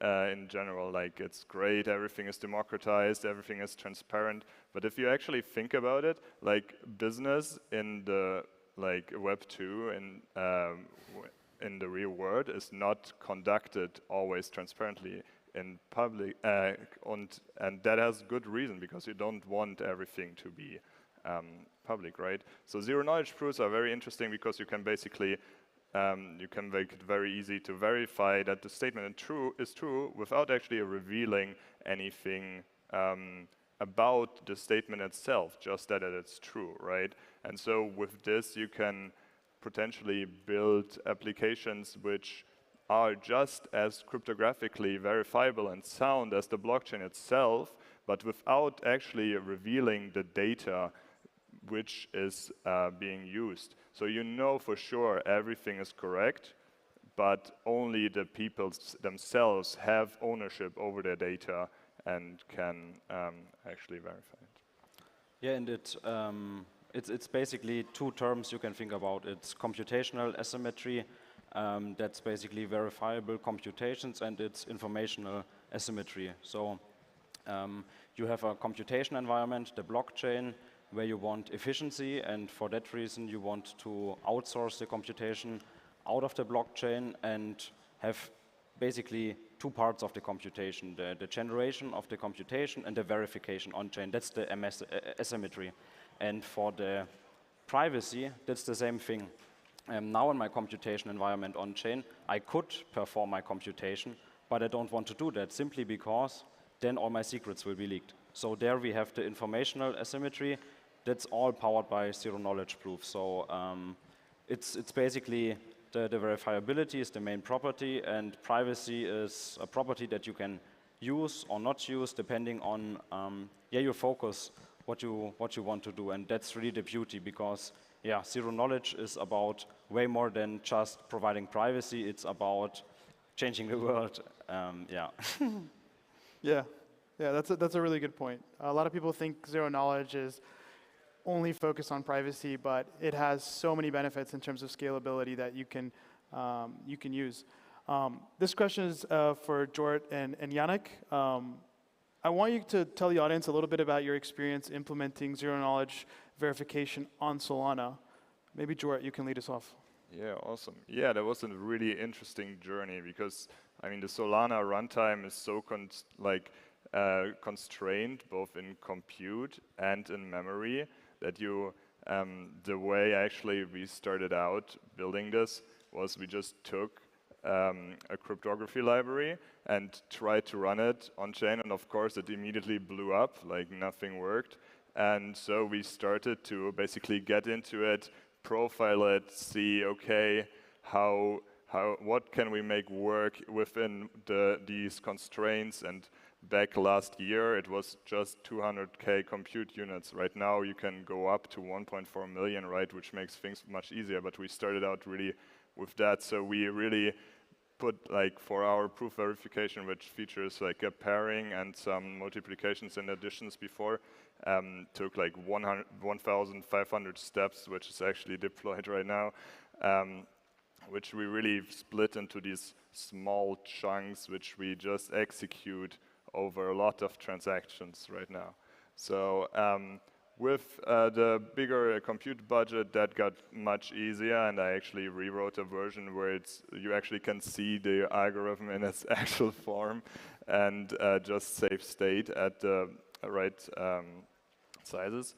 But yeah, and I'm sure we can like do much better further optimizations on there in the future and make it run in less transactions. Yeah, so we were actually quite happy that Solana allows development with Rust. So what we did to solve the issues that Jorrit just described is we've built an interpreter in Rust that basically is a macro that then uses the different computation steps. So you have all kinds of multiplications, additions, field arithmetic, elliptic curve operations for your zero knowledge proof verification. We took this complex computation and put our interpreter around it, and this interpreter then automatically splits it into the packages that the chain can handle from compute budget, from memory perspectives, and we've applied some additional optimizations. So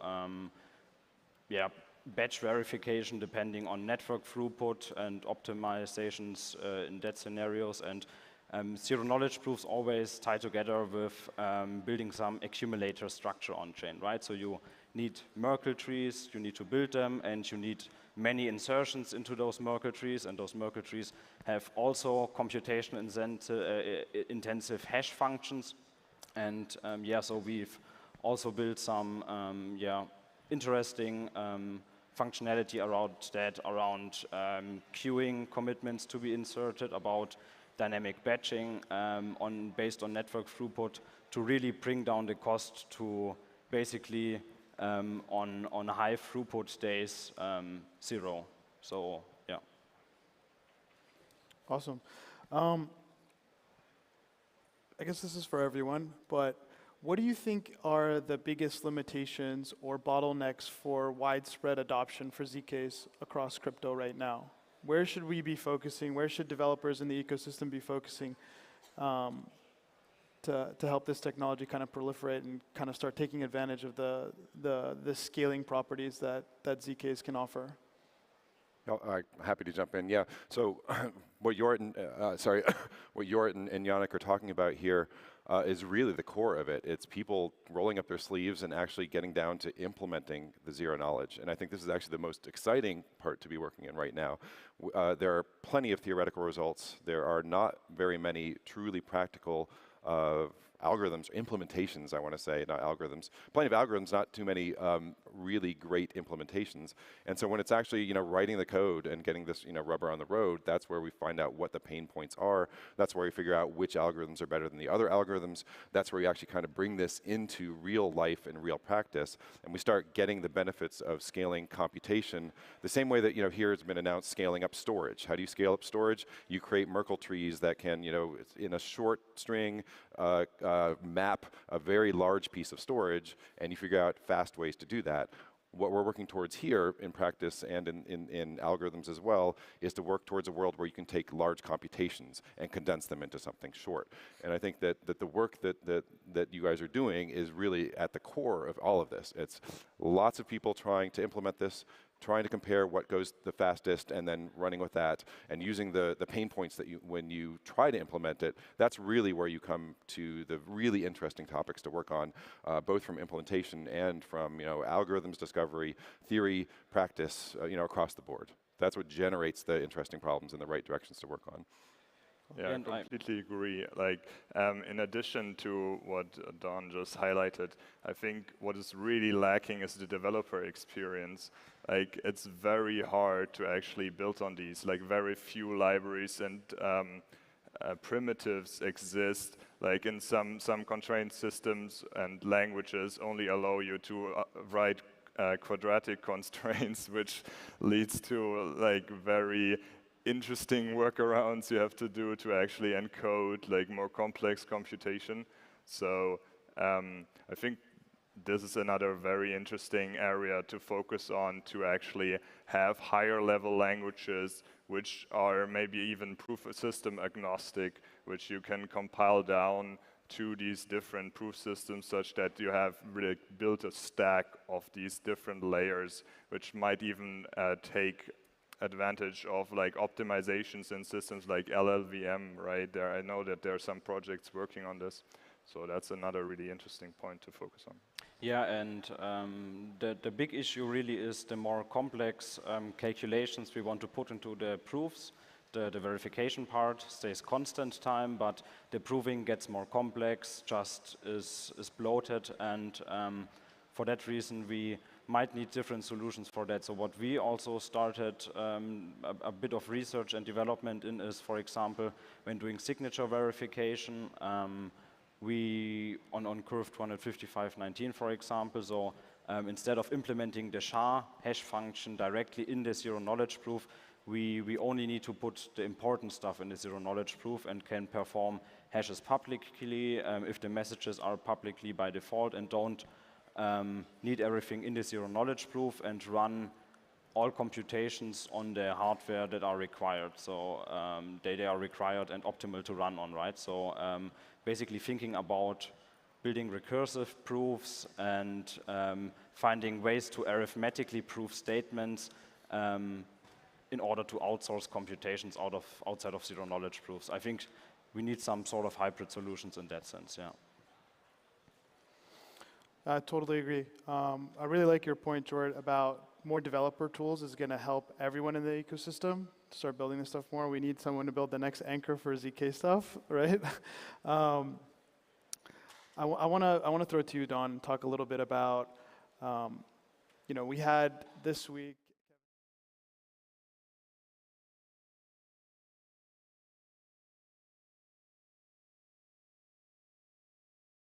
And today, I'd like to talk less about technical points and a little bit more about the foundational reasons for why we are pursuing a Web3 venture.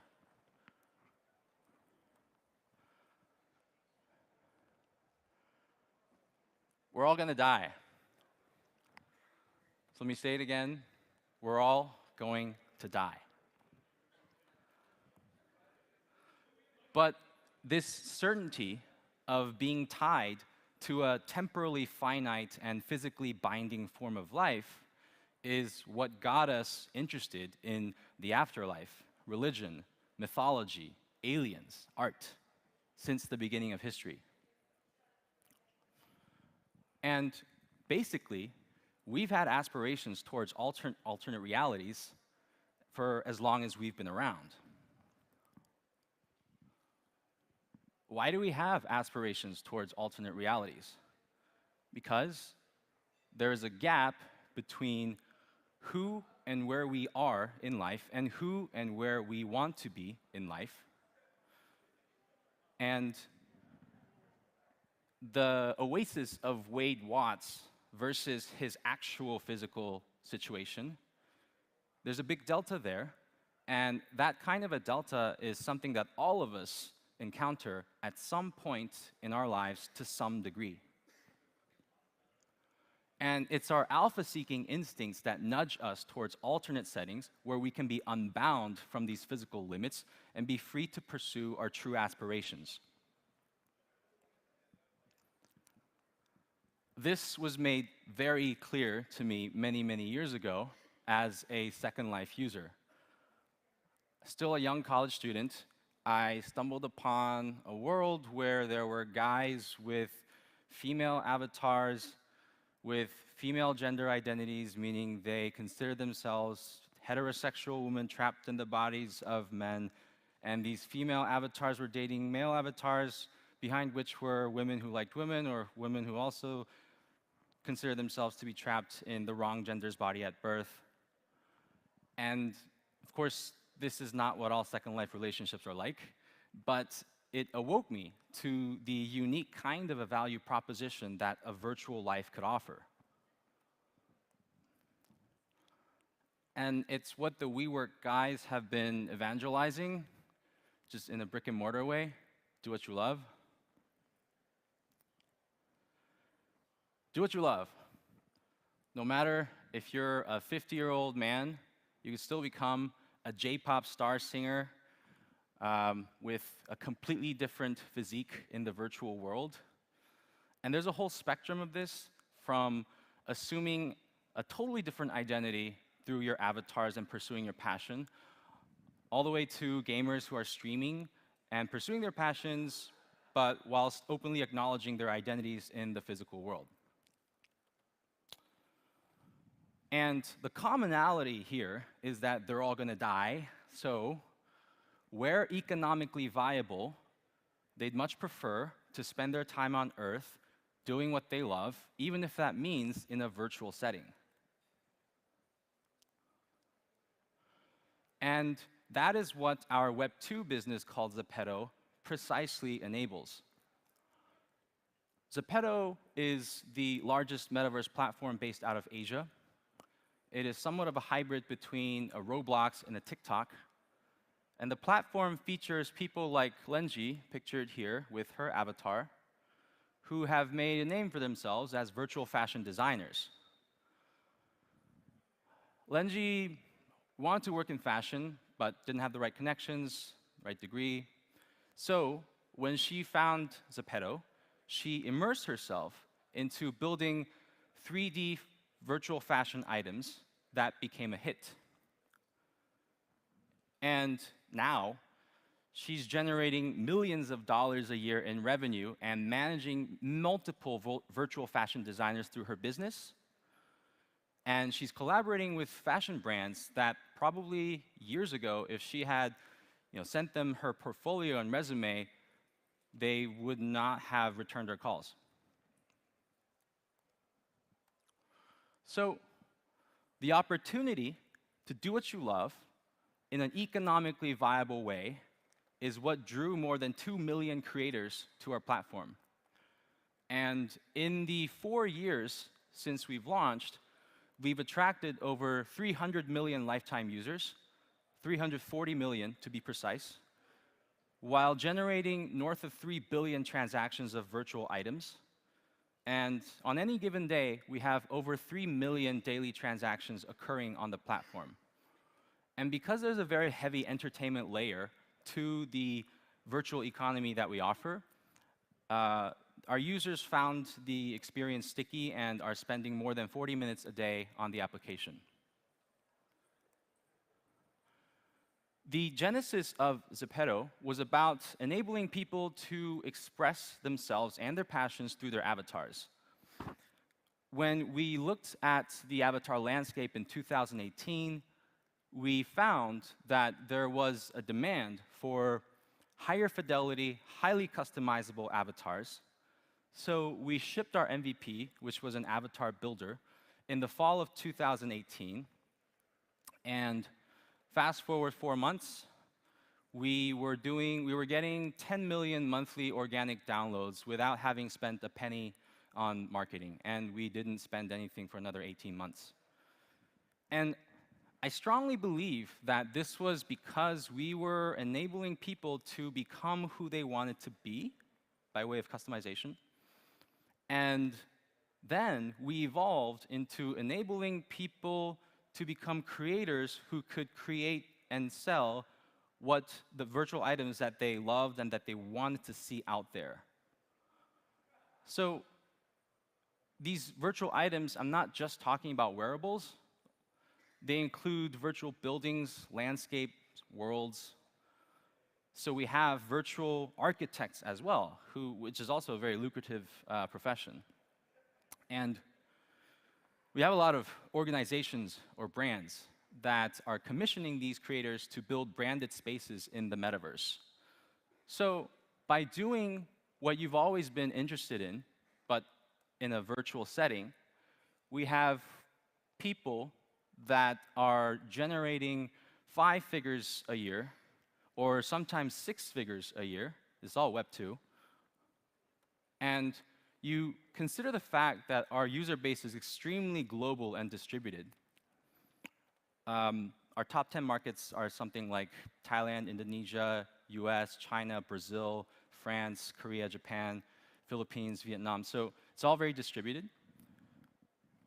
And if you think about the fact that a lot of these users and creators come from various underdeveloped regions around the world, that money that they're generating is, the money coming from these virtual economic activities is sufficient to put food on the table for families, and it's basically paying for their physical existence. So this brings me to a very important point about why crypto is very important for the metaverse. But I want to stop briefly and digress a little and talk about labor. In the higher echelons of productivity, we strive to create value for society and for others. But at the base level, we start working because we have to support ourselves. We have to survive. Pay for food, electricity, winter clothing, subway tickets, Breakpoint tickets. And we go to school and get an education primarily to train ourselves so that we can successfully work to support our families and ourselves. But technology like AI and a lot of other things are changing what it means to work. From automated translators to delivery drones, many of the jobs of today will die, and labor will shift more towards content creation and consumption online. I mean, we've been seeing this for a while with YouTubers, Twitch streamers, Kevin Rose podcasts, OnlyFans. So traditional education will gradually begin to lose merit, not entirely, but a lot more so than is the case today, insofar as they continue to preach training that is focused on physical world-driven labor. And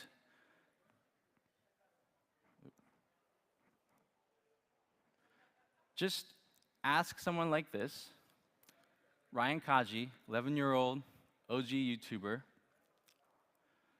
and his YouTube channel generates 8 figures a year. But what happens when YouTube slaps a red flag on his channel for whatever reason? No explanations, no heads up. Suddenly, his online content, which are his online assets, are frozen. And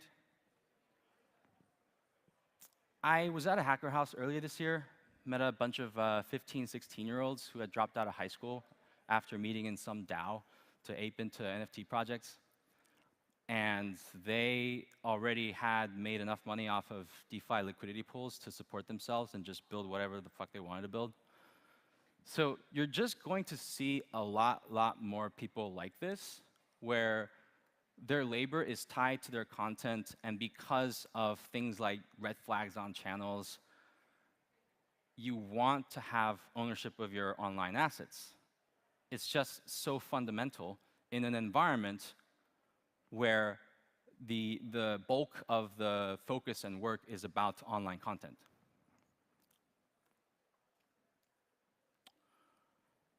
And this is where I stop digressing and come back to why crypto. This is one of many games that were shut down despite having a lot of users. Zynga killed this game, Petville, in 2012, along with 10 other games, because they were going through a management crisis, business crisis. But when they shut this down, Petville still had north of 1 million users who were understandably frustrated that all of their work put into their online joy had vanished overnight. So whether it's from a player-user perspective or from the perspective of a creator like Ryan Kaji, it's just, again, online ownership, ownership of online assets, digital assets, is just very fundamental. And it's even more paramount when the environment and the molecules that form this kind of an environment are assets like 3D wearables or 3D buildings that are subject to market economics, as is the case with Zepeto.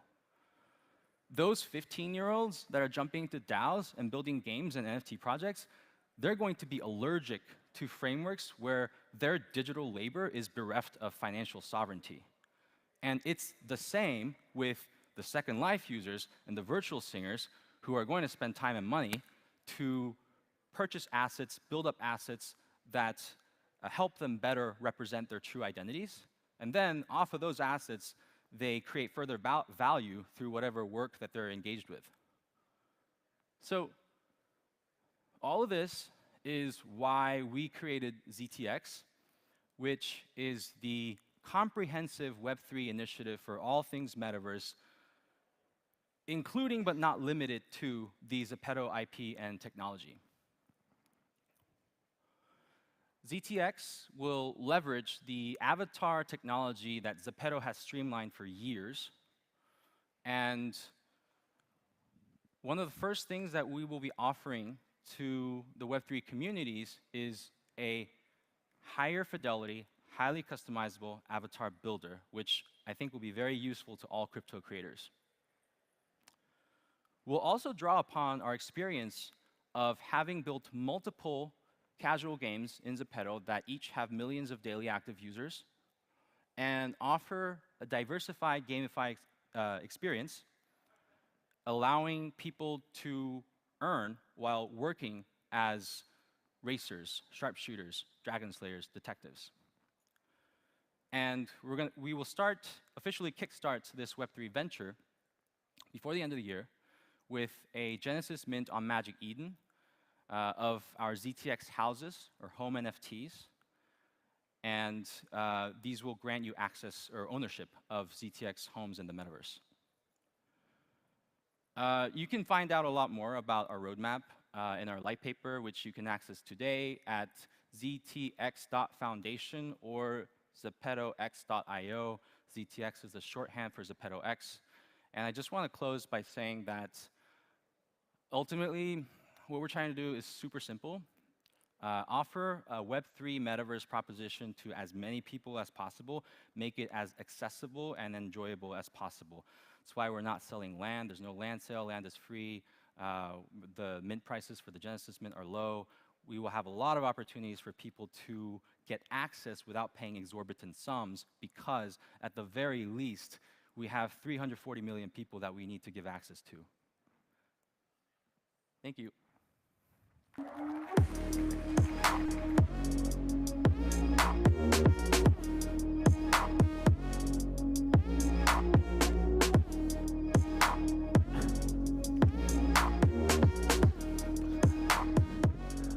All right, awesome. Thank you, Rudy. Next, we're going to be talking order books and specifically building decentralized order books for the long haul. So on that note, let's welcome up Jerry, former Solana Labs employee, who's going to walk us through everything related to order books.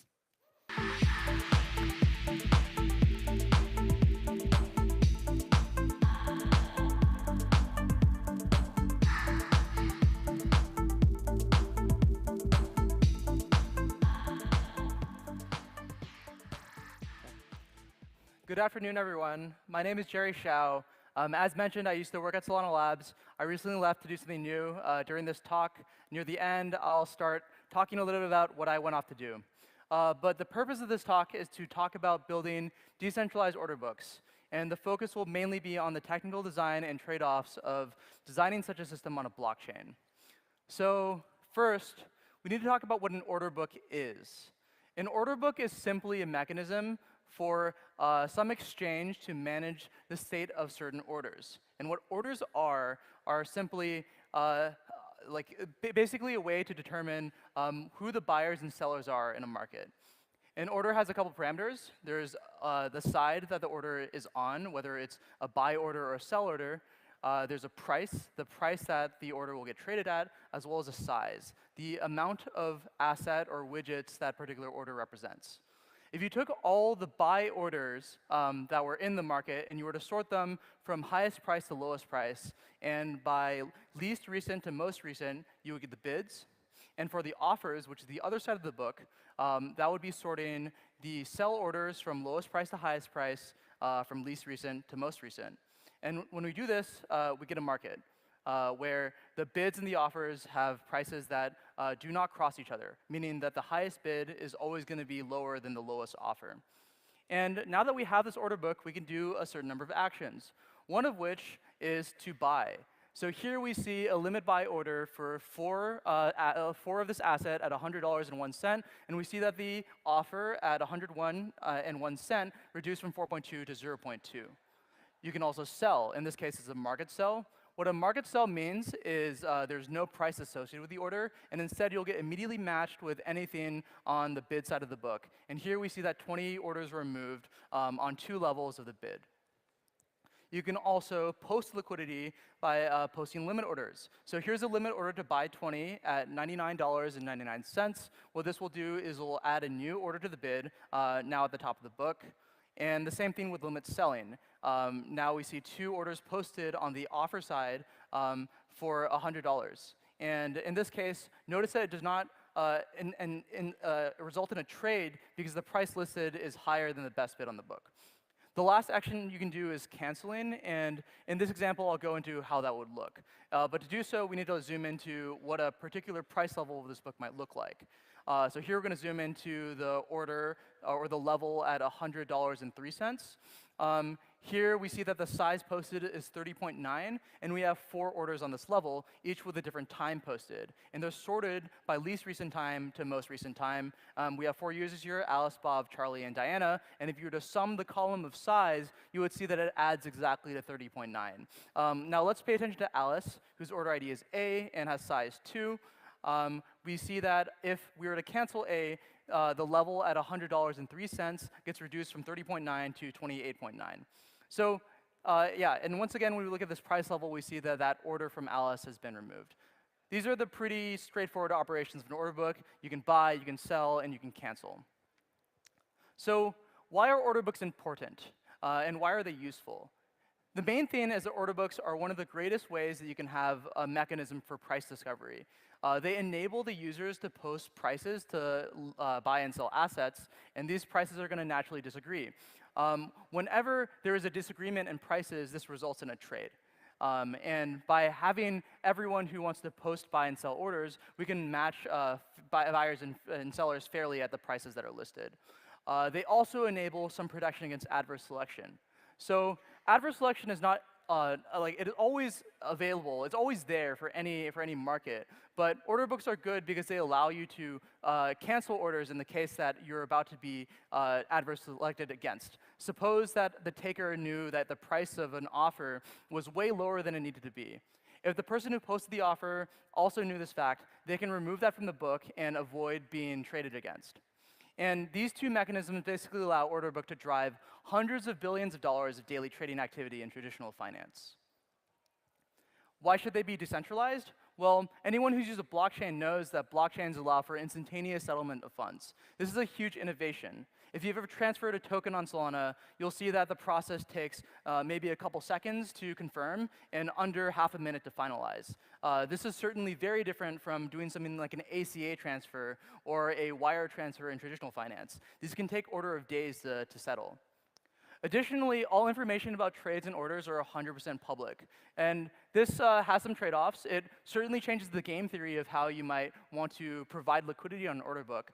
But it does lead to a more open and transparent financial system, which is something that many people are looking for and have criticized about the traditional financial world. The last component that I think is important is that order books and really any kind of decentralized activity in the financial space allows for composable liquidity. What this essentially means is that you can have a number of different protocols or smart contracts call into the liquidity while performing other actions atomically. Meaning that if those other actions are unable to be completed, the whole transaction is going to roll back. So this is a feature that is really unlocked like blockchain and not really present in any other aspect of any other system that exists in the centralized world. Lastly, I want to talk about why Solana. So Solana is a high-throughput blockchain, and by having high-throughput blockchains, it really enables the creation of new, efficient liquidity primitives. On Ethereum, which is a blockchain that can process 10 transactions per second, Uniswap introduces the notion of XY equals K, which is this concept of a constant product automated market maker. While this is incredibly innovative because it is designed to meet these very narrow constraints, it is purely an approximation of how prices truly move. And when you are opened up with a lot more resources, the design space should enable more complex features. An order book is such an example of a mechanism for allowing liquidity to be present on-chain. And order books in particular require low gas fees, relatively high throughput, and large blocks, all three of which Solana provides today on mainnet. So next, I want to talk about some of the design constraints that Solana poses on you. It's really important when you're building smart contracts to understand the limitations of the system. And Solana certainly has a few things that programmers need to think about when designing these things. The first one is transaction size. When you're sending data to the network, you need to pack everything into exactly 1.2 kilobytes. This includes all instruction data and account addresses. This is particularly restrictive because account addresses are each 32 bytes, which basically means that you're limited at around order of 30-ish accounts that can be used. These are basically the pieces of state that get modified. Compute units correspond to the actual amount of computation that's used by the chain when it's processing the transaction. You generally want to keep this as small as possible. Account size is another constraint. The maximum size of any account on Solana is 10 megabytes. And for every byte additional that you add on top of your account, you have to pay more SOL costs as rent. So it is really important to keep it as minimal as possible. Lastly, composability is very important. You really want to make sure the interface for your program is as easy to work with as possible. For an order book in particular, there are certain properties that you want. You want it to be sorted, you want fast insertion, and you want fast deletion by key. These map to the operations of placing orders, trading, and canceling. Placing orders are insertion, and canceling and trading both correspond to deletion from this order book structure. The natural data structure that you'll learn from your intro to computer science class is a tree. This has order of login operations for both insertion and deletion. However, Solana poses an additional constraint. You really want the tree to fit into a fixed size buffer. If you remember from your intro CS class, these trees are usually defined recursively, which means that the memory locality is quite disjoint, which means that there is a tricky problem of taking this tree structure and fitting it into a fixed size buffer. This is a problem that I worked on a bit when I was at Solana Labs with a library called Sokoban. But for a order book in general, there are many data structures you can use. You can use a crypt bit, which is a binary trie, if you know what that is, or some sort of self-balancing binary search tree. Both of these are viable options. I'll talk about some of the trade-offs there in the next slide. So on the right-hand side of the screen, you see some structures that are present in the Serum Dex order book source code. here we have implementation of a binary trie or a crit bit where you have two objects, an inner node and a leaf node. For a crit bit, what is important to know is that the important information of the order is only present on the leaf node, while the inner nodes only contain metadata of where to traverse to next. Both of these structs are 72 bytes. If you look on production, the size of the Serum order book for the bid is around 65 kilobytes. If you divide those two, you get around 910 nodes. But because only the leaf nodes contain valuable data, you only really have 455 nodes per side. And this really plays into the account size limitation, where we want to make sure we can pack as much information into the bytes we have as possible. If you have a self-balancing binary tree, you actually get to utilize all the nodes. Every single piece of state gets utilized more efficiently. Another thing to note, based off the constraints that we mentioned, is that you want to minimize transaction size and maximize composability. In the implementation found here, the bids and asks occupy different accounts. And in reality, they should probably use the same account to represent the data. And this will reduce the number of addresses you need to pass in by one, and that will, in addition, make composability more seamless. Here's an example of how I think an order book might be built on Solana. You really want a structure that is zero copy, that you can load without copying the data or moving bytes around. And you should really put the bids and asks into the same account. And using a self-balancing tree makes the most sense because you get the most usage out of the state. Another hard problem is representing price and size in order book. Usually you want to use U64s, which are 8-byte unsigned integers, because those are compute optimized in the Solana runtime. There is a default instruction that allows you to multiply these things efficiently, and this increases a lot more when you increase the granularity of that object to like a U128. The problem is that this is on the order of 10 to 19, which sounds enormous, but in fact multiplication can overflow this quite easily if not properly checked for, which means that you want to have somewhat not granular sizes on the book, which we call lot sizes. So for every book, you have two currencies to trade. There's base currency and quote currency. Base would be like SOL, BTC, or ETH, and quote would be something like USDC. And you want to have some sort of notion of the minimum units to transact there. Another neat trick that you can do is add some sort of types for these things to avoid any numerical error when you compute stuff, and this should be detected at compile time. I'm going to rush over this slide a little bit. It's a little bit too nuanced, but the idea here is that we have different price levels that we need to represent in the book. You probably want to make these somewhat granular, and the way that you do so is with these things called tick sizes, where instead of making everything in units of single quote lots, you might want to have the minimum price discrepancy in units of multiple quote lots. Another big problem that comes with designing order books on-chain is this idea of cranking.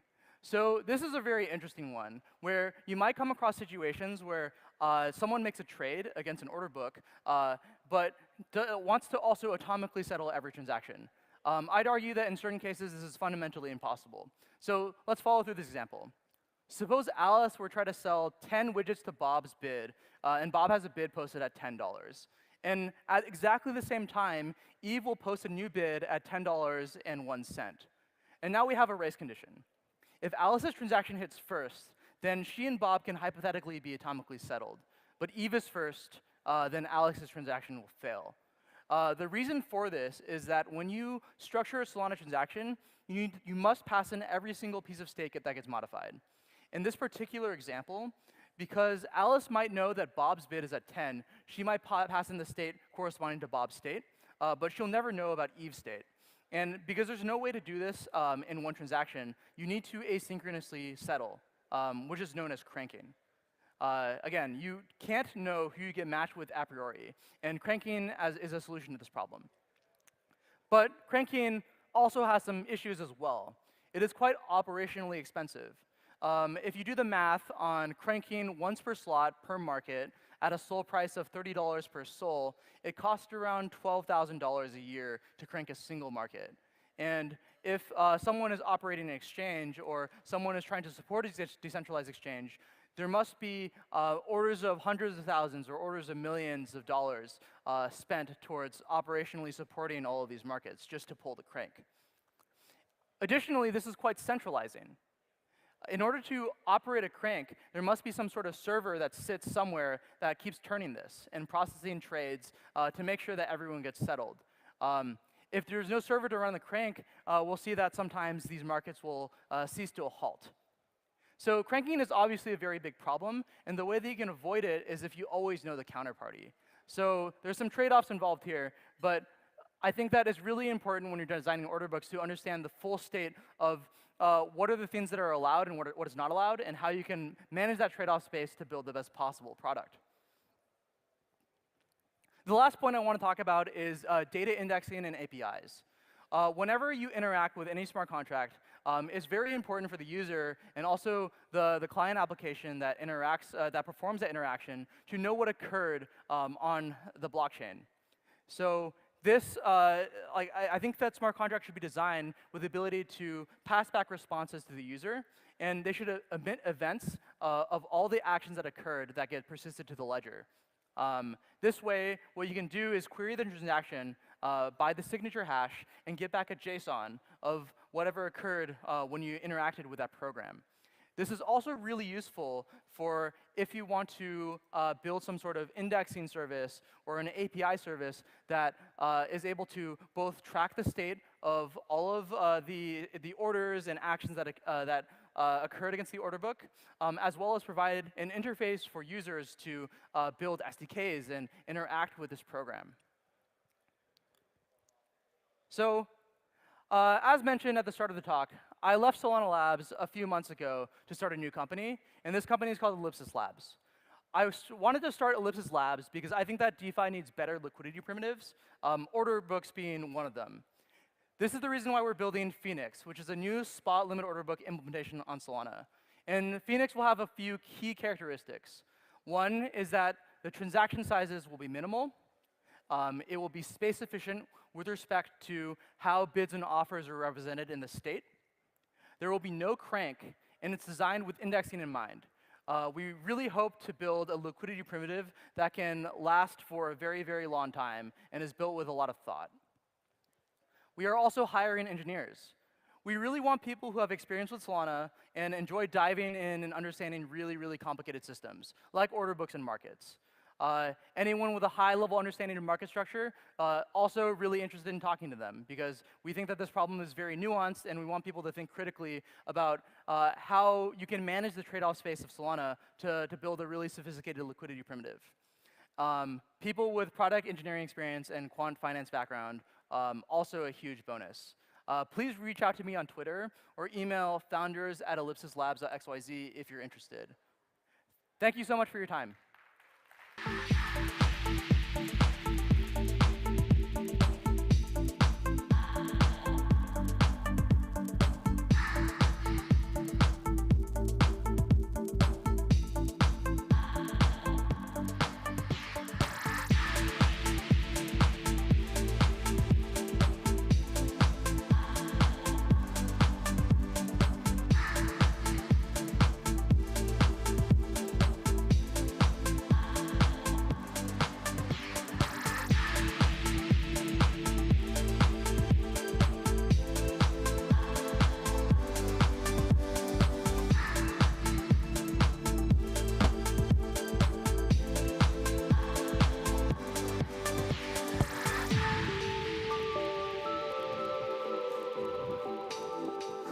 All right, thank you, Jerry. Up next, we're going to welcome up Mira from the Solana Foundation, who is going to walk us through Web3's role in protecting human rights, along with people from Starling Lab, Rohingya Archive, and Arweave. Thank you.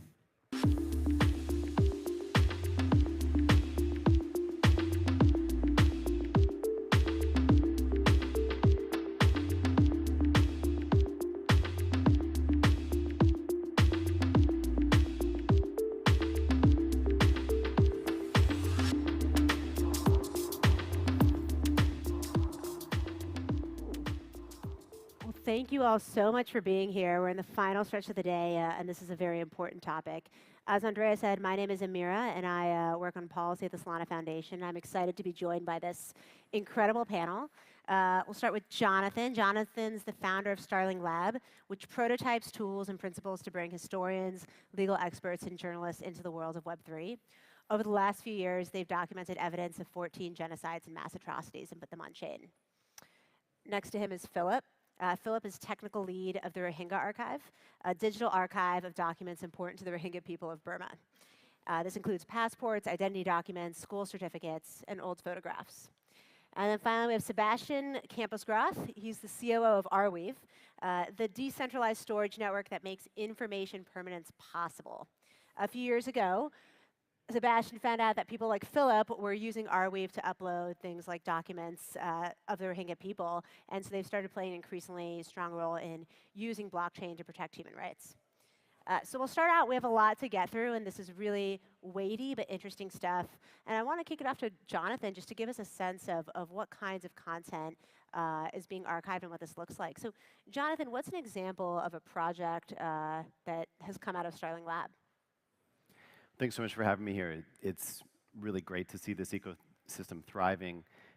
You know, when we think about Web3 and storage on Web3, it became obvious to us that when you decentralize storage of human rights archives, there's actually a lot of responsibilities, big responsibilities around the ethics of how you do it and how you can control the information. So, but it didn't scare us off. And we got lucky in that the brave folks over at the USC Shoah Foundation decided to work with us, and we took 55,000 testimonies of genocide survivors. It's about 4 petabytes worth of information. We started to architect a system to put it onto the decentralized web.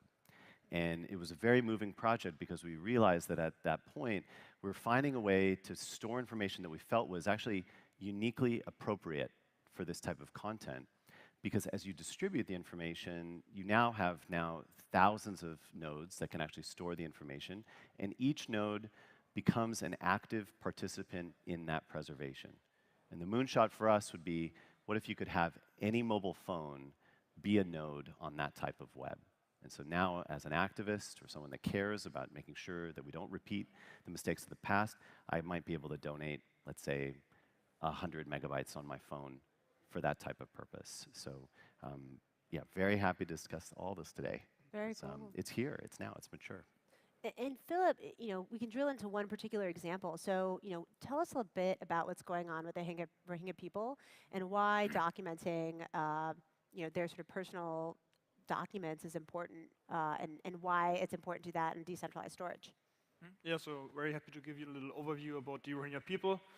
In 1982, the Burmese government decided to kind of deny citizenship to the Rohingyas, which made them effectively stateless. And so in 2017, they started a coordinated attack. Basically, the military attacked the villages, and they needed to flee all over the world. And right now, they are living in many refugee camps around the world. For example, in Pakistan, Bangladesh, Saudi Arabia, and Saudi Arabia. And so we saw the need to back up their identity cards in collaboration with the Rohingya project. So the main goal here was for us to have an archive which serves as a kind of community archive for the Rohingyas themselves to preserve their legacy and their culture, as well as have an evidence archive for the world to potentially go to court and claim some deeds of the community.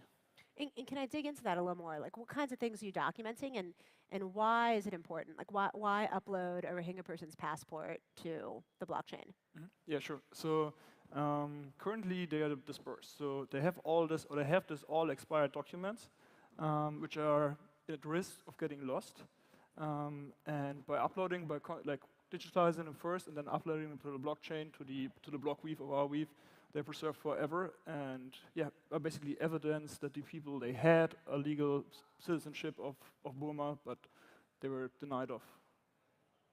Yeah, so it's really evidence that this person's identity has been erased that you're putting on chain. Yeah, like the whole, basically, ethnic group of Rohingya people who lost their identity because they needed to flee their home country and now living in refugee camps all over the world without having access to a legal identity in none of these countries, basically. And Sebastian, when did you first realize that people like Philip were using Arweave to document sort of these kinds of mass atrocities? Yeah, so apologies. I think that was always the hope that the technology that Arweave network enables, that this would be one of the use cases, right? To allow censorship-resistant documentation of free speech, or any other matter that is really important that perhaps people that are empowered don't want to have recorded in a permanent way. And so that was the hope, and we started seeing it in a couple of different instances, even before I met Philip. And so it had to do a lot more with freedom of speech and recording this. I remember distinctly at the beginning of COVID-19 in China, there was a project called Weiblocked that used a bot to basically, whenever a topic was being censored on Sina Weibo, this microblogging site on China, whenever something got censored, they would just immediately copy everything and store it on Arweave, and that way being able to preserve what was actually going on in mainland China. And that was one of those projects that we were like, oh, that's super clever. That's a really good, easy use case for Arweave. And then we started getting more and more into it, and then we ran into like really good projects like the one that Philip has been working on. And how do you hear about these projects? They reach out to us over DMs on Twitter. And, and since then, of course, we've become better, and we have a process. And so you can go to arweave.org, and there's a grants form. You can apply to those grants. But yeah, in the beginning, it was like super organic, which is always very nice when people use the technology that you've built for the purpose that you wanted it to be built. So yeah, that's how it happened. Yeah, maybe here, huge props to Arweave to being that responsive. So really, they just online on Twitter. Like, I would just reach out to Sam, told him about the project, about the idea, and he was like, wow, that's a great idea. That's one of the reasons he wanted to build out Arweave in the first instance, and we hopped on a call and yeah, took it from there. Really? You were also a Twitter DM? I didn't realize. Twitter DM, yes. Funny. That's funny. Twitter DM, how human rights preservation happens.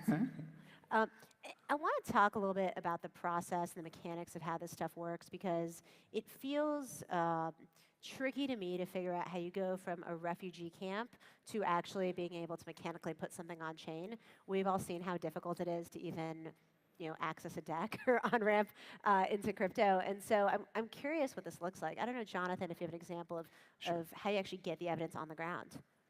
So we took some time to develop what we call the Starling framework, and it has 3 steps. It's pretty intuitive. You start with capture, and we authenticate at source the image, the video, the document, and that really comes down to having some form of hash and then a signature that can be put on that hash.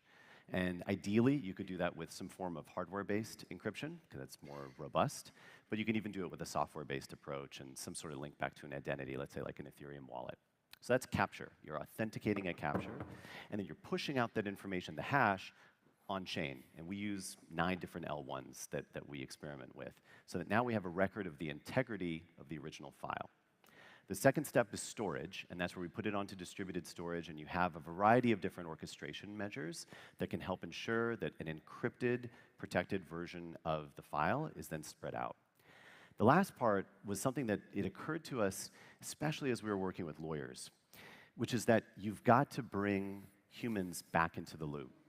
Because just because you preserve something or you register something with cryptography doesn't actually mean that it has veracity, right? I can still fake all sorts of different parts of the contents of that type of documentation. So what we do is in the verification step, we bring humans together and they actually make expert validation and verification of the information to build a knowledge graph around a single image.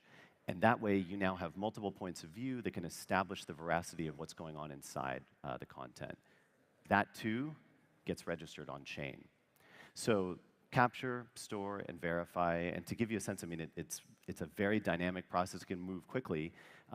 Probably one of my favorite examples was we worked with Reuters to protect their coverage of the 2020 election. And each step, as the photographers in the field captured the content, as they stored it, and then when their editors back at HQ needed to verify the information, all of that was on chain. And we created an incredible archive that documented each of the 78 days between the election and the inauguration. And sadly, that's a very contested piece of history at this point. But we have hundreds of photographs that document even days like January 6th. So it's clear what happened through each of those steps. And what about in situations where it's a little trickier, where you don't have a bunch of really skilled Reuters photographers to capture this evidence? How are the Rohingya people uploading evidence of their passports or their school certificates to the blockchain? So yeah, they are not, the Rohingya people themselves, they don't upload themselves. So the researchers which support us from UCLA and Queens College, New York, develop a kind of protocol for us, or like the field officers working in the refugee camps, to follow. So first thing they're doing is like, it's identifying participants, potential participants, and then the documents. So they basically go to the camps and they talk to people who are Rohingya, ask them for documents, what kind of documents they have. And it's kind of tricky because there's a lot of mistrust, and they're really afraid about, being prosecuted or getting in troubles in the camps for handing out the documents. And yeah, like the field officers go there and explain them the idea about the project and why to do it, and basically, yeah, start a conversation. And the refugees, like, we got really positive feedback. They were all willing to most of them willing to hand out documents and to do video testimonials explaining kind of the background story of the documents. And then, unfortunately, so for an archival sort of point of view, it would be great to, once you get a document, to directly upload it and archive it. But it's very hard in the refugee camps because there's no internet, and it's a lack of security, so that we actually need to bring the documents outside of the refugee camp in order to digitize them and upload them. And this happens by the field officers. And they go through like a extensive metadata standard where they put in all the information about the document, the language, the type of the document, and some other descriptive components. And then it comes basically to the client application we build, which connects to the block weave. And it's a two-step process. First, we have the metadata transaction. It's fully encrypted and describes the data type itself. And the second point is the data transaction, which then goes linked to the metadata transactions both together on the block weave. And the benefits why we're doing this is once the metadata transaction might change. So you might find more evidence describing more background about the document, or adding a translation to the original data file. And you can just update the metadata while still having this chain of uploads. So like once uploaded, it cannot be changed, and you upload a new metadata file in order to update the metadata and append information to the original file, which might be a scan of the ID plus a video talking about the background. Sebastian, I'm wondering if you've seen any particularly interesting examples of how people overcome this problem of being able to actually get the information and put it on chain. What's your sort of favorite instance of figuring out this problem? Yeah, for sure. I really like, there's a couple of OSINT, so open source intelligence applications, that I really like. And the most elegant solutions are the simplest, right? So for example, we have in the current war on Ukraine by Russia, hundreds and hundreds of pieces of information that have been recorded just using community pools, so people contribute to them, and then you have something that starts like recording these snippets. It can be social media, it can be TikTok, which a lot of this coverage is being reported on. Can you go back just a step? Like, what's a community pool? What's being documented? Right. So basically, it's a pot where people can decide to contribute some tokens in order to fund the efforts to archive some stuff, right? And this can be like as easy as just like paying for the storage on Arweave, or it can also just be funding someone to actually go to a place and then And can anyone contribute to those pools? Like people here could contribute to them? Yeah, you can contribute to those pools. There's one that you can check out in the block explorer for Arweave. It's called viewblock.io, and you can check out one that we have right there, and that's the Ukraine-Russia one. You can check those out, and you can also create your own ones. That'd be very cool to see more of those. That's really interesting. I want to shift gears a little bit. The way that I actually first learned about this idea of using decentralized storage to, keep evidence of, people experiencing genocide and displacement or archiving history was on a trip to Washington with Sam from Arweave, actually, where he started explaining all these things that were happening in Hong Kong and Ukraine and Russia related to uploading information on chain so it couldn't be erased. And we were in the meeting with the State Department. And a woman from the State Department said, well, wait a second. not everyone wants all their documentation to just be stored online permanently. In Europe, there's actually these right to be forgotten laws where you can proactively take yourself offline. So how do you balance privacy with the need to actually sort of record this evidence? How do you all think about it at Arweave? Yeah, I think that, I mean, Philip and Jonathan, you can also talk about the privacy aspect and encrypting and data aspect of it, right? Because one of the ways that you can do it is, well, just upload something that is encrypted. You have the keys. Someone else doesn't have the keys. But by default, everything that you store in Arweave is stored in a publicly accessible way. One of the ways that we basically balance out this need for permanence and for censorship resistant, but also with the real need to comply with local laws and local regulations, including the right to be forgotten, is by having decentralized content policy. So rather than having one specific content policy that applies to everyone, we ourselves have a set of content policies that we can add to. So if we get a DMCA takedown request or something like that, we evaluate it, we can add it to the content policies, and then these get, the miners can decide if they want to run these content policies or not. That's totally up to the members and the participants in the network. That's like the best way in which we can assure that people can remain compliant with their own infrastructure, but we can also make sure that there's no one single way in which everything can be deleted if an authoritarian government wants it, for example. Jonathan, how do you all think about this? I mean, this is the most complicated question that we face on Web3, because at the end of the day, with billions of dollars that have been invested by companies that were completely incentivized to kind of try to do right, we've all seen that there's been disastrous results with content moderation. This is, in some ways, it's an intractable issue. I think what Sebastian's talking about is really powerful, which is this notion of how communities are going to ultimately be the ones that have to take control of this process and develop norms and standards. And the power of those communities and how they're governed, that's the table stakes for this next era of the web. I often talk with my colleagues and I say, I think some days I wake up and I wonder if we're going to be nostalgic for this moment that there was like a single person like Mark Zuckerberg or Elon Musk who could actually moderate.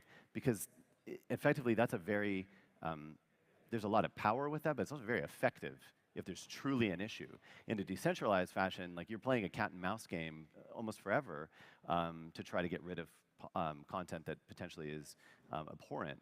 So I think Jay Graber's done a great job on this. I urge everyone to take a look at her work on decentralized content moderation strategies. She's the head of Blue Sky and doing really great things there and thinking about how to decentralize the Twitter protocol. And I think it's innovation in that area is going to be some of the most critical work that can be done. I can say from our lab's point of view, we believe that this is an unfinished matter. It can all go terribly wrong. So if we do not engage and we don't experiment and we don't think about the ways in which communities can work together to stop this problem, it's the notion that decentralization solves everything is just wrong, right? It requires actually more engagement, more innovation than a centralized world. Yeah, I could imagine an instance where, it's important to take down content, not just because someone wants it to be taken down, but because, evidence of them being, say, involved in a protest could actually be a threat to their life.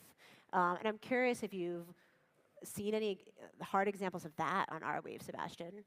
Not yet, but when it comes to normal, let's call it like vanilla takedown requests, yeah, and there's a process that is already instituted for that. And I think I recall one instance where we've taken down sort of like personal identifier that someone had uploaded by mistake, and it was a CV, and that was also that was something that we could successfully remove.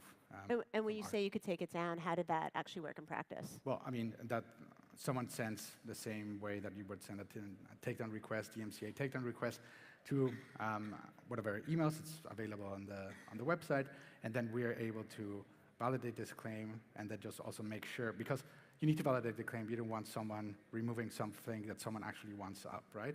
So you need to validate the claims every single time. And then once you've done that, then you just proceed to add it to the content moderation policies that we ourselves run and that we can recommend others to run as well. And that basically removes it for all the infrastructure that the companies behind Arweave run. Got it. So you get a request, you validate the veracity of that request, you adopt it, and then you send out that request to all the other validators and say, hey, here's a content moderation recommendation. Correct. And they're incentivized to run these content policies, right? Like they don't want to have to figure out if they're being compliant or not on their own. If someone is doing that work for them, that's great, and they're happy to also apply them. At the same time, no one is forcing them to, right? So it really is something that, as Jonathan mentioned, is not 100% finished, but that's the way that we can ensure that everyone that runs or is participant in the Arweave network has that choice. What content moderation policy do they want to run, and how do they want to apply them? In the last few minutes, I want to look forward to what's next and how there's evolution in this space. And Jonathan, you and I both first connected, I think, over Saga and the announcement over the Solana mobile stack, and I never expected this use case for SMS. So I would love to hear a little bit about what you all are working on with the phone. So this is really exciting because it's the first time I'm able to talk about this publicly. We have been engaging with the SDK for the Saga phone, and we are really excited to announce that we're going to be developing a prototype with the phone that will use the phone's signing capabilities, the advanced signing capabilities, and the wallet to actually provide a proof of an authentic photograph directly on the phone itself. And this is exciting because I think you're starting to see the stack really come to life, where it can begin on hardware and then very quickly move up to registration, which would be on Solana, NFTs that can help establish custody and some form of authority around the authenticity. We've got a whole plan that is now going to be put in motion, and with some luck before the end of the year, we plan on deploying this with our teams in Ukraine. So it's applied work that's meant to be in the right place at the right time, but here's why I'm so excited about it. This is an open source project that's dealing with essentially open source hardware, firmware. I can't tell you how important this is because the notion that you could manipulate phones at the firmware level is not an abstract fear. Our researchers found out that actually North Korea, for 8 years, has had a program with the official phones of North Korea. They forked Android, and they use almost the identical notion of authenticity that you guys use for this stack at Saga, but they used it to, one, surveil people by saying, oh, every single photo that's taken on this phone is now linked to the device at the exact time and place in which the photo was taken. Essentially condemns people for taking photos that they don't want them to take. And the second thing is that the state also used it as a tool of censorship. So they created an allow list where those hashes, that only the government maintained this kind of hash list. And so only approved hashes were things that could be on mobile phones that were the official phones of Korea. So that means if I take a photo that was not on that list, the operating system itself would delete the file. How crazy is that, right? So the Saga phone now becomes actually this complete alternative to that authoritarian model of censorship. And we are really excited to think about pioneering a way for making this SDK expansive. We're going to deploy it in the field, and we couldn't be more proud to be announcing that today.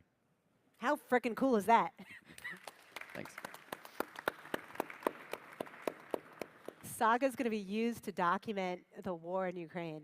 It's a pretty far cry from where I thought it would be used, and I'm so proud to be part of a movement to do that. We have a minute left, so really quickly, rapid fire. I'm going to go down the line and just give everyone one sentence for a call to action of anything that you want to leave the audience with. So let's start with Sebastian.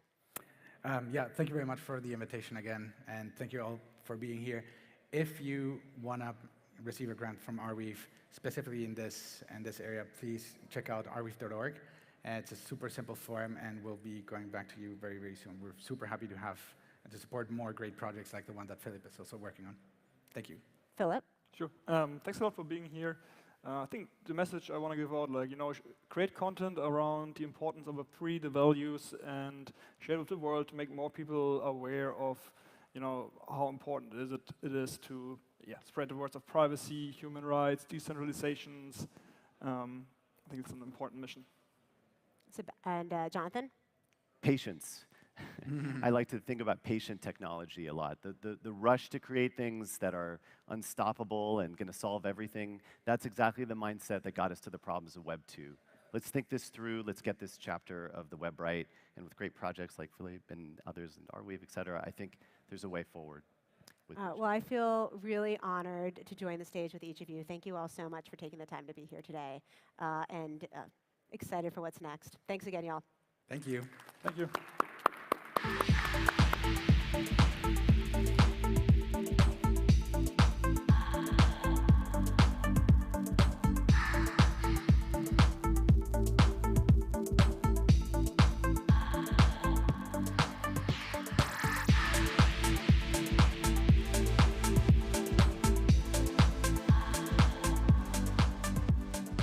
All right, how cool is that? Up next, we're going to hear about extending the SVM.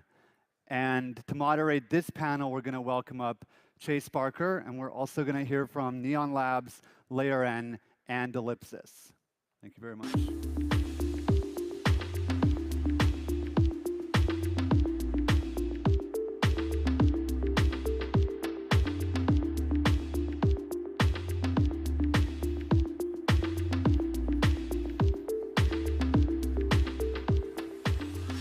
Hello, everybody.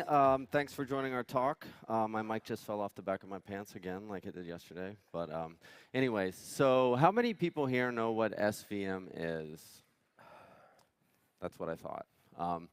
Anyway, so before we get started with for this talk, I'm going to go ahead and let the panel sort of introduce themselves and what they've been working on, and then we'll kind of dive into this a little bit more.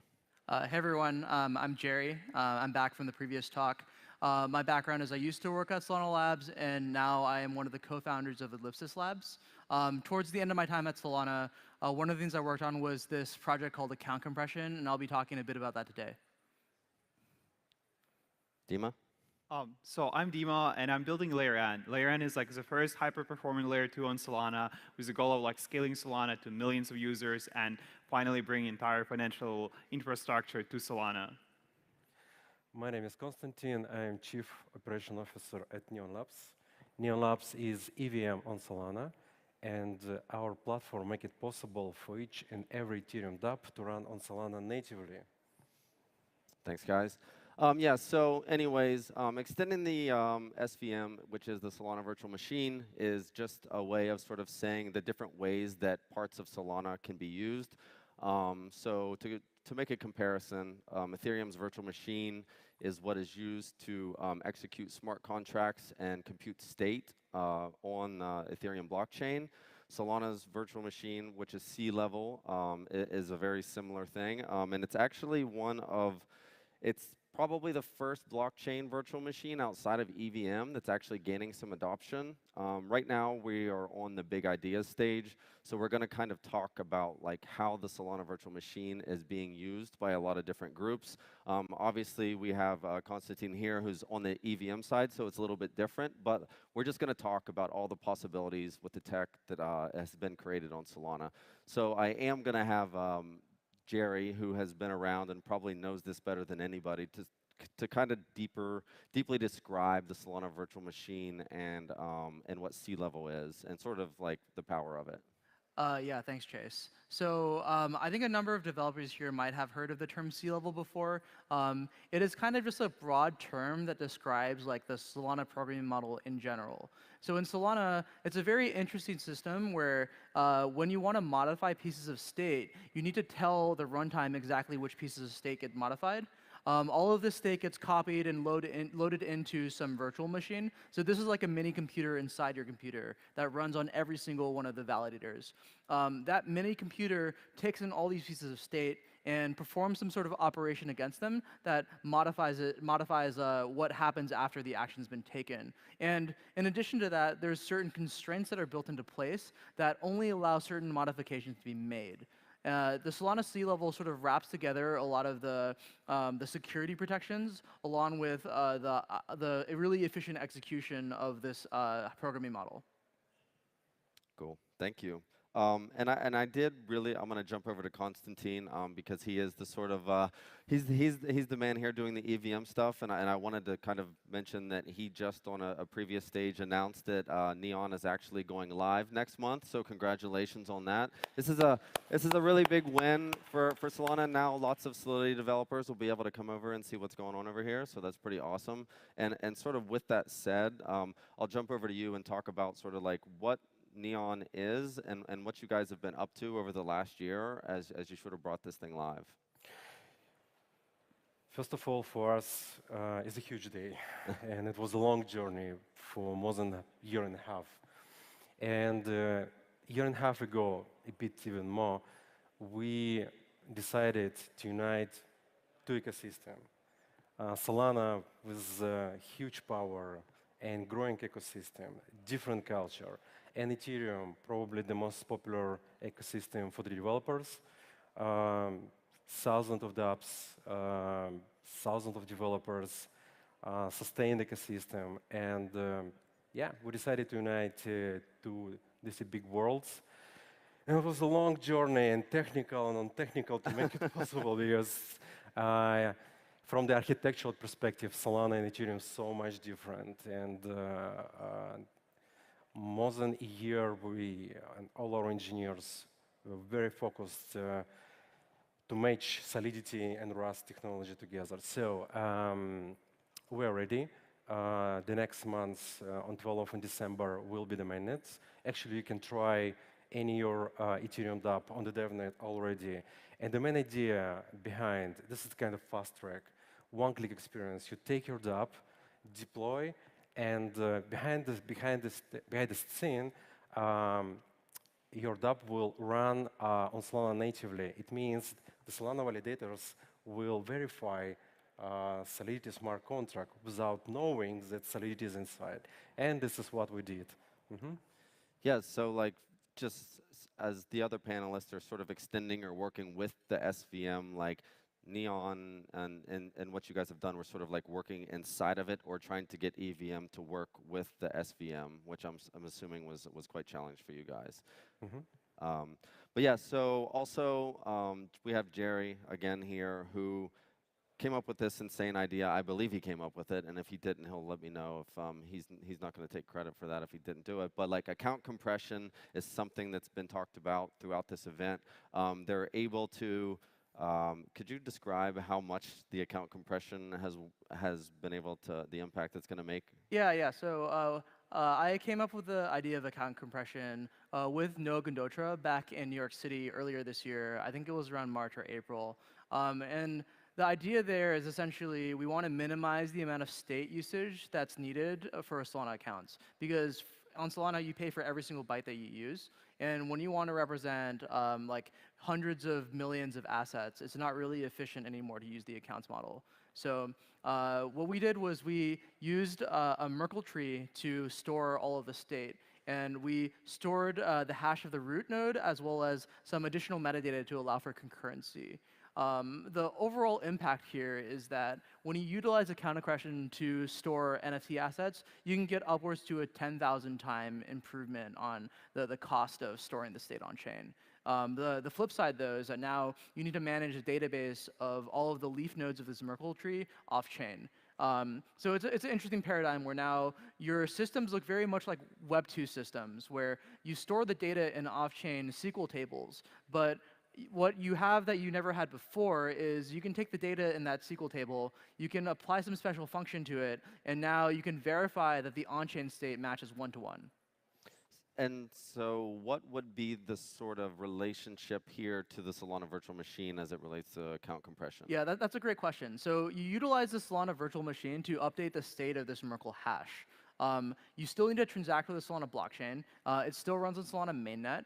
But the difference here is that what you have on chain, you don't utilize the accounts model at all, or you don't really utilize the account to look up data. All the data is looked up in a Web 2 server, but what Web 3 has enabled here is the ability to validate the data in that Web 2 server. Basically, you have a lot more transparency and making sure that things do not get censored or removed.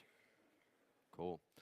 Yes, and Dima, so you guys are working on a layer 2 on Solana, something that I didn't know if I would ever see in my lifetime, but you are. And like, I guess the question is like, you saw the SVM, like why did you choose to use the Solana virtual machine for your L2? And sort of how was that experience for you, I guess?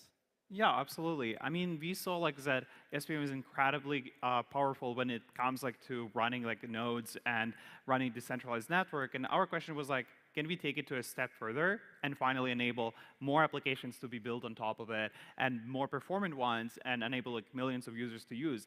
And actually, like we're not just like taking SVM and like copy pasting it and running it on a server, but we're actually looking into the code. How can we scale it even further and enable like better smart contracts to be run with low latency and insane throughput, like 100 times faster than Solana?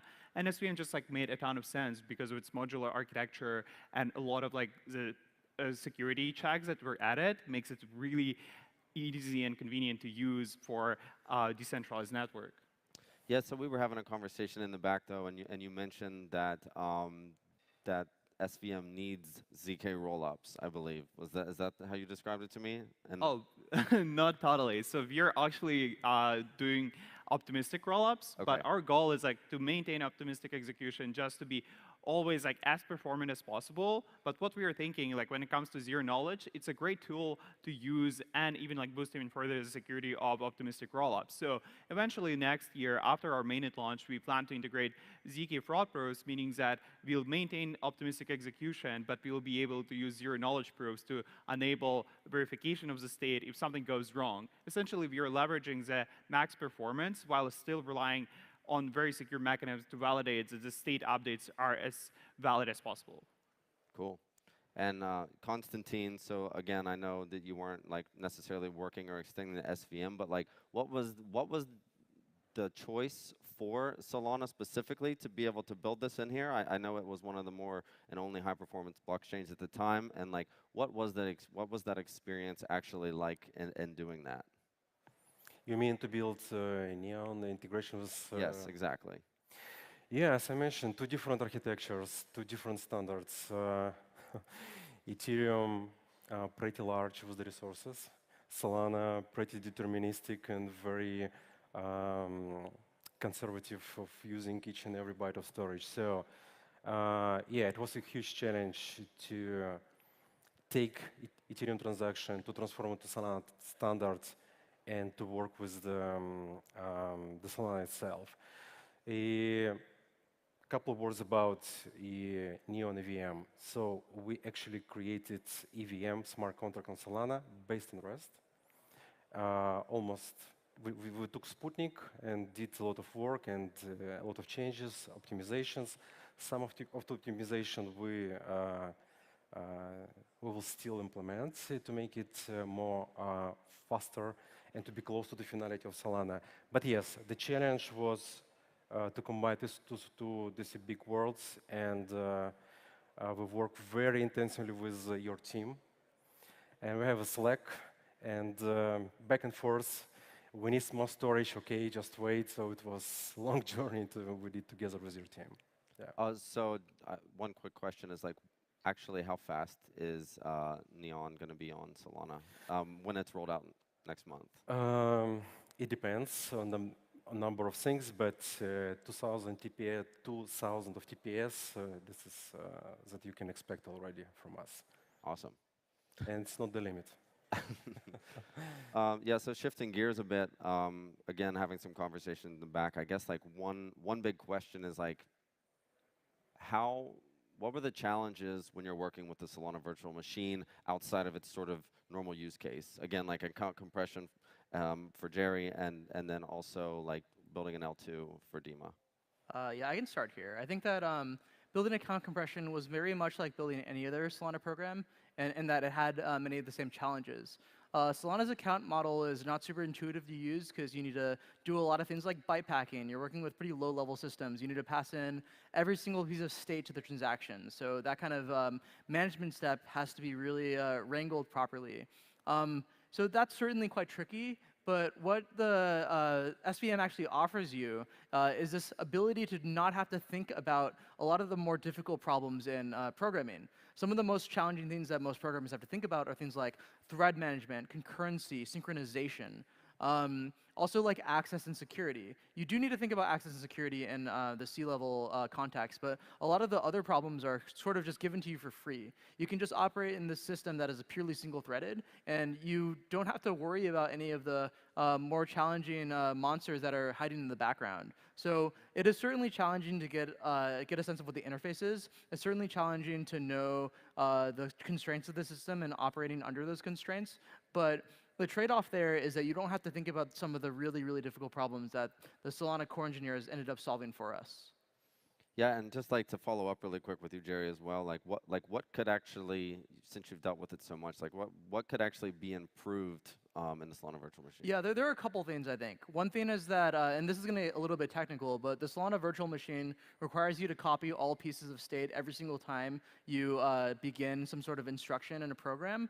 And this includes when you make calls to other programs within programs. So this excessive moving around of bytes is quite inefficient. And in reality, there could be a far more efficient way to do this computation-wise if you just kind of loaded up a single virtual machine with all the programs and separated things very, very, very carefully. Obviously, the trade-off here is that this becomes quite difficult to implement. There are some security implications that get introduced that might not be the greatest to work with. And when you have these isolated systems, it's easy to say that you have certain guarantees. It might not be the most efficient thing in the world, the way that it's currently implemented, but I think that you clearly want to make a trade-off here between security and performance sometimes. Ultimately, if you want to scale, this is almost definitely one of the first things that I would look into.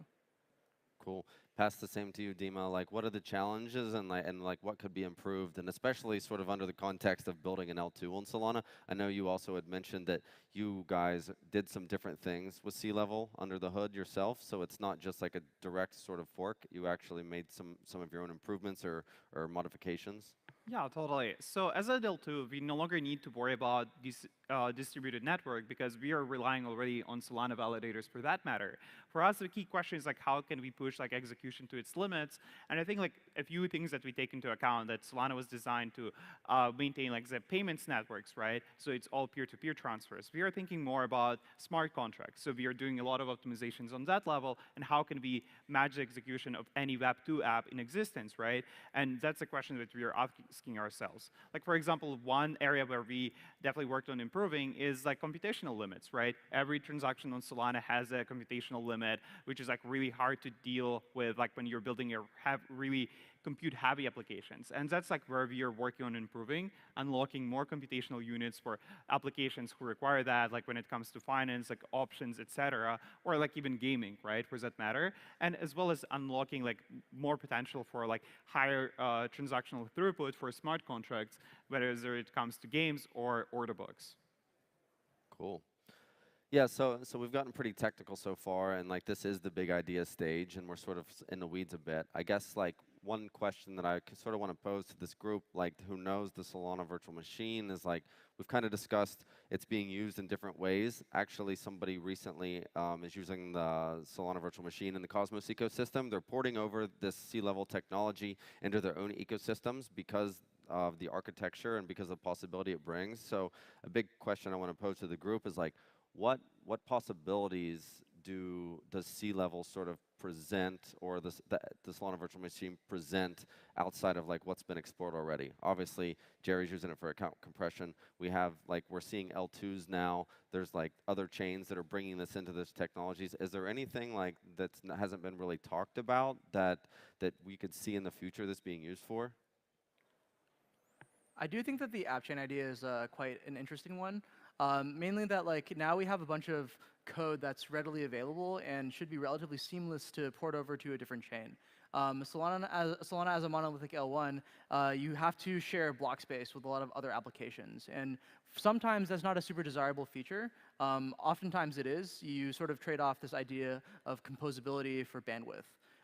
So for the people who are really interested in not having to share bandwidth with other people, having some sort of app chain that utilizes the Solana virtual machine where you can execute your smart contract as you would normally, but without having to share the network, could be very valuable. So I see it as kind of you have this new programming paradigm. It's like an operating system. You can have the operating system run on multiple different devices, Solana L1 being one of those devices. Actually, like, yeah, that's like really good that you mentioned that, because like that's exactly how we are thinking as well. Is that like we are starting with one layer n instance for all layer 2 applications, but eventually what we realize is that financial applications, they don't really want to fight for bandwidth like with gaming apps, because can imagine that there will be hundreds of thousands of players like playing some Web3 game, and they will be fighting for bandwidth like to place an order in exchange with some like market maker, right? And for that matter, like we do see is that like eventually it will go towards like multiple layer 2 instances on Solana, and each one of them like leveraging SVM in their own ways and be making some different changes depending on what kind of applications they're doing, what's more important for them, like in terms of tags that they're using. And I do see this like will be the next generation of applications coming up like next year or year after. And I think like it's already really exciting to see like that even first generation of Solana apps like have tried so many new things which are absolutely impossible on any other chain. Like just order books on chain is like wild ideas that like was not possible until now.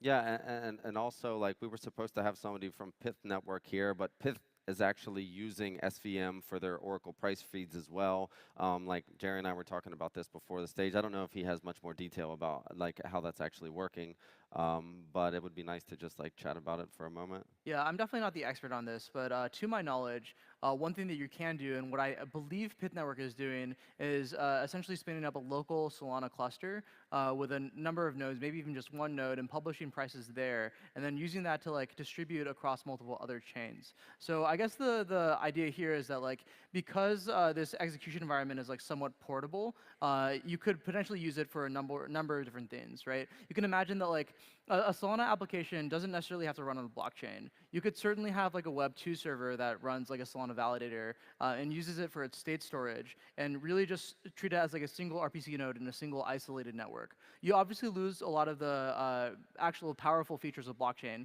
namely the decentralization, namely the trustlessness. But fundamentally, the way that you can think about like the sea level in isolation is that it's just like an execution environment. It's really nothing more than that. And so if we believe that this particular execution environment has some merit to it, and there's ways to reuse it, I think that it's really interesting to see teams in the ecosystem find ways to play around with it. Cool. And Constantine, I guess like, did you have any thoughts? Like, so you're like, obviously you guys, you've been working on the EVM, bringing that to Solana. Did you have any sort of like insights or thoughts like during this conversation that like ideas that could happen outside of what you guys have already been working on with Neon?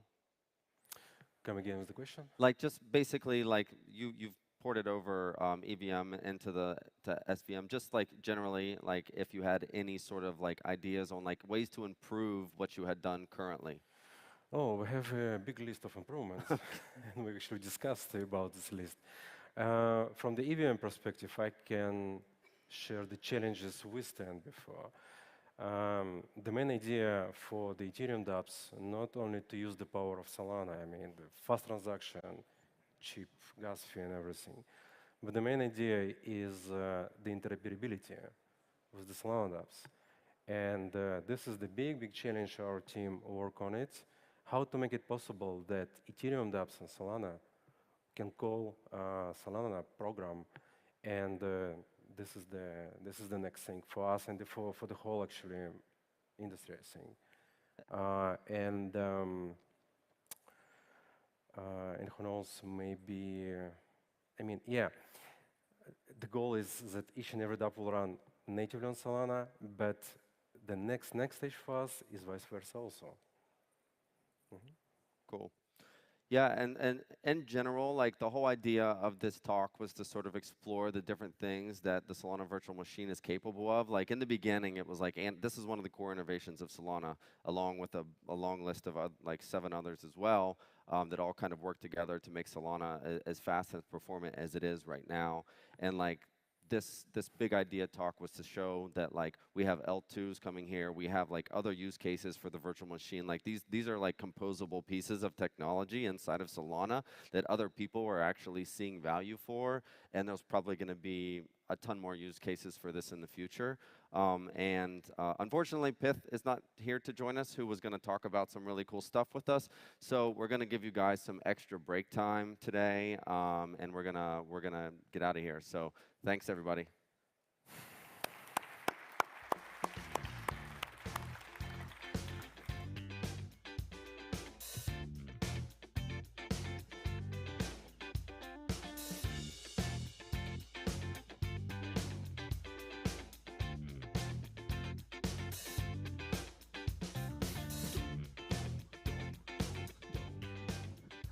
All right, we're going to take a quick break.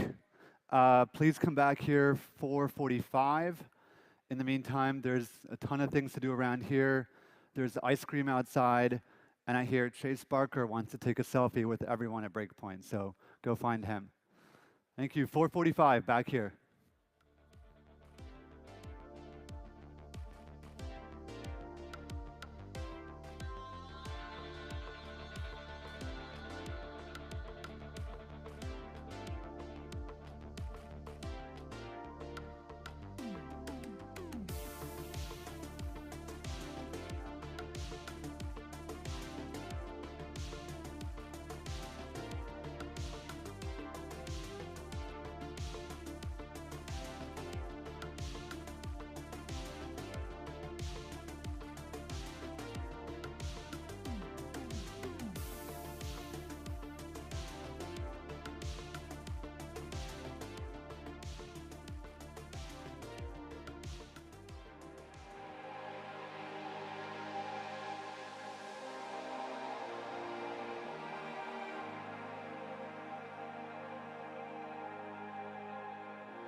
Walking downtown, are you better now?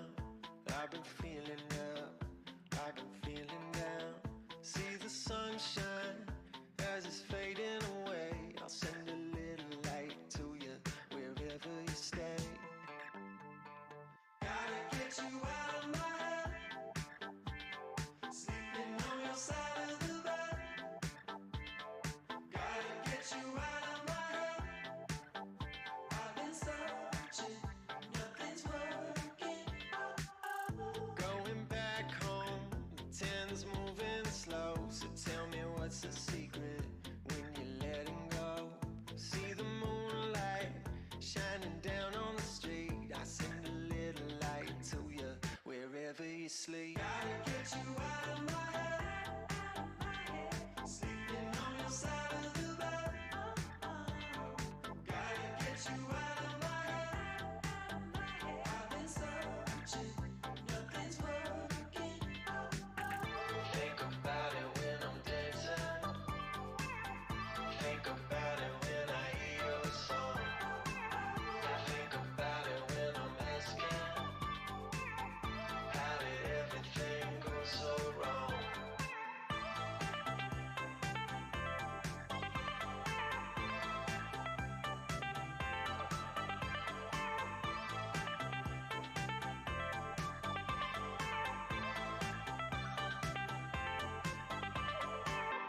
Headed westbound toward the ocean sound. I hear you talking to me, but there's no one around. See the coastline where it's fading away.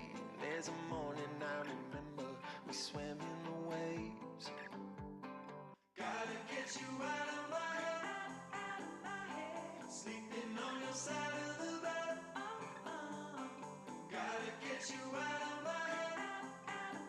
I've been searching, nothing's working. Gotta get you out of my head, sleeping on your side of the bed. Gotta get you out of my head. I've been searching, nothing's working. I think about it. I've been searching. I think about it.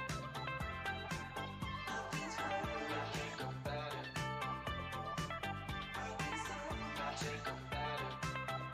Think about it. Nothing's working. I think about it. I've been searching. I think about it. Nothing's working. I think about it.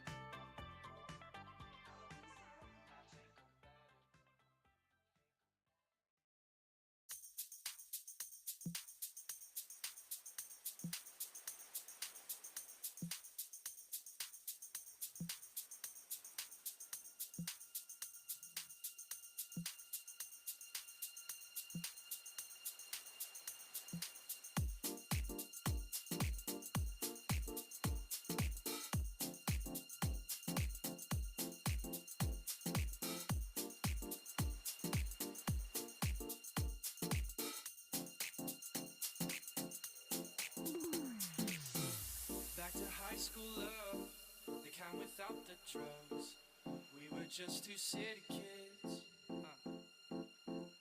We would run around and tear a few things down, but that's the worst that it would get. Bad, bad, bad, we're in trouble now. Oh, so they say. They think they've got us figured out, but we kinda like it that way. It was just a crush, but wild and dangerous. You and I were out too late. Started in my car, might have gone too far, but we were down to make mistakes. Bad, bad, bad, we're in trouble now. Oh, so they say.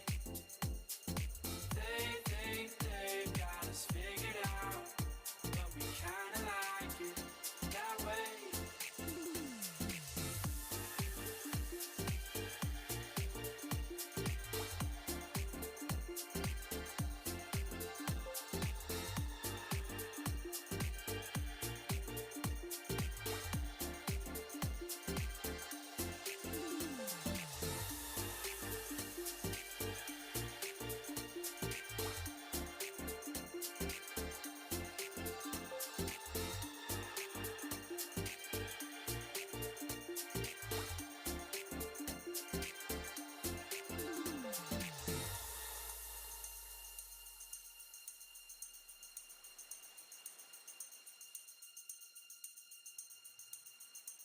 say we're going to hell. Let's find a cheap motel and stay a couple nights. And when our time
management and plenty of devices. Great. And if you want to wrap it up, Abai? Or Ariel? Ariel. Yeah. All right. So we're building this decentralized global map. So the way we're building the map is quite different than historically it's been built. So you buy this dash cam. It looks and smells like every other dash cam in the world, but it does two really important and special things. The first thing it does is it takes all that imagery from the dash cam and then uploads it automatically to our map. So we're actually building this decentralized global map from all the imagery. And then the second thing it does is it functions effectively as a crypto miner. So you're actually mining honey tokens, and that's your reward for helping us build this decentralized global map. So that's on the contributor side. On the customer side, most people don't realize that, yes, you use Google Maps on your iPhone, your Android device, but there's about 8 million businesses, FedEx, UPS, Airbnb, Uber, many others that pay Google Maps and others a lot of money to go and build and use that mapping data and those mapping APIs. So that's the customer group that we're going after, is those roughly 8 million businesses who pay on an annual basis for map data. Great. So kind of where we want to start this talk off with, it's titled Why Decentralized Data Networks Matter. A lot of these services and protocols kind of exist in the real world as is, but when you add an element of decentralization, and depending on what product it is, that could look differently. So kind of what I want to start off the conversation with is, why does it matter to your product? And by the word decentralization, what do you mean? So what is it adding that like a centralized counterpart like Uber or like Google Maps or even just like Wi-Fi, cellular service generally lacks? What does this decentralized element matter? We can start down at the end again, Paul, with teleport. Yeah, so I think in ride sharing, the drivers have not been treated overly well over the time, and I think companies have often made promises that, if it was us in charge, if Lyft was in charge instead of an Uber, things would be better for the drivers. I think decentralization, or rather credible decentralization, is most powerful when you have an entity that you can't fully trust. I think we have natural monopolies in certain spaces. Ride-sharing is one of them. Marketplaces in general are a really good example. And I think if you just replace one ride-sharing company with another ride-sharing company, you're not going very far. The drivers are not going to believe you that you're not going to do the same thing to them, charging them 40% plus in fees. You're going to do that again. And even if you had good intentions and you tried to do this, your shareholders, and it takes a lot of money to build a ride-share company, your shareholders would force you, again, to squeeze the maximum out of this natural monopoly. So people call that a revolution. The ride-share revolution in that case would just be the people on top go to the bottom, someone else is on top. Now, decentralization allows us to essentially create a protocol that is credibly decentralized. It's actually owned by the drivers, the riders, the builders, the operators of the ride-share companies, and they can all work together in creating an open marketplace for transportation. So anyone can start a ride-sharing company, anyone can start a client. They all cooperate on building the network, but they compete on services and price.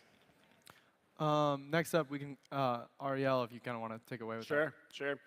So, look, when Waze was acquired by Google Maps for, I think it was like $1.2 billion, there was a set of people within Waze. There's kind of two contributor groups within Waze, right? There are the people like you and I driving around being like, there's speed, there's a police guy here, don't speed, all that kind of stuff.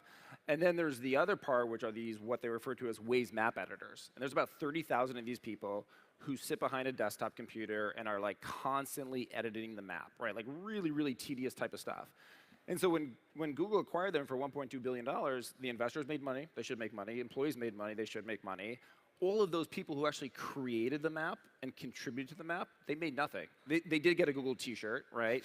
But beyond that, they got nothing. And I look at that and I was like, that's absurd, that's bullshit, right? And another kind of I've been in a room with a very, very large customer. I was there, representing HiveMapper.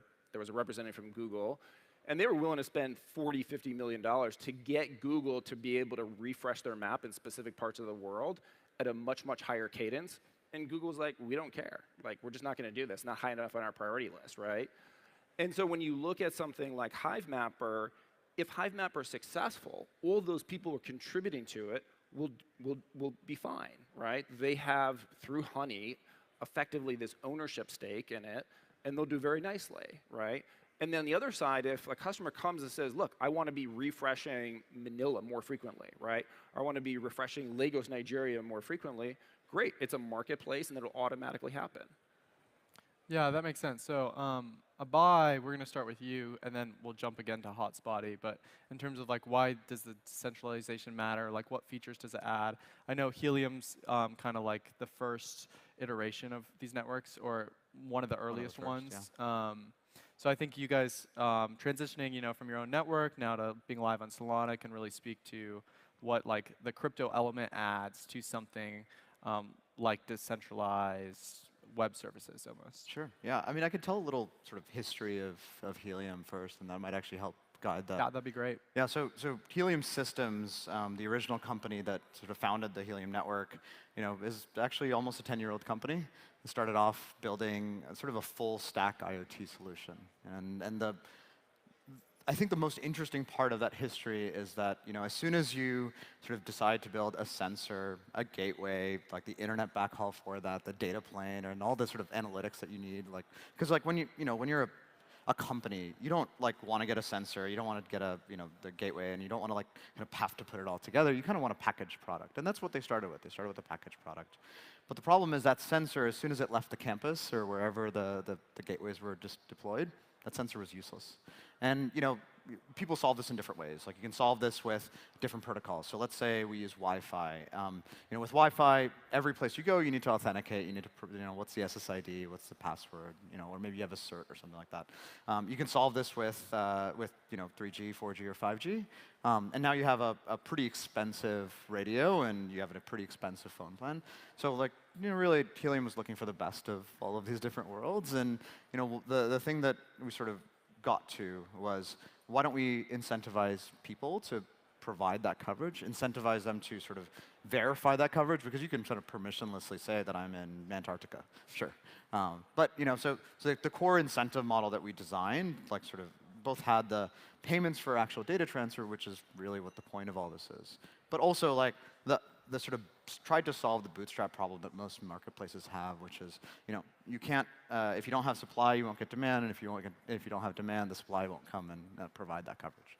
And so, where Helium came in, and we were early on this journey, and there are so many other sort of proof of physical work companies now and projects now, and there's another term called Tippin, all sort of lots of different projects that are coming out that are really sort of exploring different kinds of physical deployments. And really, it's only possible to do this with a decentralized network, in my opinion, with an enormous community that's willing to do this. Ultimately, building telecom is a very expensive enterprise. As we've seen, highly capitalized companies are the ones that are doing this typically.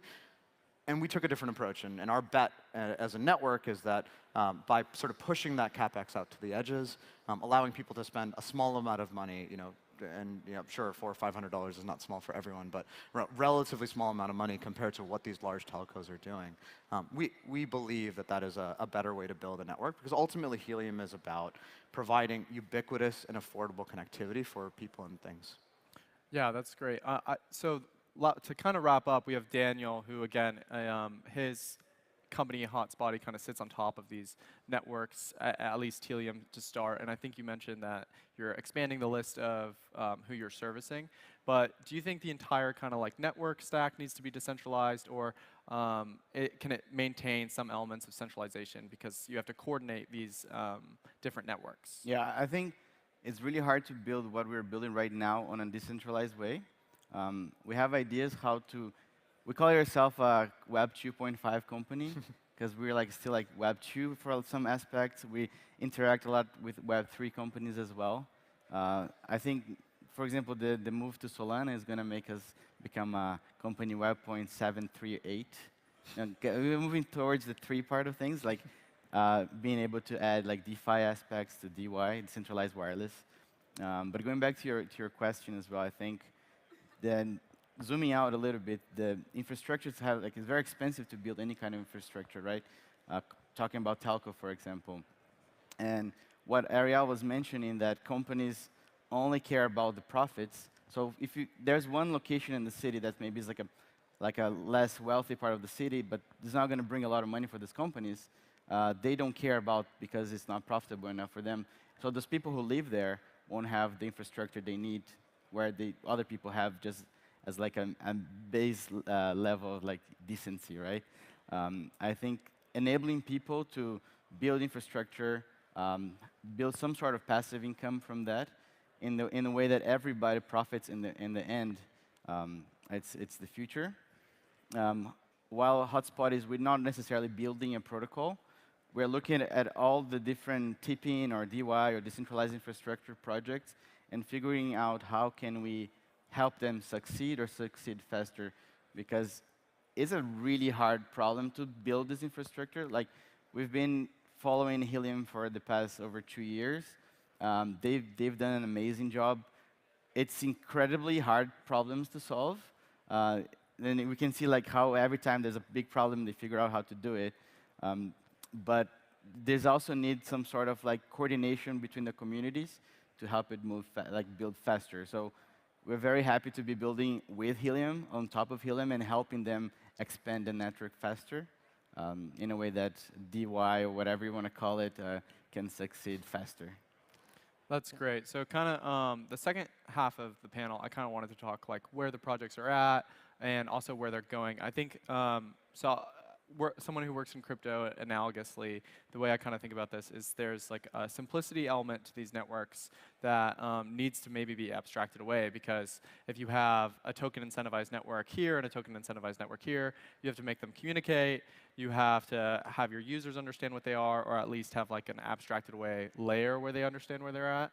So I'm kind of wondering, how do you guys see that simplicity versus decentralized like element play out versus each other? I know some of you are integrated with Helium, some of you are planning to integrate and use Helium. So we'll start with you, and then we can kind of go down the line and talk about that play. It looks different for each of your networks, but. Sure, yeah, I mean, I have the benefit of a bit of hindsight now, I guess, since we've been at it for a few years.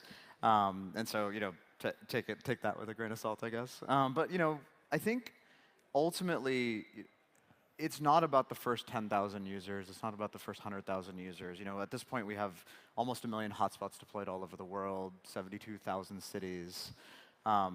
You're not able to do that unless you kind of make it easier for normal people to interact with. And ultimately, like when we first built, and I was formerly at sort of the Nova Labs team until about this week, and now I'm focused purely on the protocol. But in the Nova Labs team, like we really cared about user experience, and that's my background as well, is to really focus on that. And so, what is the experience of setting up a hotspot if you don't know anything about crypto and you don't know anything about radios? And that is the reality of the Helium network. The majority of the people, there's over 700,000 active wallets on the Helium L1 right now.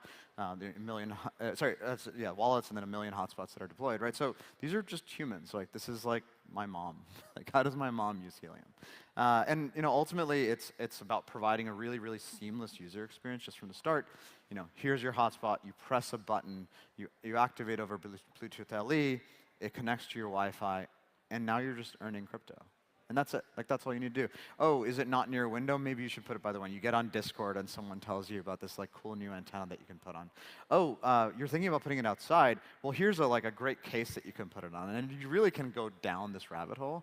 And we have a ton of people in our community, and it's entirely like self-organized, which is the best part of these kinds of networks, in my opinion. All of these people sort of help each other with antennas. I mean, Hotspot is actually a perfect example of this, and I'm going to tee you up here a little bit. But like, coordination in the physical space is still hard, right? Because ultimately, we're all building in the physical world, and human interaction is still necessary to build these kinds of networks. And you can have economic pressure to sort of design a network, at a network-wide level, but you still need human on-the-ground building, and you need people to talk to each other. And I think that Hotspot was like a cool old feature that I think you guys are about to probably deprecate, because there may be a better way to do it now. But like, you could just send a message on Discord with sort of to every single hotspot in your area. And this was sort of a rapidly deployed and like, sort of turn it up and turn it down, a private channel just for you and your neighbors. And say, hey, it looks like your antenna's pointed in the wrong direction, point it over here instead, and we'll both get the benefit of this. And that's really what sort of the direction that I think this is going, where this is like, we have to bridge the sort of the crypto part and the tokens part, and all of that with the sort of human part, which is like, we just all need to interact with each other. Yeah, next we'll jump to Hive Mapper. Just how are you guys thinking about integrating, but also usability generally? You have a lot of, not necessarily competitors, but like early lookouts for users, early comparison apps. So we definitely benefited. Helium was like kind of the grandfather, the patriarch of this whole space, right? In a lot of ways. So we definitely benefited from that, especially in the crypto community. We really have like two audiences, like the crypto enthusiasts, and then we have the mapping geeks, right? And they are for the most part like fairly early adopters. But the thing that we always remember internally when we're building and designing these products is saying like, look, ultimately this is going to get deployed at like an Uber driver, a Lyft driver. They don't give, honestly, they don't give a shit about like maps and whatever. There's like, hey, here's an awesome dash cam that serves a utility to them in terms of insurance and safety. And the fact that it's doing mapping is just icing on the cake, right? If it's not a good device from a security and a safety perspective, it's quite frankly less interesting to them.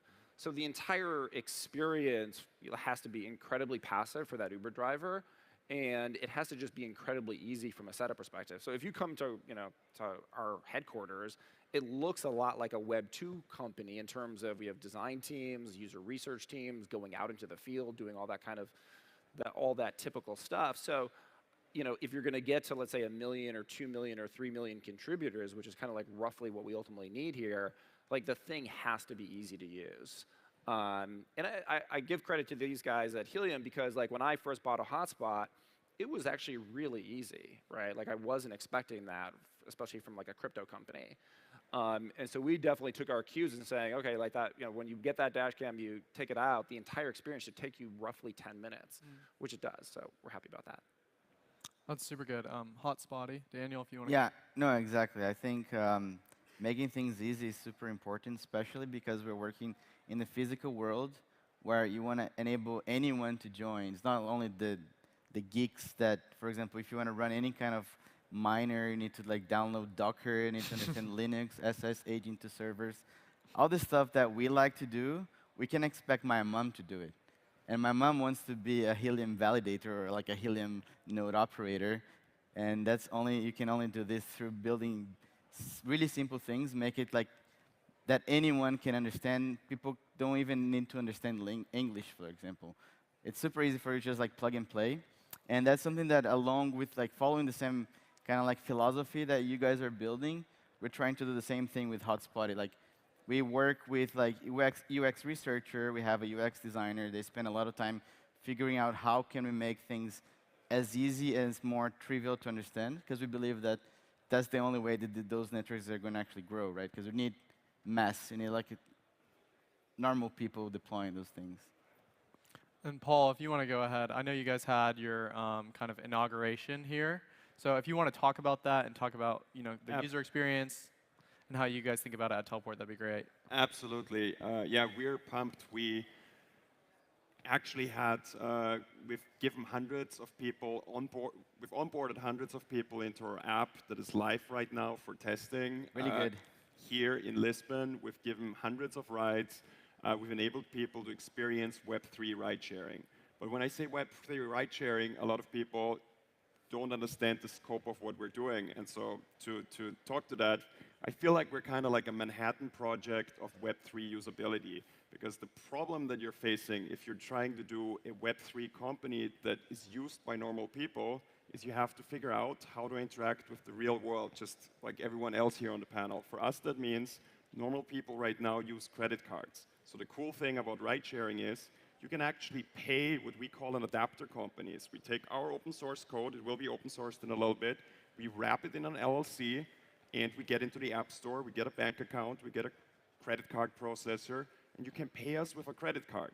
We can then take that money, send it to a contract on the Trip protocol, the rideshare protocol, which is powered by Solana, and make sure that all the parties that need to be paid for background checking, for customer support, for operating in cities, getting the insurance and the licenses get paid.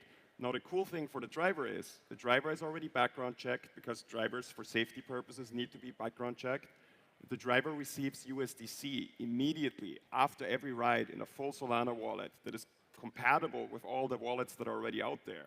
So the driver can immediately spend. So now in terms of investing in the ecosystem here at Solana, that means we're onboarding millions of drivers, millions of users, no extra steps, and it's up to the community to figure out where can they spend this money that is now in the Solana ecosystem on Solana Pay, Mountain Pay, e-commerce stores. So I think the next step for Web3 in general is what everyone here on the panel is doing, bridging between Web2, traditional finance, regulation, credit cards, the real world, and the ecosystem of Web3. And I think everything in DeFi and all of those things, they will only really start to take off once we found a way for that bridge to bring on hundreds of millions of users into the ecosystem. That's great. So kind of for our last topic, I kind of want to talk about the counterparts in the Web2 space, whether it's Google Maps or Uber or just T-Mobile, who you guys actually, I think, have done some work with. But there's about 8 billion people on the planet, but not even a billion people have used crypto yet. Like most people think it's in like 2 million people use like a general purpose blockchain every day. So to get those people onboarded, for crypto to be successful, do we need to onboard billions and billions of people? Or is crypto kind of this niche thing where it's like this little part of the world that needs permissionlessness, that needs decentralized services, is what we're ultimately servicing? That might be different for different networks, but I'm kind of wondering how you guys think about that. Do you have a synergy with Google Maps, or do you have kind of like a competitiveness with them where you're the next iteration of them? You can take it away. Yeah. Well, first of all, in terms of just broadly speaking, the billion or 2 billion people who ultimately are going to use Hivemapper and interact with our data and our maps probably won't even know that the thing was built through crypto, right? So crypto is really like how the map gets built and all the incentive mechanisms and protocols around that, and there'll be like a couple million people building and maintaining the map. But the billions of people who are using the map won't know, right? Like when we go in and talk to customers today, we don't lead with crypto, right? We lead with things like freshness, okay? Here's why we're fresher than Google Maps, right? Here's why we can expand our coverage to many more cities and countries over the world, right? And here's our quality bar, right? And that's what they care about. Like, they don't care about the crypto stuff. Like, actually, like, you're better off not talking about the crypto stuff because it'll scare their CFO. So, yeah, so getting back to your core question, though, in terms of Google Maps, yes, ultimately, we are a competitor. Right now, there's not going to be a customer that's going to be like, I'm going to rip out Google Maps and put Hivemapper in. That's not realistic. It'll be like what we're seeing right now where the customer's like, OK, yes, I use Google Maps, but I want to add my own additional layer, and I'm going to use Hivemapper for that. That's one example. Or in this specific region where Google Street View is not providing me good coverage or good freshness or good quality, I'm going to use Hivemapper, but I'm not going to use it everywhere yet.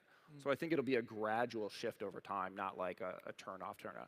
Then there's this whole question of like AR and VR, where the freshness factors, or the freshness criteria, I should say, are much, much higher than what Google will do, right?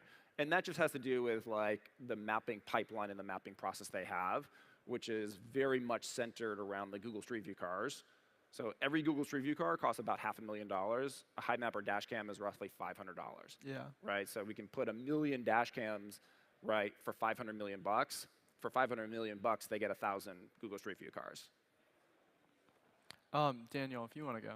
Yeah, no, I think the thing that path to get that many people in the network is, like he said, is like you don't think it's crypto, just thinking you're building a better product overall. That at the end it's crypto backed, and I think crypto has this mechanism to allow these things to happen. It's still a very hard problem to solve. To make it simple, just look how long it took the internet to become something that we use today, right? And I think crypto is moving much faster than the internet was before. And by not thinking it's crypto, by building better tools and better services, it's going to be a natural transition. It's going to take time. I mean, it's happening, right? Helium had 1 million hotspots in like 2 years. The growth like exponential. So I think we're going towards the right direction. Paul, if you want to go, and then we'll wrap up with the buy. Absolutely. So I think to get into the mainstream, we gotta build like the full infrastructure, and then we can actually collaborate on these things together to go further, right? So if you want to make an efficient ride-sharing network, you need things like proof of location. You need to actually, if a driver app, an open source app reports their location, that's good, but they could have a different version that reports a different location. With Helium, for example, we could use their infrastructure to provide proof of location services to us. Similarly, in our network, we need mapping and traffic data, so it's really useful for us to integrate with people like HiveMapper or Demo. So I think there's a lot of infrastructure being built in parallel that will all of us help together serve a mainstream audience. And the mainstream audience might not even know that crypto is involved. Like, you might just have a wallet, and if you don't want to do anything with crypto, in our case, you push a button and it ends up in your bank account just like before. But if the ecosystem here steps up, and we really bring hundreds of millions of users and millions of drivers that have USDC to spend, and you guys find ways for them to spend it instead of waiting till it arrives to the bank account, then we will have mainstream usage. We'll wrap up with Helium, since you guys kind of started this thing off. Sure. Yeah, I mean, I think we all know in this room that this whole thing is still just an experiment. We're still very early in building this infrastructure, and we should all acknowledge that there are billions of people that just don't have access, and they don't have access to a lot of things. I know certainly, for us, it's really around connectivity and sort of getting connectivity to everyone, and doing that in a really capital efficient way. And I think it is important that the other parts of this need to be done as well, and in crypto infrastructure, I think onboarding and offboarding is really important. Until we all use USDC or maybe some other stable coin for our day-to-day lives to buy our fruits or pay for our kids' schools or whatever, all that infrastructure still needs to be built, and we're all building in parallel. I think that is maybe the most interesting thing. I think there's a ton of smart people who've come from traditional companies, a lot of new people that have never experienced these sort of traditional companies, and just fundamentally believe there should be a better way to build these things. And we're all kind of coming together, and we're saying that this is sort of a new world and a new way of doing things, that we are really on this journey together, and really I feel lucky to be part of a community like this that just wants to try something new and do it the right way and bring as many people together as possible. And I think that's how we bring this to all 7 billion people or whatever in the world.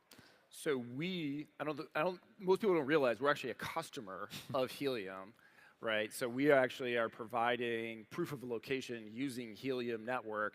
And we were just talking about this a couple weeks ago, where it's there's no other service that could have done that at the cost that they're doing it at, right? So I think we spend probably next year maybe $100,000, $150,000, which in the grand scheme of things is nothing. Yeah. Given the fact that for a map you have to trust the data, and without that proof of location you can't trust the data. That's great. So that about does it for us. This has been Why Decentralized Data Networks Matter. Thank you for joining us. I'm Walter from Galaxy, and I think we've got someone coming up next. So thank you. Thanks, everyone. Thanks, guys.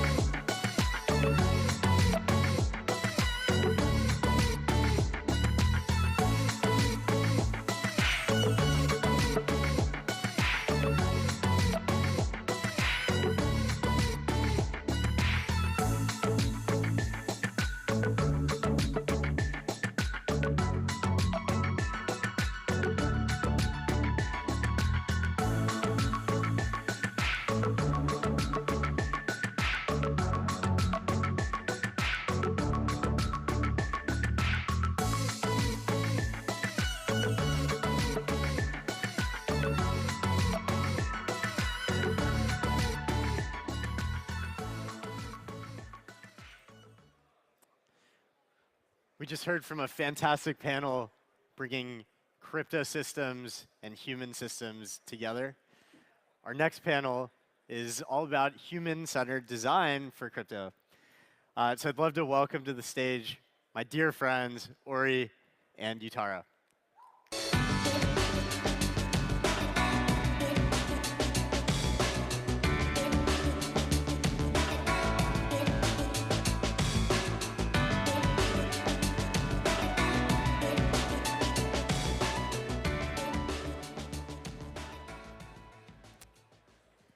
All right, let's get rolling.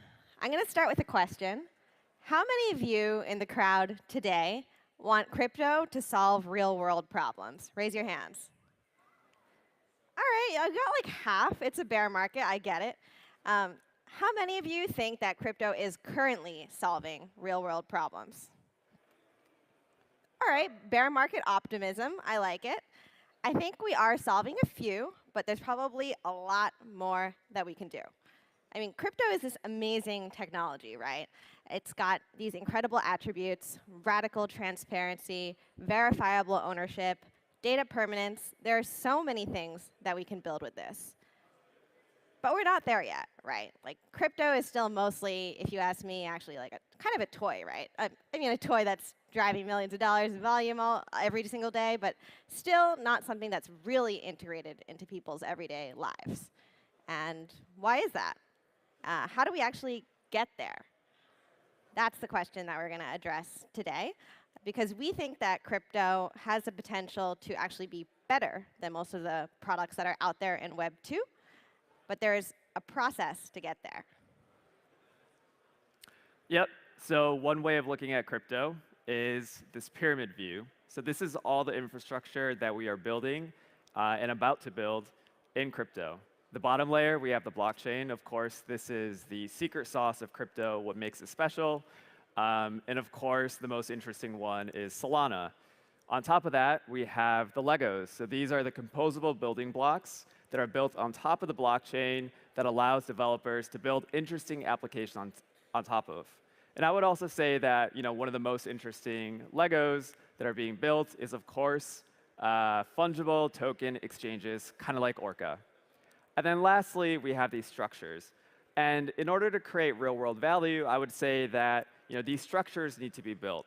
However, you also need to have solid Legos and solid blockchains in order to create something that people actually can derive value out of.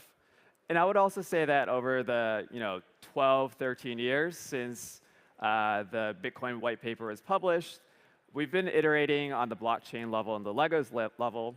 But I would say that in the last year or so, we've seen this shift where we're getting to the final state for Legos and blockchains, and we're starting to build structures. And this is where we're going to focus on today. So, as my lovely co-founder just said, we are actually on the brink of what I actually think is quite a seismic shift in crypto. Going from just building the base and the Legos to actually having a solid enough base to build really interesting structures on top. Yep. But how do we actually ensure that those structures are solving these real problems? That's where product market fit comes in, right? That mythical thing that's kind of like a unicorn that most of us haven't found yet. Well, I think the very first question that we should ask when it comes to thinking about product market fit is, how do we actually identify when we found it? For this, I'm going to introduce a small framework that I learned when I was a young, naive designer at IDEO for thinking about product market fit. And it really boils down to these three adjectives: desirable, feasible, viable. It's not just poetry. I'll break it down for you. So desirable, what that actually means is things people want, right? Is the product actually something that people want? And you would be amazed, maybe you won't be amazed because we're at a crypto conference, but how often things in Web3 are not things that anybody actually wants. Next is feasible, right? Is it technologically feasible? And that's actually something where we're going to have a lot of problems, too, when it comes to actually identifying ideas. We'll get into that in a sec. Finally, it's viable. And this is actually speaking to business viable. It could be desirable and could be feasible, but it might not be something that people are willing to pay for. And that's why it's important to have that viability aspect when we think about the business model. So in order to actually find the products that are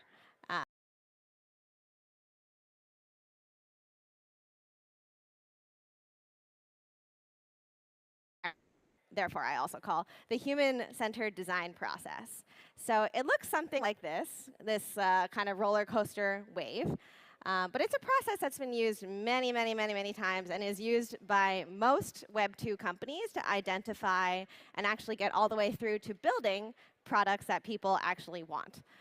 So it starts with inspiration. And that inspiration comes from people. You actually talk to people, you understand their needs and what kind of problems you can solve for them.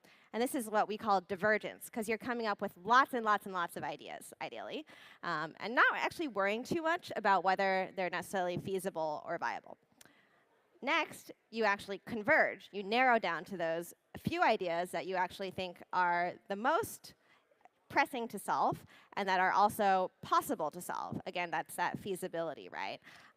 You get those solutions, bring them back to people, do some user testing, do some ideation, diverge a little bit more in coming up with the potential different implementations, and then finally get through to actually building the real product. Simple enough, right? Well, maybe not simple, but it's definitely something that exists and works and has been used many, many, many times in Web 2, and often actually kind of doesn't work that well in Web 3, if you ask me. And so to illustrate some ways that this can potentially fail, I'm going to tell you guys a little story. Kind of forgive me for making it very personal. It'll be the story of how we actually met and started building some crypto products. So it was, let's see, March of 2020. We were in Tokyo, and I had just gone through a messy breakup and moved into this co-living house. Kind of didn't know what I was doing with my life. And then soon after that, pretty much Tokyo locked down. We were all locked in this house, also bored out of our minds. And so I found this guy across the hall, and I was like, well, you're a developer. I'm a developer and a designer. Let's build some things. And so we promptly started to build some things, the first of which was this little weekend project, which we called Crypto Quiz. It was extremely cute and pretty lame. It was a Facebook-style quiz, which was, I think the theme was, if cryptocurrencies were high schoolers, which cryptocurrency would you be? The idea is to educate people about crypto through these like cute quizzes. I really was glad that I ended up not being Bitcoin Cash. It's still on the internet. Still on the internet, you can We won't find share it, though. Unfortunately, though, we posted it on Hacker News, and promptly there were crickets because nobody cared, because this is like the classic example of something that didn't use a human-centered design process and therefore was not desirable, feasible, or viable. What it did teach us, however, is that we really liked working together and building stuff related to crypto. So soon after that, we went and built our second project, which was actually called Wallaroo, a high-interest savings app style thing on Ethereum, our very first DeFi app, which was actually backed by lending out DAI on Aave under the hood. And we actually did build this. It was a working app. It was definitely desirable, did lots of user testing. People wanted this like kind of simple interface to be able to get yield. It was actually feasible as well. You know, we built it, and it worked. But it was also peak DeFi summer, so very quickly it became not business viable because nobody wants to pay $50 in gas to deposit like $20 to earn interest on, right? So again, importance of thinking about all three angles: desirable, feasible, viable. Yeah, and the constraints of blockchains and that making it difficult to develop applications, especially applications that everyday people care about. And the difficulty of that was something that I kind of internalized, but it wasn't really something that I could verbalize very well. So whenever we kind of like got together and brainstormed ideas, even after we initially launched Orca, it would always go something kind of like this. Ori would say, hey, wouldn't it be cool if we could do X? And I would say, no, you can't really do that. Blockchains are too slow. And then Ori would say, OK, fine. How about Y? Wouldn't that be really cool? And I would say, no, because there's a Sybil problem, and attackers will just like maliciously create an infinite number of addresses and attack it. And this kept on happening over and over again. But what we realized after a while was that Ori was taking this human-centered approach, and starting with the first step which was just coming up with ideas that users would want without being constrained by kind of feasibility. And we realized that wasn't the right approach. So today we're actually going to propose a small tweak to the human-centered design process, which is potentially actually a little controversial for those who believe in it, but it's actually to start by asking, what can we feasibly build? So you're still going to talk to people throughout, but you're going to first start by identifying what's actually feasible to build with crypto, if your goal is to build something in crypto, right? It's the toughest constraint to fulfill is actually something that can be built with crypto. It's starting to be a bit wider now that we have the performance of Solana. Shout out to all the hardworking folks at Solana Labs, Solana Foundation. But you're going to have a lot more success, I think, going from this broad range of ideas that you generate from that question of what can we build, and then narrowing down by talking to people to identify the desirability and viability. Whereas usually we start with people and desirability. So small tweak to the process, but one that I think will actually save you a lot of time if you're anything like us, and potentially also a lot of really, really painful and irritable conversations with your co-founder. OK, so what are some examples of using this modified approach in practice? Well, we first start with what is actually feasible given the technology that we have today. So we can just use Orca as a Lego, and then Solana as a blockchain, and then just think of what we can build, right? So then maybe I can think, well, we have a universal marketplace for fungible tokens. We can make an FX market. We can also make a market for carbon offsets, right? I think these are two feasible ideas. I think some other things, it kind of gets in the weeds, but since we have a universal marketplace for fungible tokens, we also have this kind of universal price feed for any asset that's trading on Solana that can be used by other smart contracts. That can be used as like a risk engine for any kind of lending protocol or any kind of derivatives protocol. Maybe that would be interesting. Without a doubt, I mean, there is some feasibility there.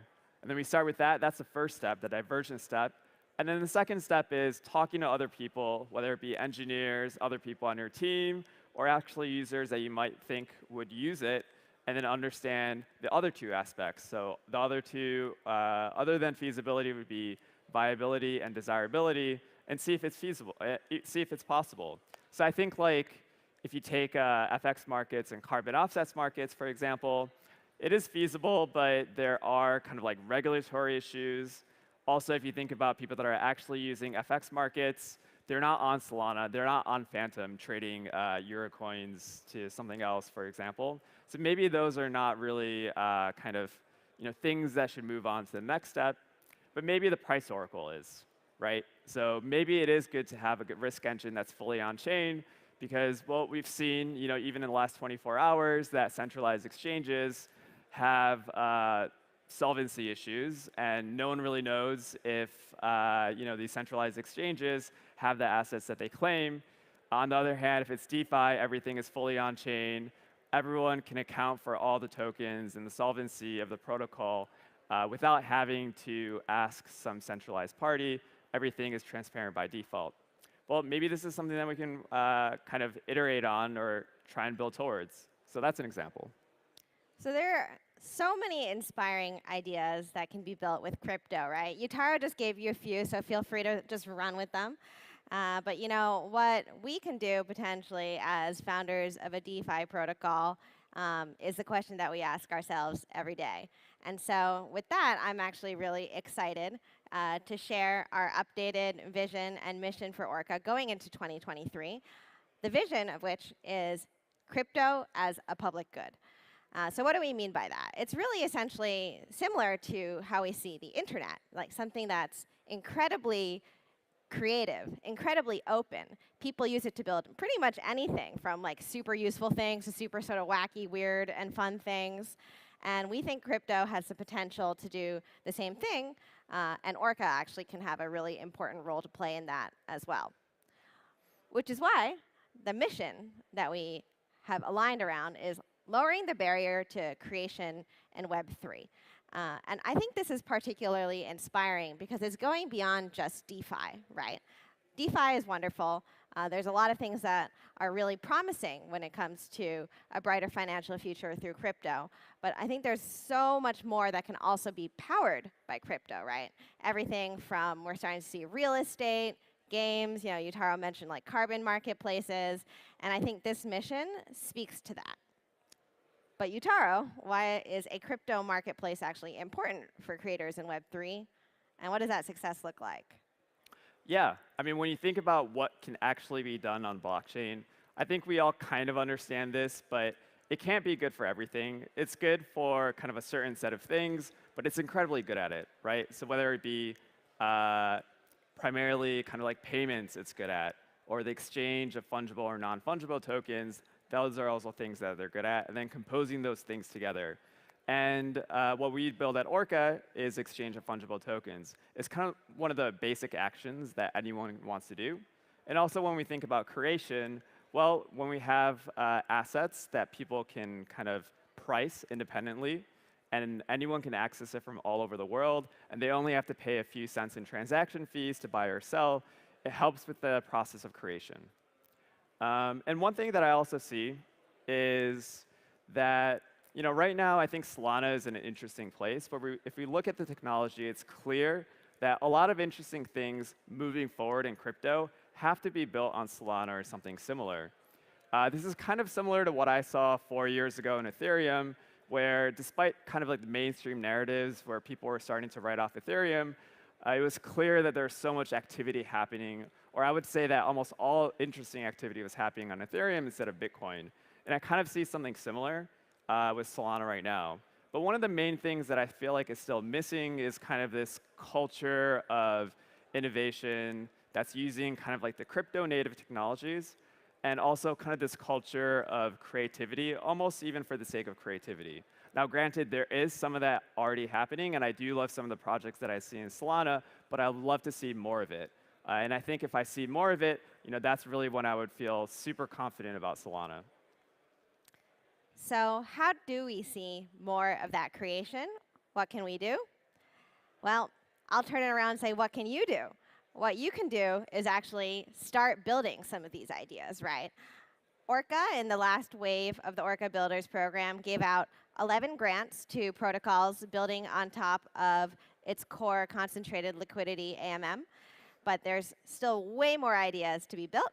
And so if you are a developer, a maker, a creator, however you identify, who has that ambition, what we'd love to see is you going ahead, throwing out your name into the ring, and you too could have the chance to actually be funded to make your idea a reality. So with that, we're Ori and Yutaro, and we would like to invite you to start making. Thank you, Breakpoint.